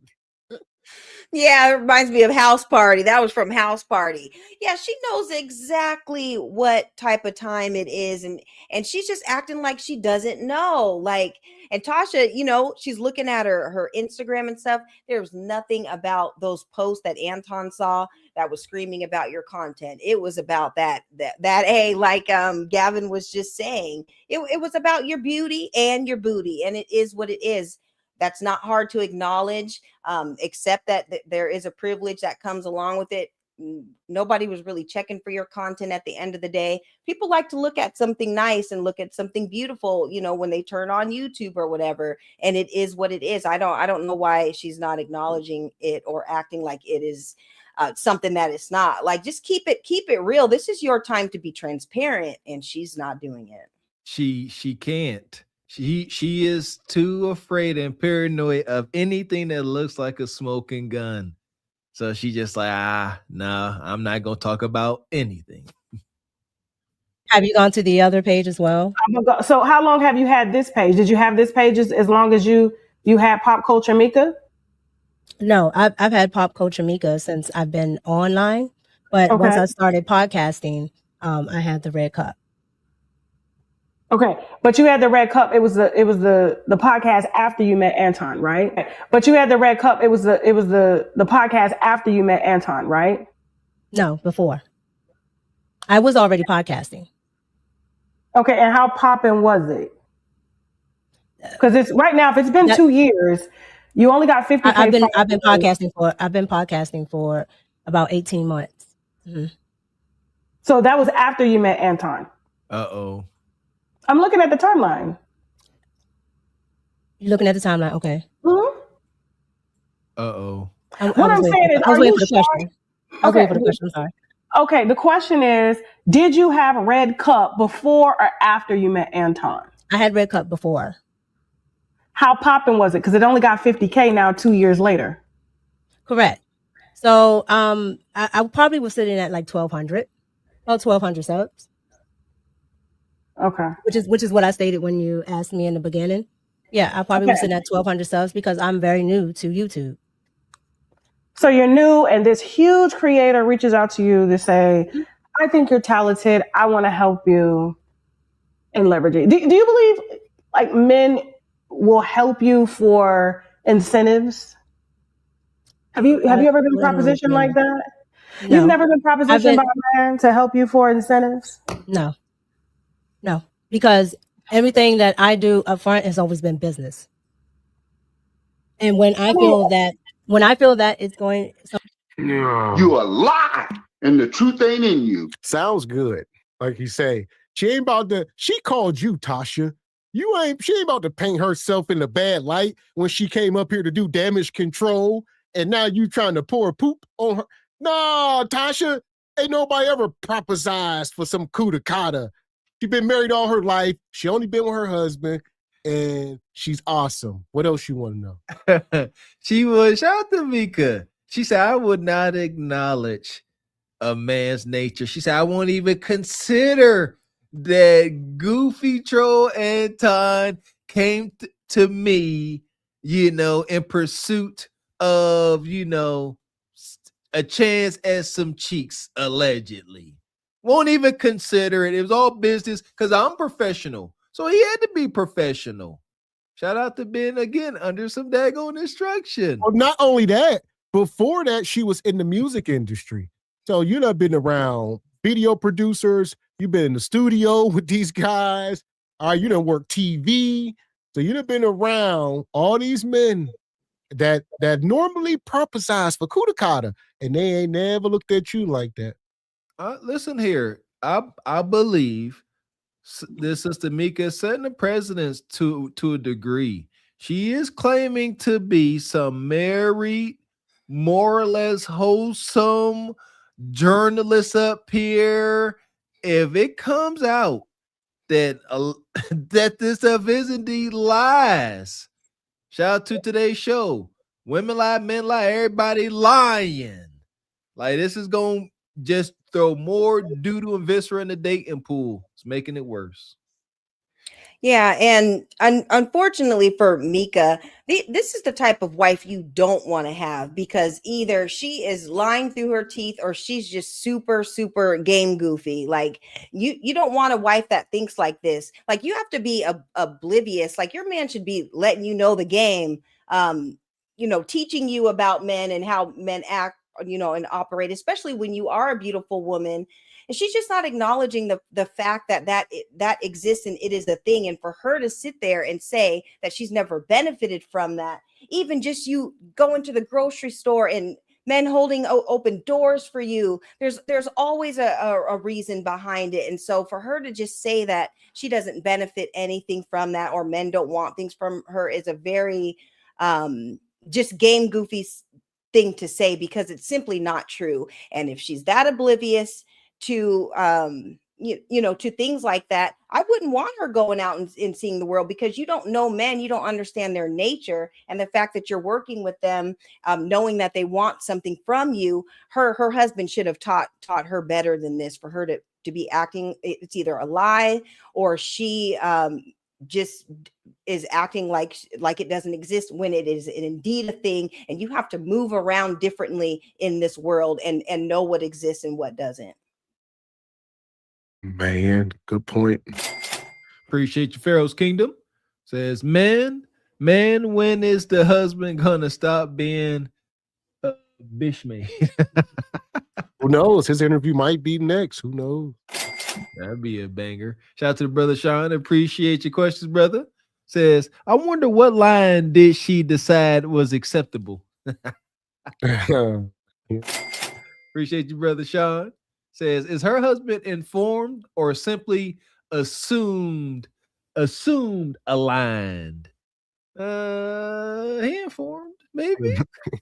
Shout out to the sister Naive. He's been a member for 9 months. Says she's on TikTok because she's seeking attention. Conundrum. Somewhere else, I will remove myself from it.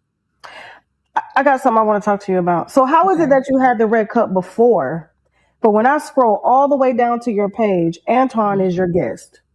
Is the first clips that come up, which tells me I had Anton as a guest. Okay, but he's your first guest on a podcast that you say you had before you He's my met first him? one-on-one. Mm-hmm. Okay. It's my first one-on-one interview. So I have live streams, I have videos, and I have one-on-one interviews. So I do see one-on-one. you too with Alvin Gray. I know him personally. I've done Alvin Gray. I've done Chicago Flips Red. I've done Brexit. I've done Sheldon Daniels.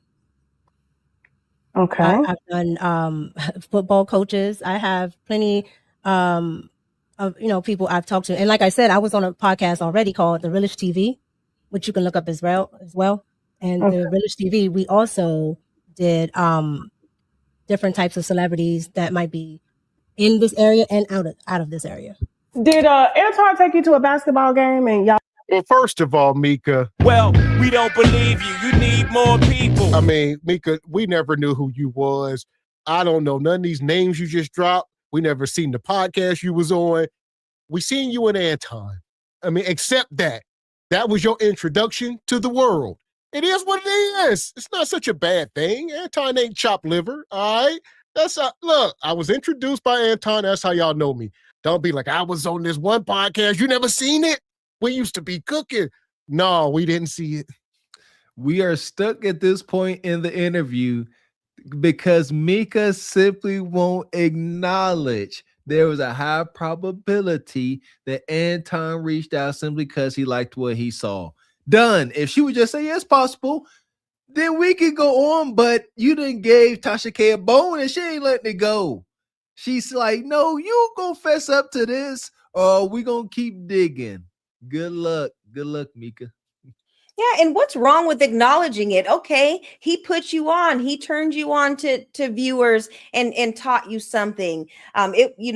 You were in on it too. He got something out of it and so did you. So what's wrong with acknowledging that he put you on? There's nothing wrong with that. You can, could have had your own podcast or your own social media presence in your own right. But let's be clear, we wouldn't know who you are or anything that you have going on if it wasn't for him. So just acknowledge it and move on. Like, it's okay to do. There's nothing wrong with that. So I'll sat courtside together. I did go with Anton to a basketball game. Yes. Mm-hmm. Alone? What do you mean alone? Alone. Did you guys go together? Yes, we went together. Anton had business dealings there already. So that's what he actually went for. Okay. And so he went there and then you joined him courtside. No. So Anton went there for business dealings. We probably sat on the side of the court for about 10, 15 minutes. After that, he's back talking to all the people he's talking to. You are in business. You absolutely understand that business dealings go on, not just in office spaces. What kind of business dealings does Anton do that he got to do at courtside, though, is the question.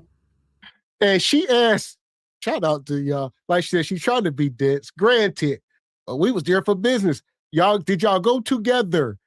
Yeah, we went together. We was there for business, just hey, Tasha said that y'all know what she mean. Did y'all drive into there in the same car? Which is yes. What car? Was y'all in the Porsche? So Anton took you to the game in the Porsche. That you courtside. We talked about this before. It's that D-boy. Count this money for me. We done had these comments. Like, quit playing with us, Bonquisha. He was showing you how he lived. That's how you impress us, sister. He was showing you his standard of living. Courtside at the game. Yeah, I told y'all that private parking. He get to pull into the private parking. You going in through the back door. It's not a regular experience. All right, he go, all that. You got to eat this. People rightfully were assuming you was his woman. That's it. Come on, you get out this Porsche with this guy. Any man, woman, child, dog, cat, or parrot is going to assume that woman belongs to that man. And here's my question. Did you ever bring your husband into the room? I'm big on that. Come on, married folks. You out. Bring your significant other into the room. I'll be out and about. Somebody say, oh, I like this. Some sister give me a compliment. I'm going to find a way. And it's pretty easy to bring my wife into it. They say, oh, there you go. Oh, I love your hair. I say, oh, thank you. My wife, keep it up for me. Easy there every time. Bring your significant other into the room. Mika, did you do that as you was getting out the Porsche, as you was sitting courtside? Did you ever just say, hey, I'm going to take this picture for my husband? Did you ever bring him into the room and show respect to him? The answer is definitely no. No, she didn't do it then, and she's not doing it now to represent her marriage, even with this conversation, because she's, being very secretive about everything. But she knew exactly what it was. She could have FaceTimed, her husband while being at that game or something. Like you said, Mr. Walker, she never brought him into the room. The level of disrespect to that man was at an all-time high. She's not acting or presenting herself as a wife. You shouldn't be going to basketball games. And I understand things can be business, but let's be clear. What type of business do you have with that man brushing his teeth in your hotel room?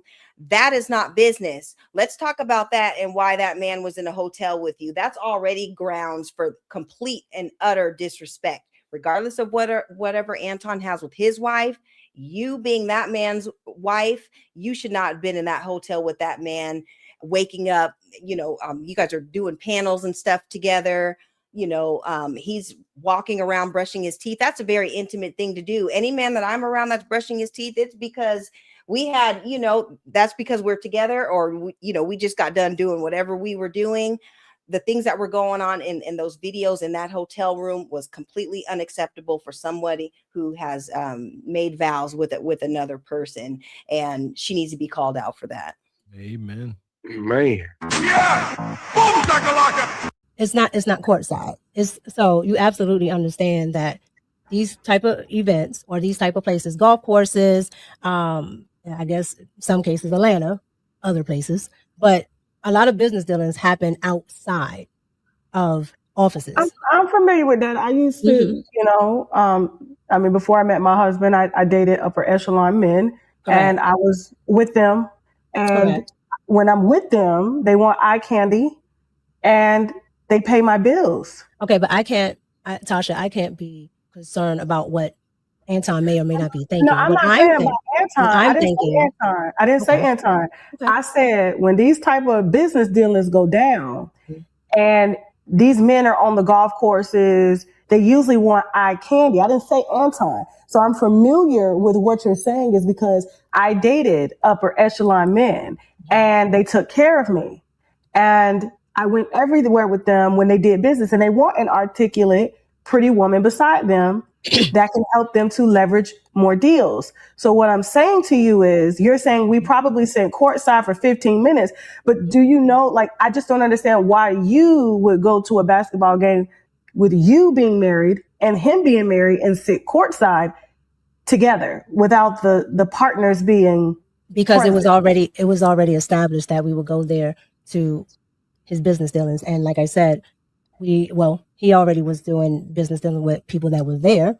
And it does not hurt for me to be alone, especially if these are people that I can potentially do business with. I grew up very upper echelon here in Washington, D.C., and my parents were a part of the country clubs, and we went along a lot of times as children. So I've seen this over and over again. So what does your husband think about you going courtside? What does your husband think about that? Good question. So my husband was absolutely fine with my picture because at the end of the day, everything that I do, my husband is aware of. I don't hide anything from my husband.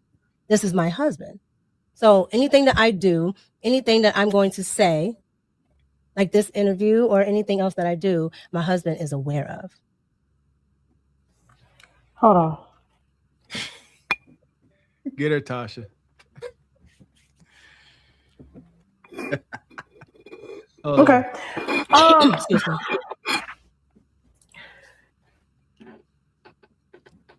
Is it worth your reputation being tarnished online? You having to contact platforms such as myself to clear your name?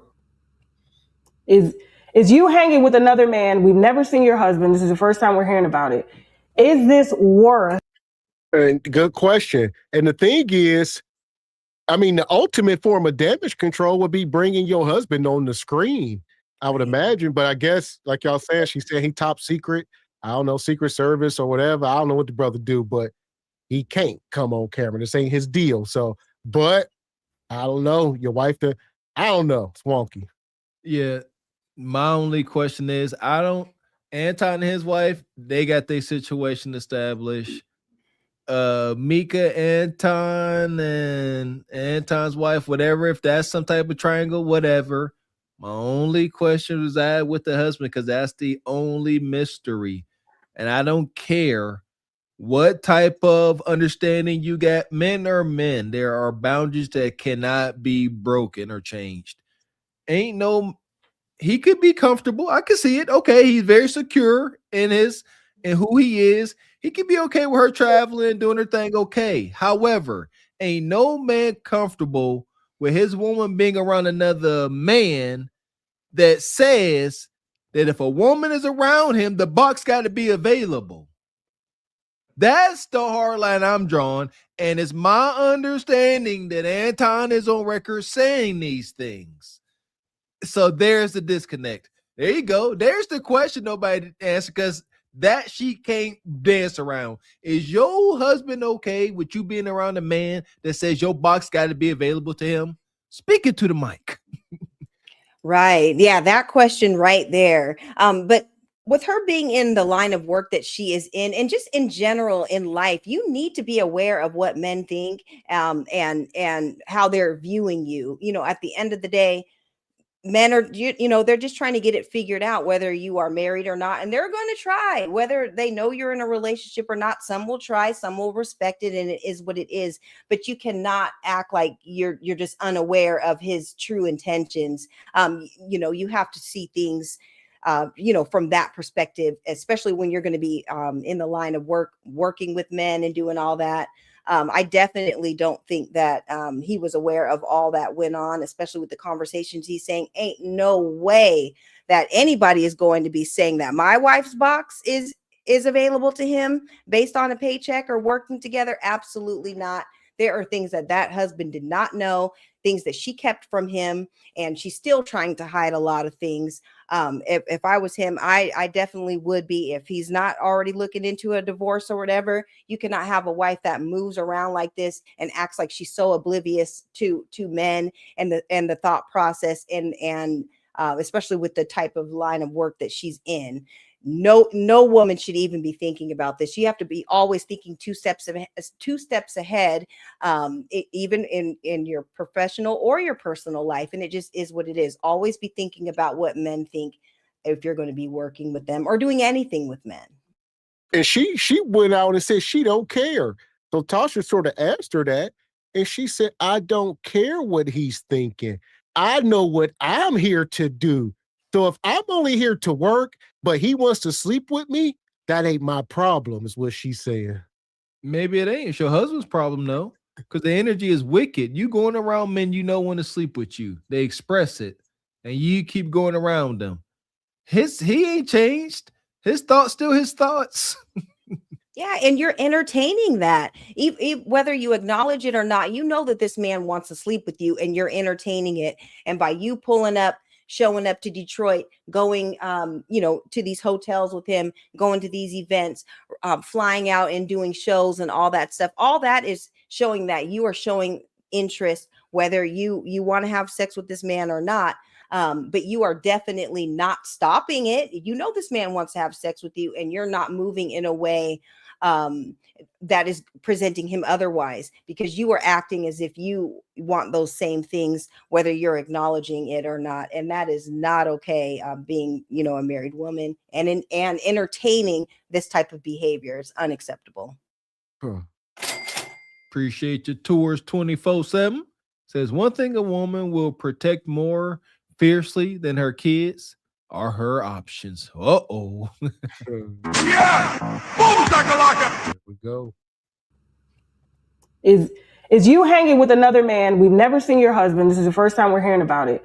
Is this worth your reputation? You say DC is a very small town. I'm familiar with DC and a lot of the money that walks around DC. I know the people, especially the black people. There's not too many of them around there that make money like that. So they're gonna know you when you pop up on this platform. So what I'm saying is it worth your reputation to have to get out here and defend that you're not sleeping with him? Absolutely not. Absolutely not. And again, like I said, everything that I've done with Anton has been all business dealings.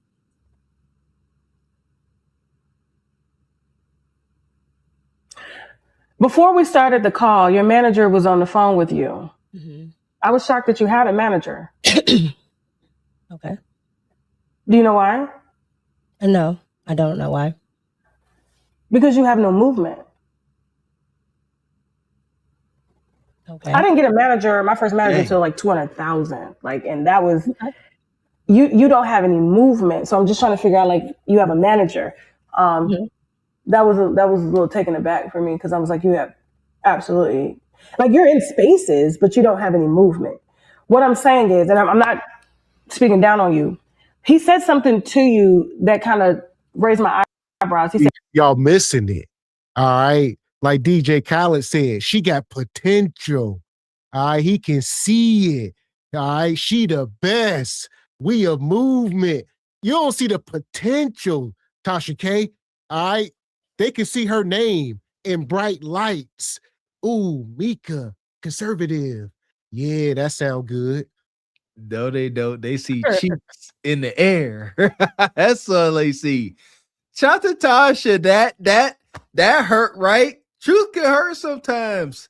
You know, Tasha said, you ain't got no motion to have a manager. See? Is it worth it? Like, you know, are you got enough motion where you can afford a manager? Tasha connecting dots. She's keep trying to drive the point home. Sister Mika, you really want to act like you are oblivious that folks are in your life, most likely trying to extract some kutakata up out you? Is that so difficult to even fathom? She like, nah, it's because I'm business minded. That's why they all here, because of my business. Tasha said your business got no motion. What's your next lie? Yeah, Tasha got her with that one. I don't know who this manager is. Is it Anton? He's managing the Kudakata. He's managing all the things that you have going on, putting you on. Who is this manager? We need to see this ninja or whatever. Because we don't know when this manager was hired on or whatever. She's up under nobody's instruction except for Anton. She's not under her husband's, this so-called manager. You know, she's got Anton talking to her. So she's well Anton said that. You know, Yeah. He said she is up under his covering. He said that on the live stream. He said Right. Mika is under his covering. That's, you know, all that. Yeah, absolutely not. This is my wife or whatever, and she's talking about that she's under another ninja's instruction. Absolutely not. But maybe the husband was thinking, you know, this dude is a simp. He's a lame. She ain't gonna be really checking for him just because he's lame. So maybe he really underestimated you know, what money can do. And he pulled your wife, had her up in all these different red roof ends and had her in the hucklebuck. Who knows what went on? But the fact of the matter is your wife spent time with this man alone and doing God knows what, and it is what it is. I was trying to see, because I'm assuming that Mika's manager is a guy. You know, if it is, then yeah, it is. Because Paul, so I'm like, there you go. So it's a guy. If it was a woman, I would take back what I said. Mika, they fool you because of your booty, girl. remember what I told you. And you were like, I got it. What did he mean by that? Well, first of all, this would be the first time that I would have to talk to someone to actually interview about anything that may be semi-personal or even my business dealings. So again, that's something that he has to talk to me about. And that's something that a manager does, especially a manager that absolutely knows the business, because my manager don't tell me shit. He works for me. Okay, well, my manager is very experienced. So again, if this is something that I'm doing for the first time, you talk to your client about what to expect, what is going on, and so forth. Okay. So what did he tell you about me? He didn't tell me anything about you. He told me what to expect on an interview. Okay. All right. And y'all trying to say that manager is Anton? Could be. Very experienced, like she said. All right. Could be Anton. Who knows? This is wonky. Look, Tasha, keep getting her in gotcha moments. Tasha said, my manager don't tell me anything. Mika says, well, my manager is very experienced and they know things about this space. Tasha said, okay, what did Joe know-it-all manager that's so experienced tell you about me? What was the reason for that question? Because if her manager really was hip to this space, they should have been like preparing for court coming up here talking to Tasha. Yes, her man line. Let me tell you about Tasha K before you go up here. But Mika just said, my manager didn't tell me anything about you. You wrong answer, sister. Same thing with Anton. That was my question. Like, did she really know who Anton was before she started doing business with him? You know, a lot of people can be prisoners of the moment, but don't realize that Anton has reinvented himself 3 or 4 times since he's been up here on YouTube over the 10 years or whatever. So understand that, and you need to understand all the phases. And she didn't. She understood him in the moment. He got all 1 million subscribers. He the hottest thing. I'm jumping on the wave. But you should have did your research. You understood the character you was getting in bed with. Right, definitely. And you know, even from the first DM or whatever, I truly believe that she knew exactly what it was and she fed into it. Whether it makes you look bad because you're married or not, you just have to acknowledge it and move on from it, because you definitely knew what was going on. You fed into it. You know, you were going into it based on, you know, wanting more exposure or whatever, but you know, having the manager and stuff like that. I don't know if she's still connected with Anton right now or what their relationship is now, or even with this husband that she has, because there definitely need to have some conversations, and there needs to be boundaries and stuff when it comes to relationships, working relationships, and, you know, within her own marriage or whatever. So, yeah, there's a lot of questions here that, you know, maybe Tasha K will get to, but she definitely called her out about the manager thing. And baby, you don't have motion like that. And you don't have movement to be having managers and things like that. But she is definitely moving around. Man. Appreciate you, brother Tony Davis. Says, manager, playoffs, Tauntaun, that you? God damn. Shout out to the brother Sean. Appreciate you, brother. Says, what does integrity cost when tested? What does integrity cost you? Integrity can cost you fame and fortune. Right. Integrity can cost you all the shiny things that the devil will bring to your doorstep that you like. Yeah, that's what integrity will cost you. The bullish. Right. And right now it's costing her, you know, her marriage. I'm sure her marriage is in jeopardy, and the way that she's moving, people kind of look at her in a different light. You're not like this, you know, perfect little housewife or whatever, especially with the way that you're moving around with other men, doing things with other men that would be questionable in anyone's marriage or relationship. So, yeah, you can lose your marriage. And I was going to say, Tasha asked her, why are you coming on my platform? Right. Like, if you want to be this secretive person, why would you come up here and risk it all? And that didn't compute with her. Like, you don't want nobody to know how old you is, stuff with your husband, do you got any kids, all this stuff. But you come on one, Tasha said, I get 1 billion views a year. She's letting you know, why would you come up here and think you're going to be secret? There's holes in her. Everything Mika is saying, she's just saying it monotone and stoic. So it kind of make it seem like she's kind of believable, but she's not. Yeah, and especially look at the way she's not even looking at the camera, you guys. She's looking off for all of her answers. She's not even giving eye contact to Tasha. You know, Tasha K is asking her the questions or whatever. She's not even giving Tasha K the eye contact, which goes to show that, you know, she may be lying about a lot of the things that she's saying. Either she's reading from a script, maybe that manager or her PR, whoever is telling her what to say. But this is not a genuine conversation because she's not even giving Tasha K the decency of just eye contact. And she's been doing it this whole video. Led to, you know, my platform is big. And Mika, I've been doing this a long time. Okay. And I've dealt with a lot of personalities. And this is the first that I've heard of a woman being dragged across social media for being in some, I would consider as a wife. I don't know how Anton Daniels' wife do things, but I'm from the South. I don't give a damn how pretty you are. I don't give a damn if you're an ugly bitch. to hit an ugly bitch before they'll hit a pretty bitch any day, okay? Mm-hmm. All I'm saying is, this is the first time that I've seen a dynamic like this, and now you guys are doing business trips together. Your husband is nowhere near. We do not do business trips together. You said you guys met up, and he No. was in town for a basketball game. No, what I said, no, ma'am.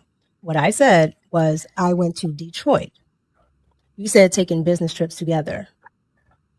Is that not a business trip? No. You said we took business trips together and we never took. Did you go to Detroit to see him for business? I went to Detroit. Okay, so that is, and then you guys went to a Detroit basketball game and sat courtside. Correct. Okay, and you did other things out together on a business trip, correct? No.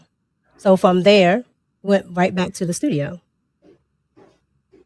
And his wife didn't mind you going along to the game?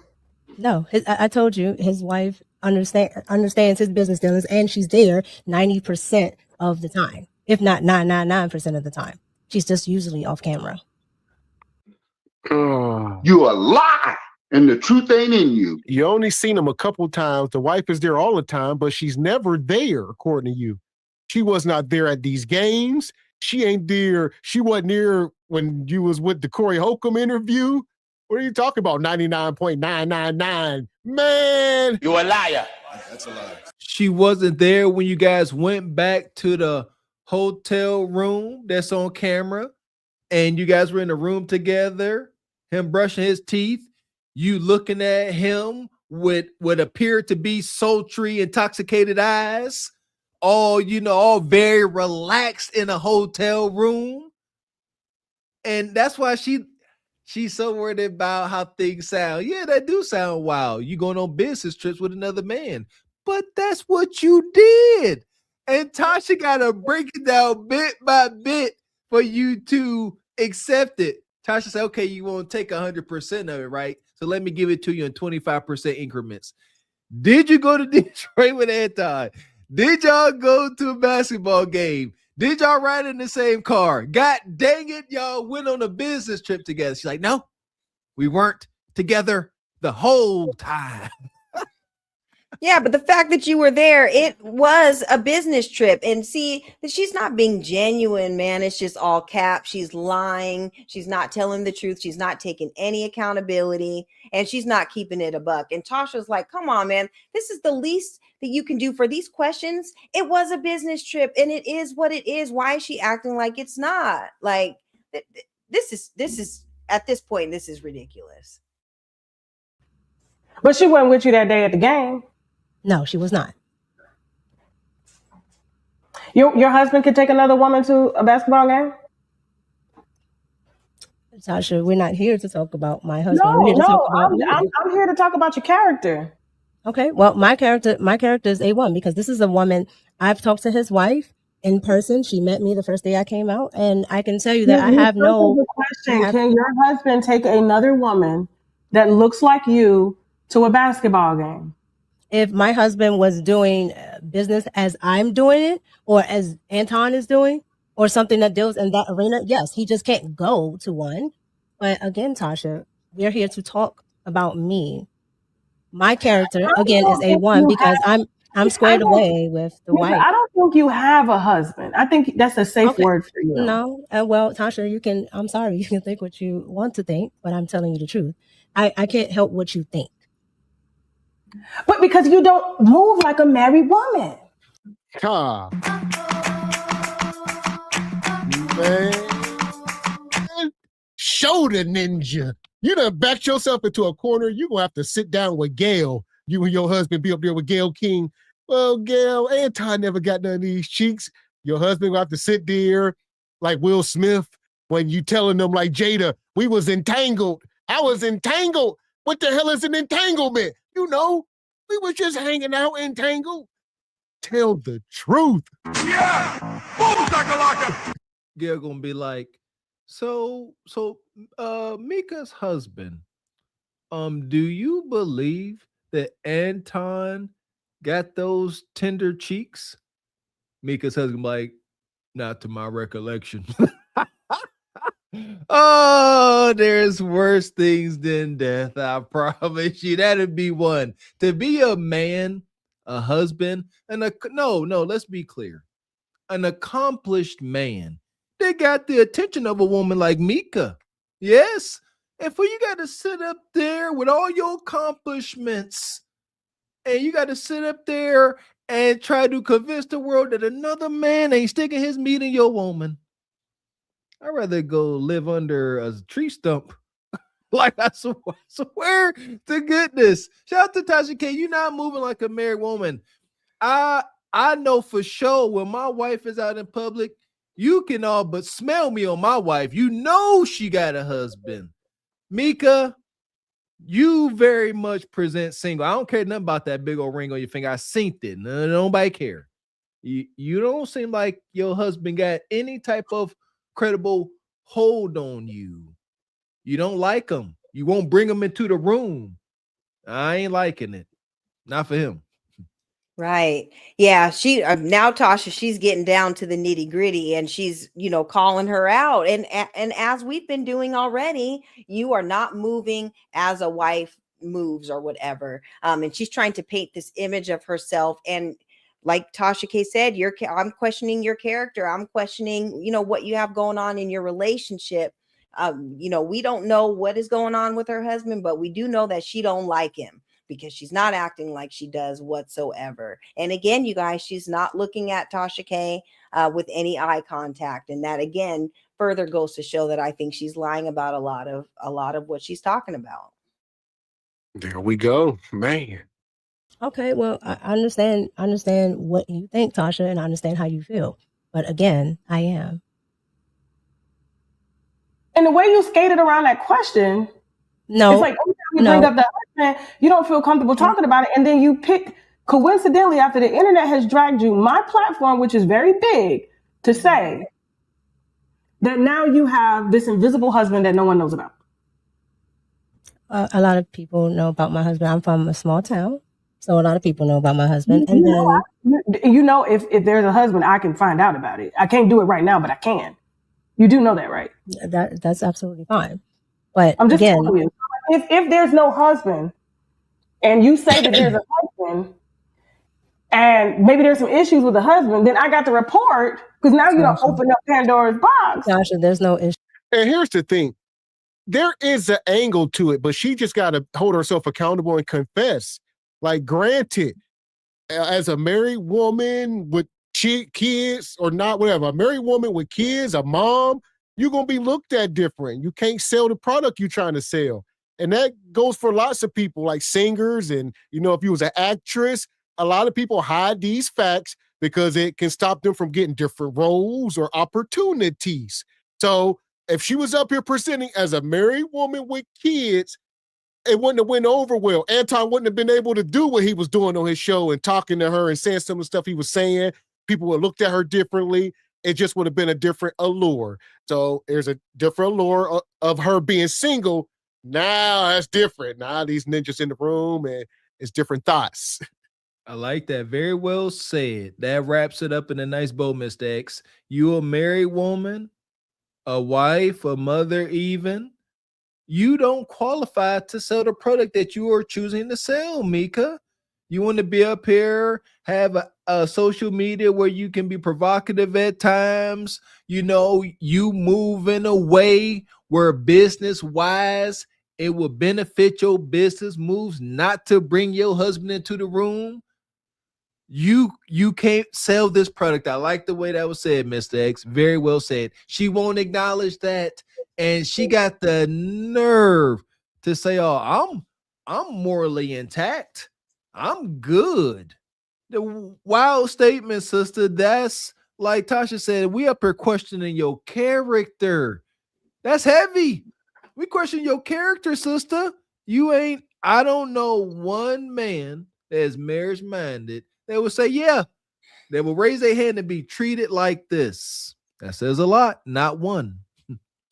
Yeah, and I don't believe that she has a man. Like, what manager would allow, your client to come up here and not even defend her position? I think that she was a side chick or whatever, and now that things have come to surface, she doesn't like the fact that she's being considered a side chick to Anton or whatever. She utilized her beauty and her privilege, whether she wants to acknowledge it or not, to get the opportunities. We all know what it is. I know there's things that I've gotten in life because of my looks. And it is what it is. It's acknowledged, and I can back it up with other skills that I have, but I know it's the looks that get you in the door in the first place. She's not acknowledging that either. It is unfortunate. But just acknowledge what it is. She's not moving as a wife should. And Tasha K is calling her out for it, as she should. I think now she's having those regrets, but she's acting like she didn't do anything wrong. Regardless of whatever Anton thought of it, she was like, my intentions were already pure, but you're allowing all this stuff to go down right before your eyes, and you're supposed to be married. You should have shut all that ish down when it happened. If you were moving in such a way, but you are not, and it is apparent. This did nothing for her credibility with this interview, because she's not taking any accountability whatsoever. With the husband, I've answered every question that you've asked, and I've answered it truthfully. I have a husband. Do you think your relationship with Anton is deemed as publicly appropriate? Yes, I've never done anything with Anton that has not been business. And he's never propositioned you or flirted with you? Absolutely not. He does not proposition me. Okay. All right, well, listen, I wasn't going to come on here and just let you, say what you wanted to say. I had to pressure you a little bit. I understand. I'm just saying, you wouldn't be around my nigga. I'm just saying, gorgeous. I'm not insecure. You wouldn't, not with this. And we're going to make sure we put up a hole. You got a BBL or are you natural? No, I am 100% natural. Those your eyes too? Everything.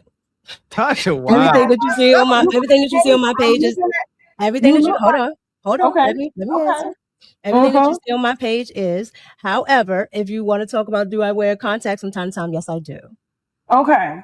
Yeah, you don't move like a married woman. You I'm just saying, like, I understand what you are saying. Yeah. Tasha, like you said, wild as hell. Do you got a BBL? Tasha gonna ask you, no filter. Shout out to her. Tasha said, I'm looking at this Instagram. You keep telling me you married, but this Instagram right now, you up here looking like. Nigga eat me out. I'm out here in Miami. Hey, looking for the hoochie daddy. Why them niggas that get ratchet? My son need a new pair. Too many bitches. Where the niggas at? I'm trying to get my coochie stretched. Yeah. I'm trying to get my coochie stretched. Yeah. You know the dress to the back. Yeah. I like a nigga with a stretch. Yeah. Tasha K said, I don't know. Is this Pound Town Shorty or what? That's heavy. That is heavy, man. Is it worth it? Is out here chasing bags, being a bag chaser, is it worth your reputation, your dignity, the integrity of your union between your significant other, real or fake? Is it worth it? And she gets it. You heard her. She said, Tasha K, I understand what you're saying. If you understand what she is saying, that means you acknowledge that you have something to change for the better. What are you going to change? If you agree and understand what she's talking about, Tasha K pinned, the only way she pinned her against the wall was with you don't move like a married woman. Mika knows that. She knows it, and she can't say that ain't true. All she can do is sit there. You're right. That's part of her game. She can't present married because it may hinder some of her business opportunities when she's dealing with single men that's trying to sniff after her. Done and done. Most of them, incels and beta orbiters. You got to understand the clientele. All right, she got a product to sell. And it's easy. See that? Beta, ninjas stricken with the thirst. They can see that ring, but as long as she don't talk about their husband, that thirst will have them thinking there's always a chance to get some. Yeah, and all they have to do is slide into her DMs or show that that you have a little bit of money or whatever. She's an opportunist, and that's what opportunists do. But this is the first time that she has acknowledged any sort of truth by her acknowledging what Tasha K said about the way that she's moving is not what the behavior of a wife. This is the first time she's actually told the truth, that she acknowledged that or whatever. And that's important. Tasha K is looking into her character and how she's moving and calling it out. And shout out to her for her journalism, because she can't skate around all these answers, you guys, and she continues to do so. So now Tasha K is, putting light to that ass or whatever, and making her speak up and show some sort of accountability. This is what we're talking about. Your behavior has already brought you here. Just be accountable for the part that you played in this, because you indeed played a part. But my initial point still stands. As long as my husband knows my business dealings, my husband knows who I'm talking to, my husband has either talked to or met anybody that I deal with. So with that being said, that's the only person that I'm accountable to. Very true. Okay. And I'm going through your pictures and your videos, and I do this for a living. Anton only likes your full body pictures. He doesn't like your content. I'm going through it. Did you notice that? I don't know, because I don't go through my pictures. Now don't call him and tell him to go like the content now. Like, hey, I'm not calling Anton to tell him to he only likes your full bodies. He's not liking the pop culture Mika. It's only You're talking to Anton on Wednesday. You'll have to talk to him about that. I'm talking to him. Yeah. I'm looking at him. He only liking you, and but it's all good. Do you think Anton's attracted to you? From what I can see, I'm not going to say that he doesn't find me attractive. I'm sure people have eyeballs, but again, that has nothing to do with our relationship. It has been strictly professional. So what he may or may not find has nothing to do with anything. Do you think that if you and Anton were not married, would you date him? Is he dateable? Is he your type? It's not. It will never be whether it's married or not, because this is a professional relationship. So that doesn't even cross my mind. Okay. All right. And on top of that, I am married. I'm fine where I am. Oh, she finally said it. Yeah. All right. Finally, after Tasha asking these wild ass questions, she finally said, Tasha, I am married. This is inappropriate. Why are you asking me these questions and I'm married, Tasha? So here we are. She finally put her foot down. Like, damn it, Tasha, stop it. I'm so over this. Tasha said, do you think Anton is attracted to you? Mika, the only acceptable answer is yes, Tasha, he is. How do we know? There's too many clips of him openly flirting with you on camera, saying things, giving you compliments. Men ain't giving compliments about your body and stuff without their mind going to a specific place. And again, I have to imagine that Mr. X and I give a good example on how to present yourself. Don't be up here talking all sexual like that. For what? Where are you trying to trend towards?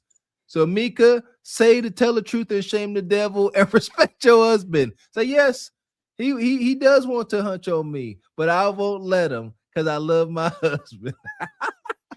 Yeah, acknowledge what we all know. We've heard it with his own mouth, saying all the things that he thought she was attractive. He was complimenting her body or whatever. So as a woman, you just know these things. And it's okay to acknowledge, like she said, we're not blind here, but the fact that she's not even acknowledging it, it just goes to show that she's going to continue to put herself in these situations because she's not learning what men think. She's not acknowledging the fact that she is a beautiful woman and what men may think of her. And she's going to continue to continue with this whole entire cycle if she does not learn from her mistakes. She played a role in it. She knew exactly what was going on and she allowed it to happen. And that's what she needs to acknowledge. So Tasha K is getting to her slowly but surely, but hopefully by the end, she acknowledges her role and the things that she did to allow this man to come into her life. And she's lying about, the fact that they never did anything that was unprofessional. Being in that hotel with that man was completely unprofessional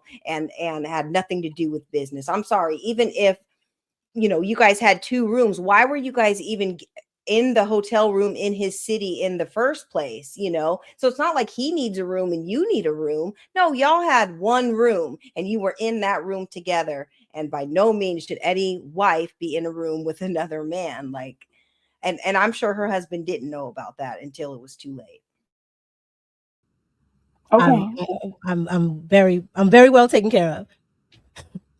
Okay, all right. The husband is giving white though. I don't know. My husband is not white. Okay. Is he black? My husband is African. Okay. All right, cool. Does he live here? In America, yes, ma'am. Okay. So you didn't marry him for papers? No. My husband is from America. My husband is American. Okay. All right. Well, listen. All right. Well, listen, Mika, anything else you want to? This is wild as hell. Is your husband white? He is not. Is he black? Indigenous. What's that? African. Where from? Nigeria, somewhere. Why you worried? He black. He's American. Do we need papers? He had walking papers. Is his feet ashy? They're well moisturized. Shout out to Tasha K, man. At the end of all her interviews, from what I've seen, Tasha always just, at the end, she just starts throwing them at you. Whop, whop, whop. Huh? And it works. Shout out to Tasha K, man. This is journalism. This is how you do it. I ain't mad at it. Yeah, okay, so we found out that she has a green card, Bae, and he's from Africa. But what she might want to make sure that she understands is that them African men don't play about their wives and stuff like that. They sometimes, will go a little hard or whatever, put his hands on you or stuff, especially for this level of disrespect. So she might want to be careful as far as that goes, because not everybody's playing. She's kind of playing a dangerous game dealing with that. I don't know what country he's from or whatever, but she might want to watch out. This level of embarrassment is not good, and that could trigger something to happen at any time. So be careful out here joking and playing with people, because not everybody's playing at the end of the day. Leave with? I mean, you asked for this interview. I didn't even ask for it. So, I'm not gonna let you just get up here and just be pretty and look in people's eyes and gaze them like you do people's husbands. You're not doing that today on my platform, okay? You pretty little thing, you. So, anything you want to leave the viewers with? Yes. Well, my team did reach out because I felt we felt also that it was a need to make sure there were no misconceptions. Again, I understand how people may feel, understand how people may put things together or whatever they may be, thinking and perceive. But the point of me even doing this interview is to actually set the record straight that I am not. I have not ever been propositioned, and I've never even thought about that with Anton. Anton has been more of a role model for me, especially coming into YouTube, where I did not understand the platform. So what I would like to say to your audience, yes, you may see all of these different content creators put out different things, but again, nobody really knows me. They know Anton and whatever they might know about Anton. I employ them to go and actually look at my content, whether you agree with my stances or not, but look at what I am doing, what I have done before Anton, and really judge that for yourself versus a third-party content creator that just wants clicks and views. Okay. Do you know Alvin Gray, the filmmaker? Absolutely. From Baltimore. Okay. He's a very cool guy. No problem. He know your husband? Yes, he's met my husband. Okay, fantastic. Mm-hmm. Okay, no problem. I'm gonna call Alvin. He's a good friend of mine. Okay, cool. All right. Well, listen, and I'll set the record straight. I apologize if maybe this interview was a little heated, but I take every single approach, every single thought process and standpoint, and I'm gonna hit you from every angle. You held your ground. Well, thank you, and I appreciate you having me on your platform. Natasha said, "Okay, you know him? Yeah, I know him. He know my husband. Tasha said, thank you. I know him. That's my guy. He about to tell me all the tea. And then she got Anton. So she finally released this. Hopefully she released the video she did with Anton as well. I guess him and his wife pulled up after this. So I'm sure she'll probably release it here in the next week. And now Tasha K says she's mad. Apparently she wants to do another interview with Anton because she feel like he lied to her. Because she wasn't aware, like you say. A lot of these folks don't know Anton. They know the viral moments. A lot of people don't know Anton used to be down in the mud with little content creators like all of us. And he has a past. And a lot of people start digging, like y'all know. You know, we ain't the investigators, but shout out to everybody that's been doing the videos. And people like, oh, I didn't know all this. Well, most of us knew. All right, we didn't know initially, but a lot of us known this stuff for years. A lot of these videos people dug up is like, yeah, it's been there the whole time. But now folks is like, oh.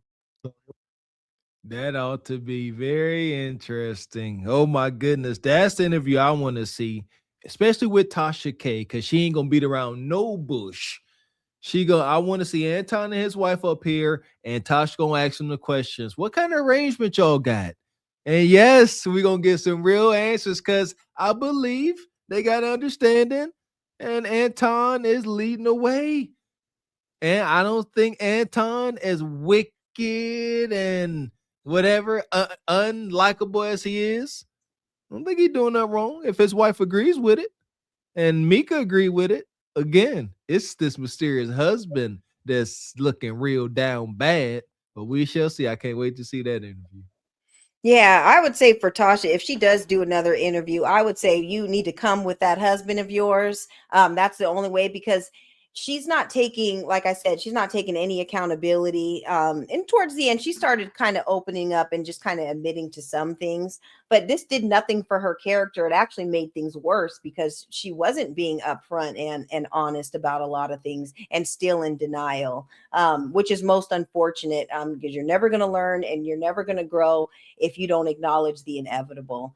So I would say that for Tasha K. Definitely want to see Anton's interview and just see how this all unfolds, even though we already know that, the type of time that they're both on. She's just not acknowledging it, and she's not taking any accountability for her role in it, because Anton definitely played a part, but you fed into it and you were looking at the money and the limelight or whatever and compromised your own integrity in the process, which probably affected your marriage and your relationships and how people even view you. So those types of things matter, especially when you're talking about starting a channel and having other women listen to you. Now your character is in question at this point. And that's kind of thing, though. Her audience is not women, as so many other, these female content creators. It's majority men. There are majority men. Women ain't watching her and rocking with her. It's the men. That's her audience. That's why she don't want to let y'all know she's married. It's just gonna mess up her thing. So it's all business. Everything goes hand in hand. And like you said earlier, Mr. X, she can't sell this product. Then you married. If you are appealing to men's lower nature, that's what it is. They ain't worried about your political views. Then marriage and appealing to strange men's lower nature, technical foul. But yeah, if they believe you single and they got a shot because they think that they are more of a man than Anton, like if you let, what they say on the wood, you let Ronnie hit, what's the dude name? You let Tony hit, what was the dude? Bobby? You let Bobby hit? Hell, what was his name? Yeah, I think it was Tony or something. I was actually just watching The Wood the other day. I forgot, but yeah, he called her. That's how men just think. Like, right. Oh, you let him beat? Oh, I know I can get the coup de Carter. Big facts. Yes, that's because men ain't delusional like that. We call it like it is. We can see a brother and be all right, that ninja, he's him. He got his stuff together.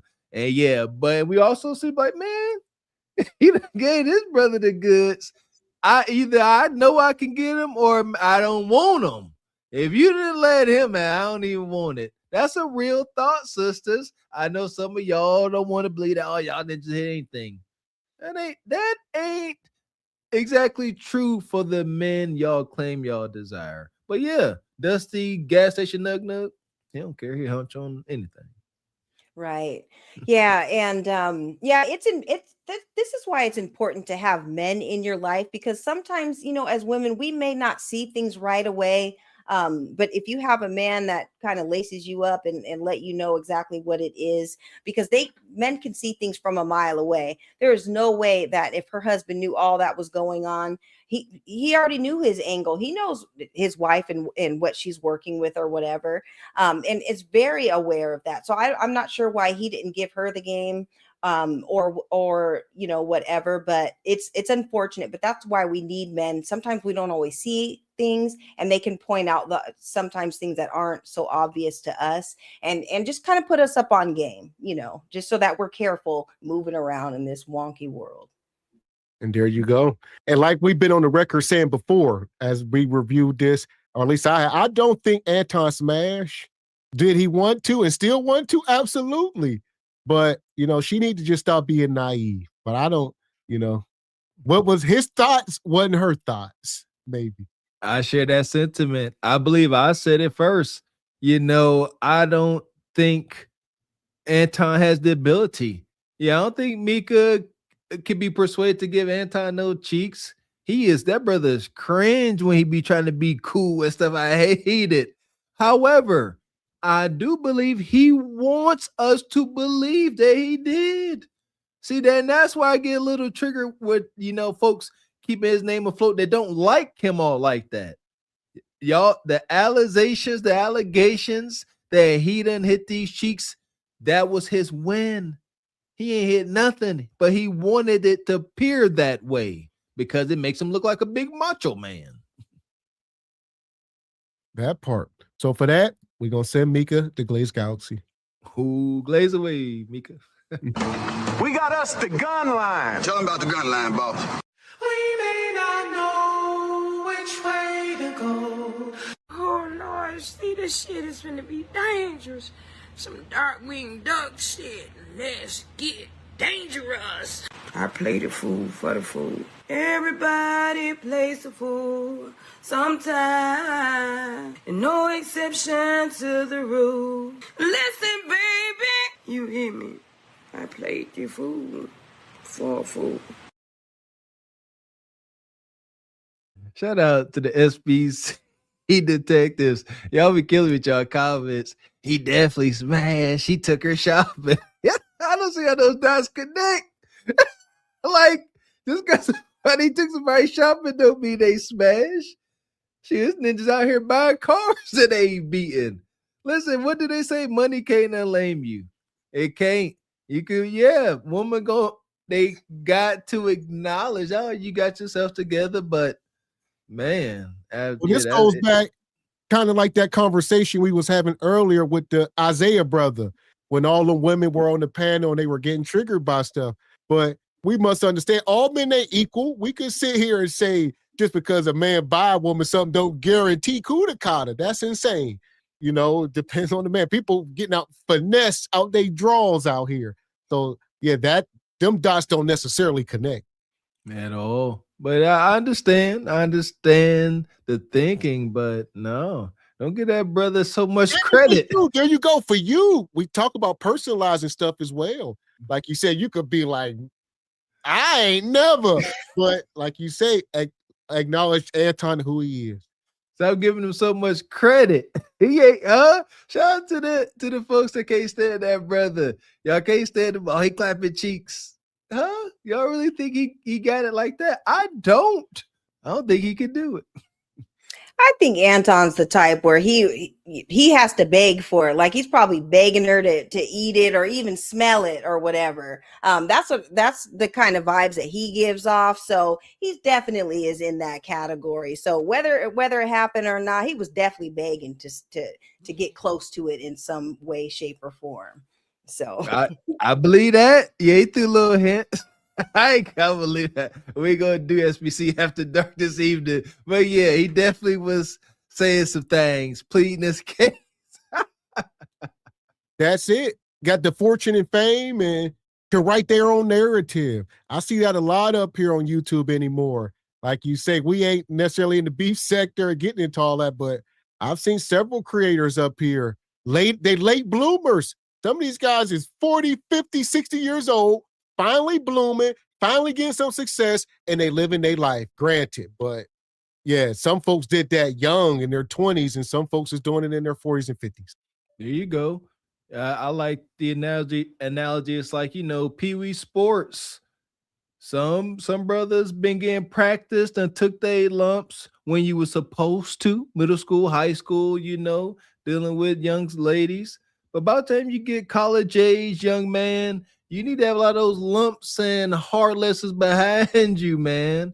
Yeah, being a late bloomer ain't necessarily a bad thing.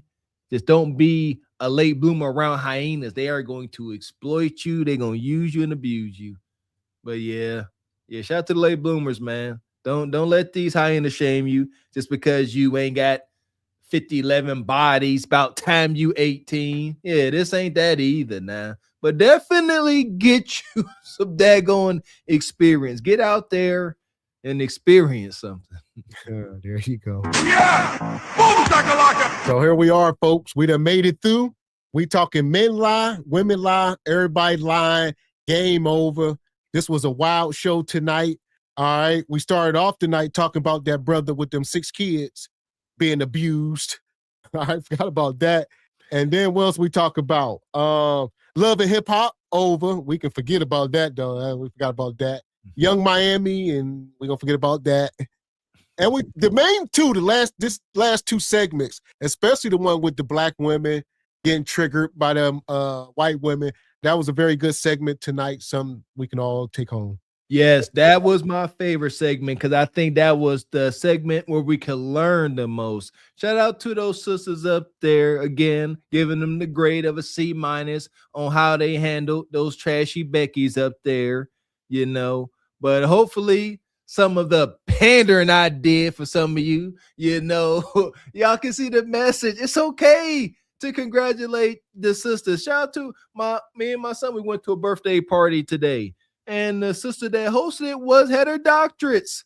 Yes, today. And I made sure I said, hey, congratulations on your doctorate. That's a heck of an accomplishment. There ain't nothing wrong with that, you hurt ninjas. Golly. Shout out to Wild HQ. Don't y'all want desired outcome? You're not going to get your point across always raging, mad, frothing at the mouth. I ain't about to give nobody no compliment. Ask these bitches.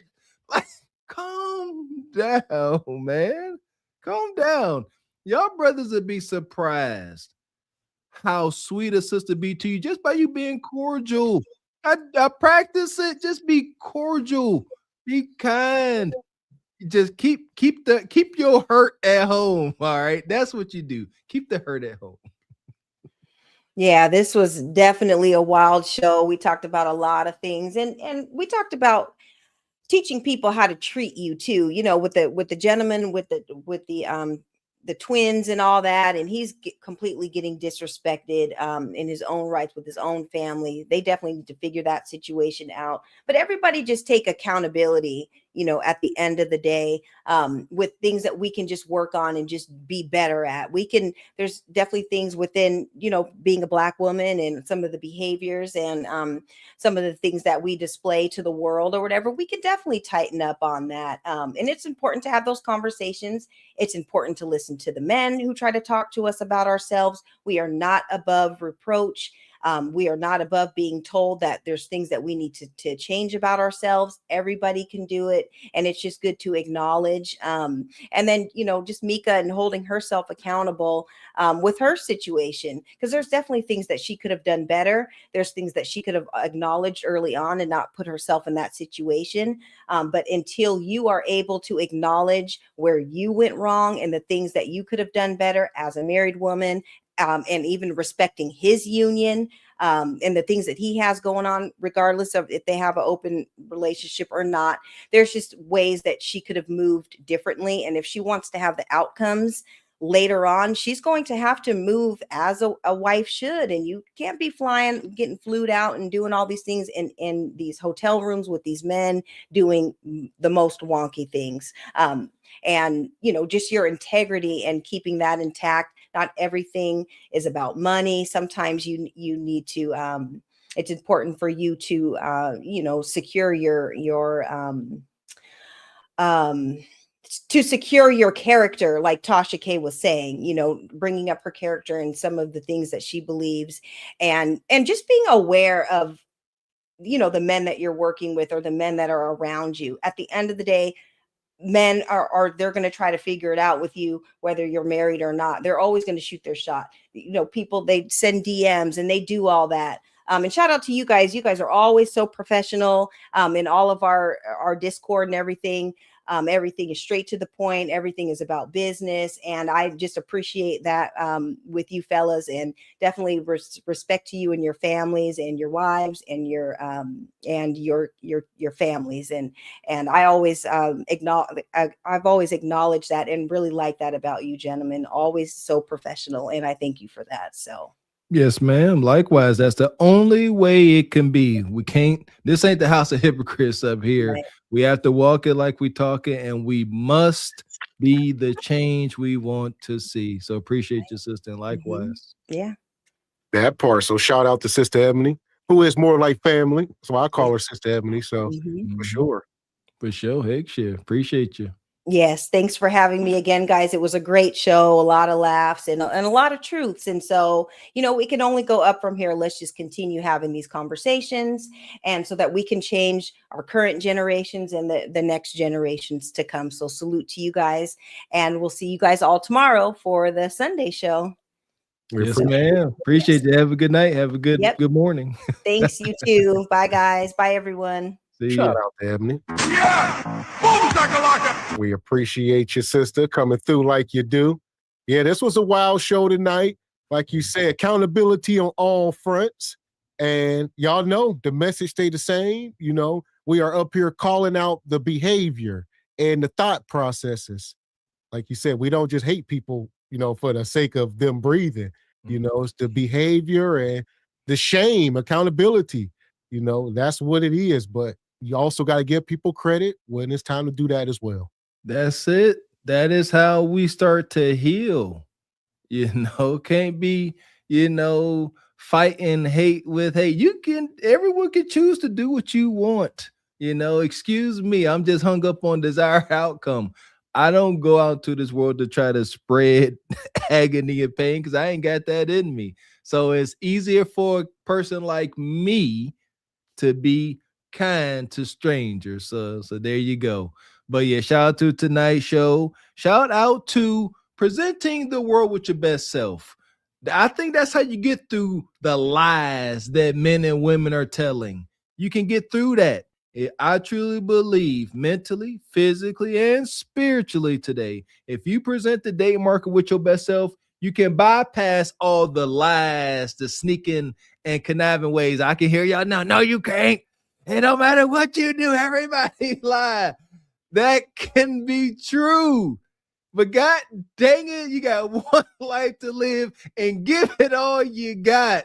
Or don't.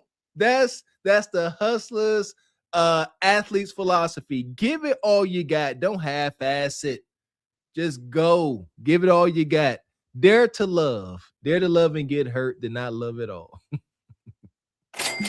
Appreciate you, Brother DeAndre. Been a member for 20 months. Says Gavin X Mr. Walker. Salute you, brothers. Keep doing y'all thing. Will do, brother. Yeah! So here we are. Like I said, we done made it through this crazy show. Y'all know we will be back tomorrow with SBC Madness. All right, tomorrow, I think we got some big dime on the slate. We got some Mucho. We got a Mucho update. I got to go check. I'm going to go check on Mucho page tonight and tomorrow because, matter of fact, yeah, when I get off of here, because there was something wild going on yesterday. Mucho and her brother, all right, it's something wild going on. Mucho is in New York right now. I think we talked about that. That's where her brother is at. I figured out. So he lives in New York, and now she's stranded in New York, trying to get back to Memphis. All right. There's a lot going on. She said the helicopters was chasing her brother. Don't know. You got to be there. We got to check up on Big Mooch. We might have to send help. SOS. We got the demon that is the Bronca, Big Mooch, Heartbreak Theater. who knows what else coming down the pike tomorrow? SBC, be there or be square. You definitely don't want to miss it. We appreciate y'all coming through like y'all do, supporting your channel, supporting your interests, supporting your beautiful Black media, add to the conversation. We can't thank you guys enough. Please continue to do so as you hit that super chat, hit that Cash App. Thank you, and a thank you. Yeah! Boom, shakalaka! So shout out to the whole SBC Carpet for the Horse Nation. Like we said, make sure y'all are here tomorrow at 8 p.m. Eastern Standard. We're going to be right back in the house. Mo Madness, you don't want to miss it. The SBC journalist stops for no one. Make sure you're there to catch up on it live. Shout out to Replay Gang, but ain't nothing like catching it live. To catch it live, make sure you are subscribed to all 3 of our channels and make sure you part of the coveted Patreon. The Patreon has exclusive content you will not catch over here. What we got? We got video drops, Mr. Walker's evening mashups, got a couple workout videos. Shout out to my son. We be going to the range together, showing you guys that we walk it like we talk it. That is one thing I truly am observing, that folks are learning about this YouTube thing. You come up here and you are talking relationships, politics, whatever. You have to be relatable. There you go. Folks want to come up here like Mika and you want to talk about politics and relations, but you want to be very secretive. It don't work that way. I believe you're going to come up here and you're going to put yourself in this space, walk it like you talk it. If you want to observe us walking it like we talk it, join the Patreon today. Yeah! Boom, shakalaka! That part. So until tomorrow night, I'm Gavin X. I am Mr. Walker. And we are Carpet for the Horse Production. A good morning.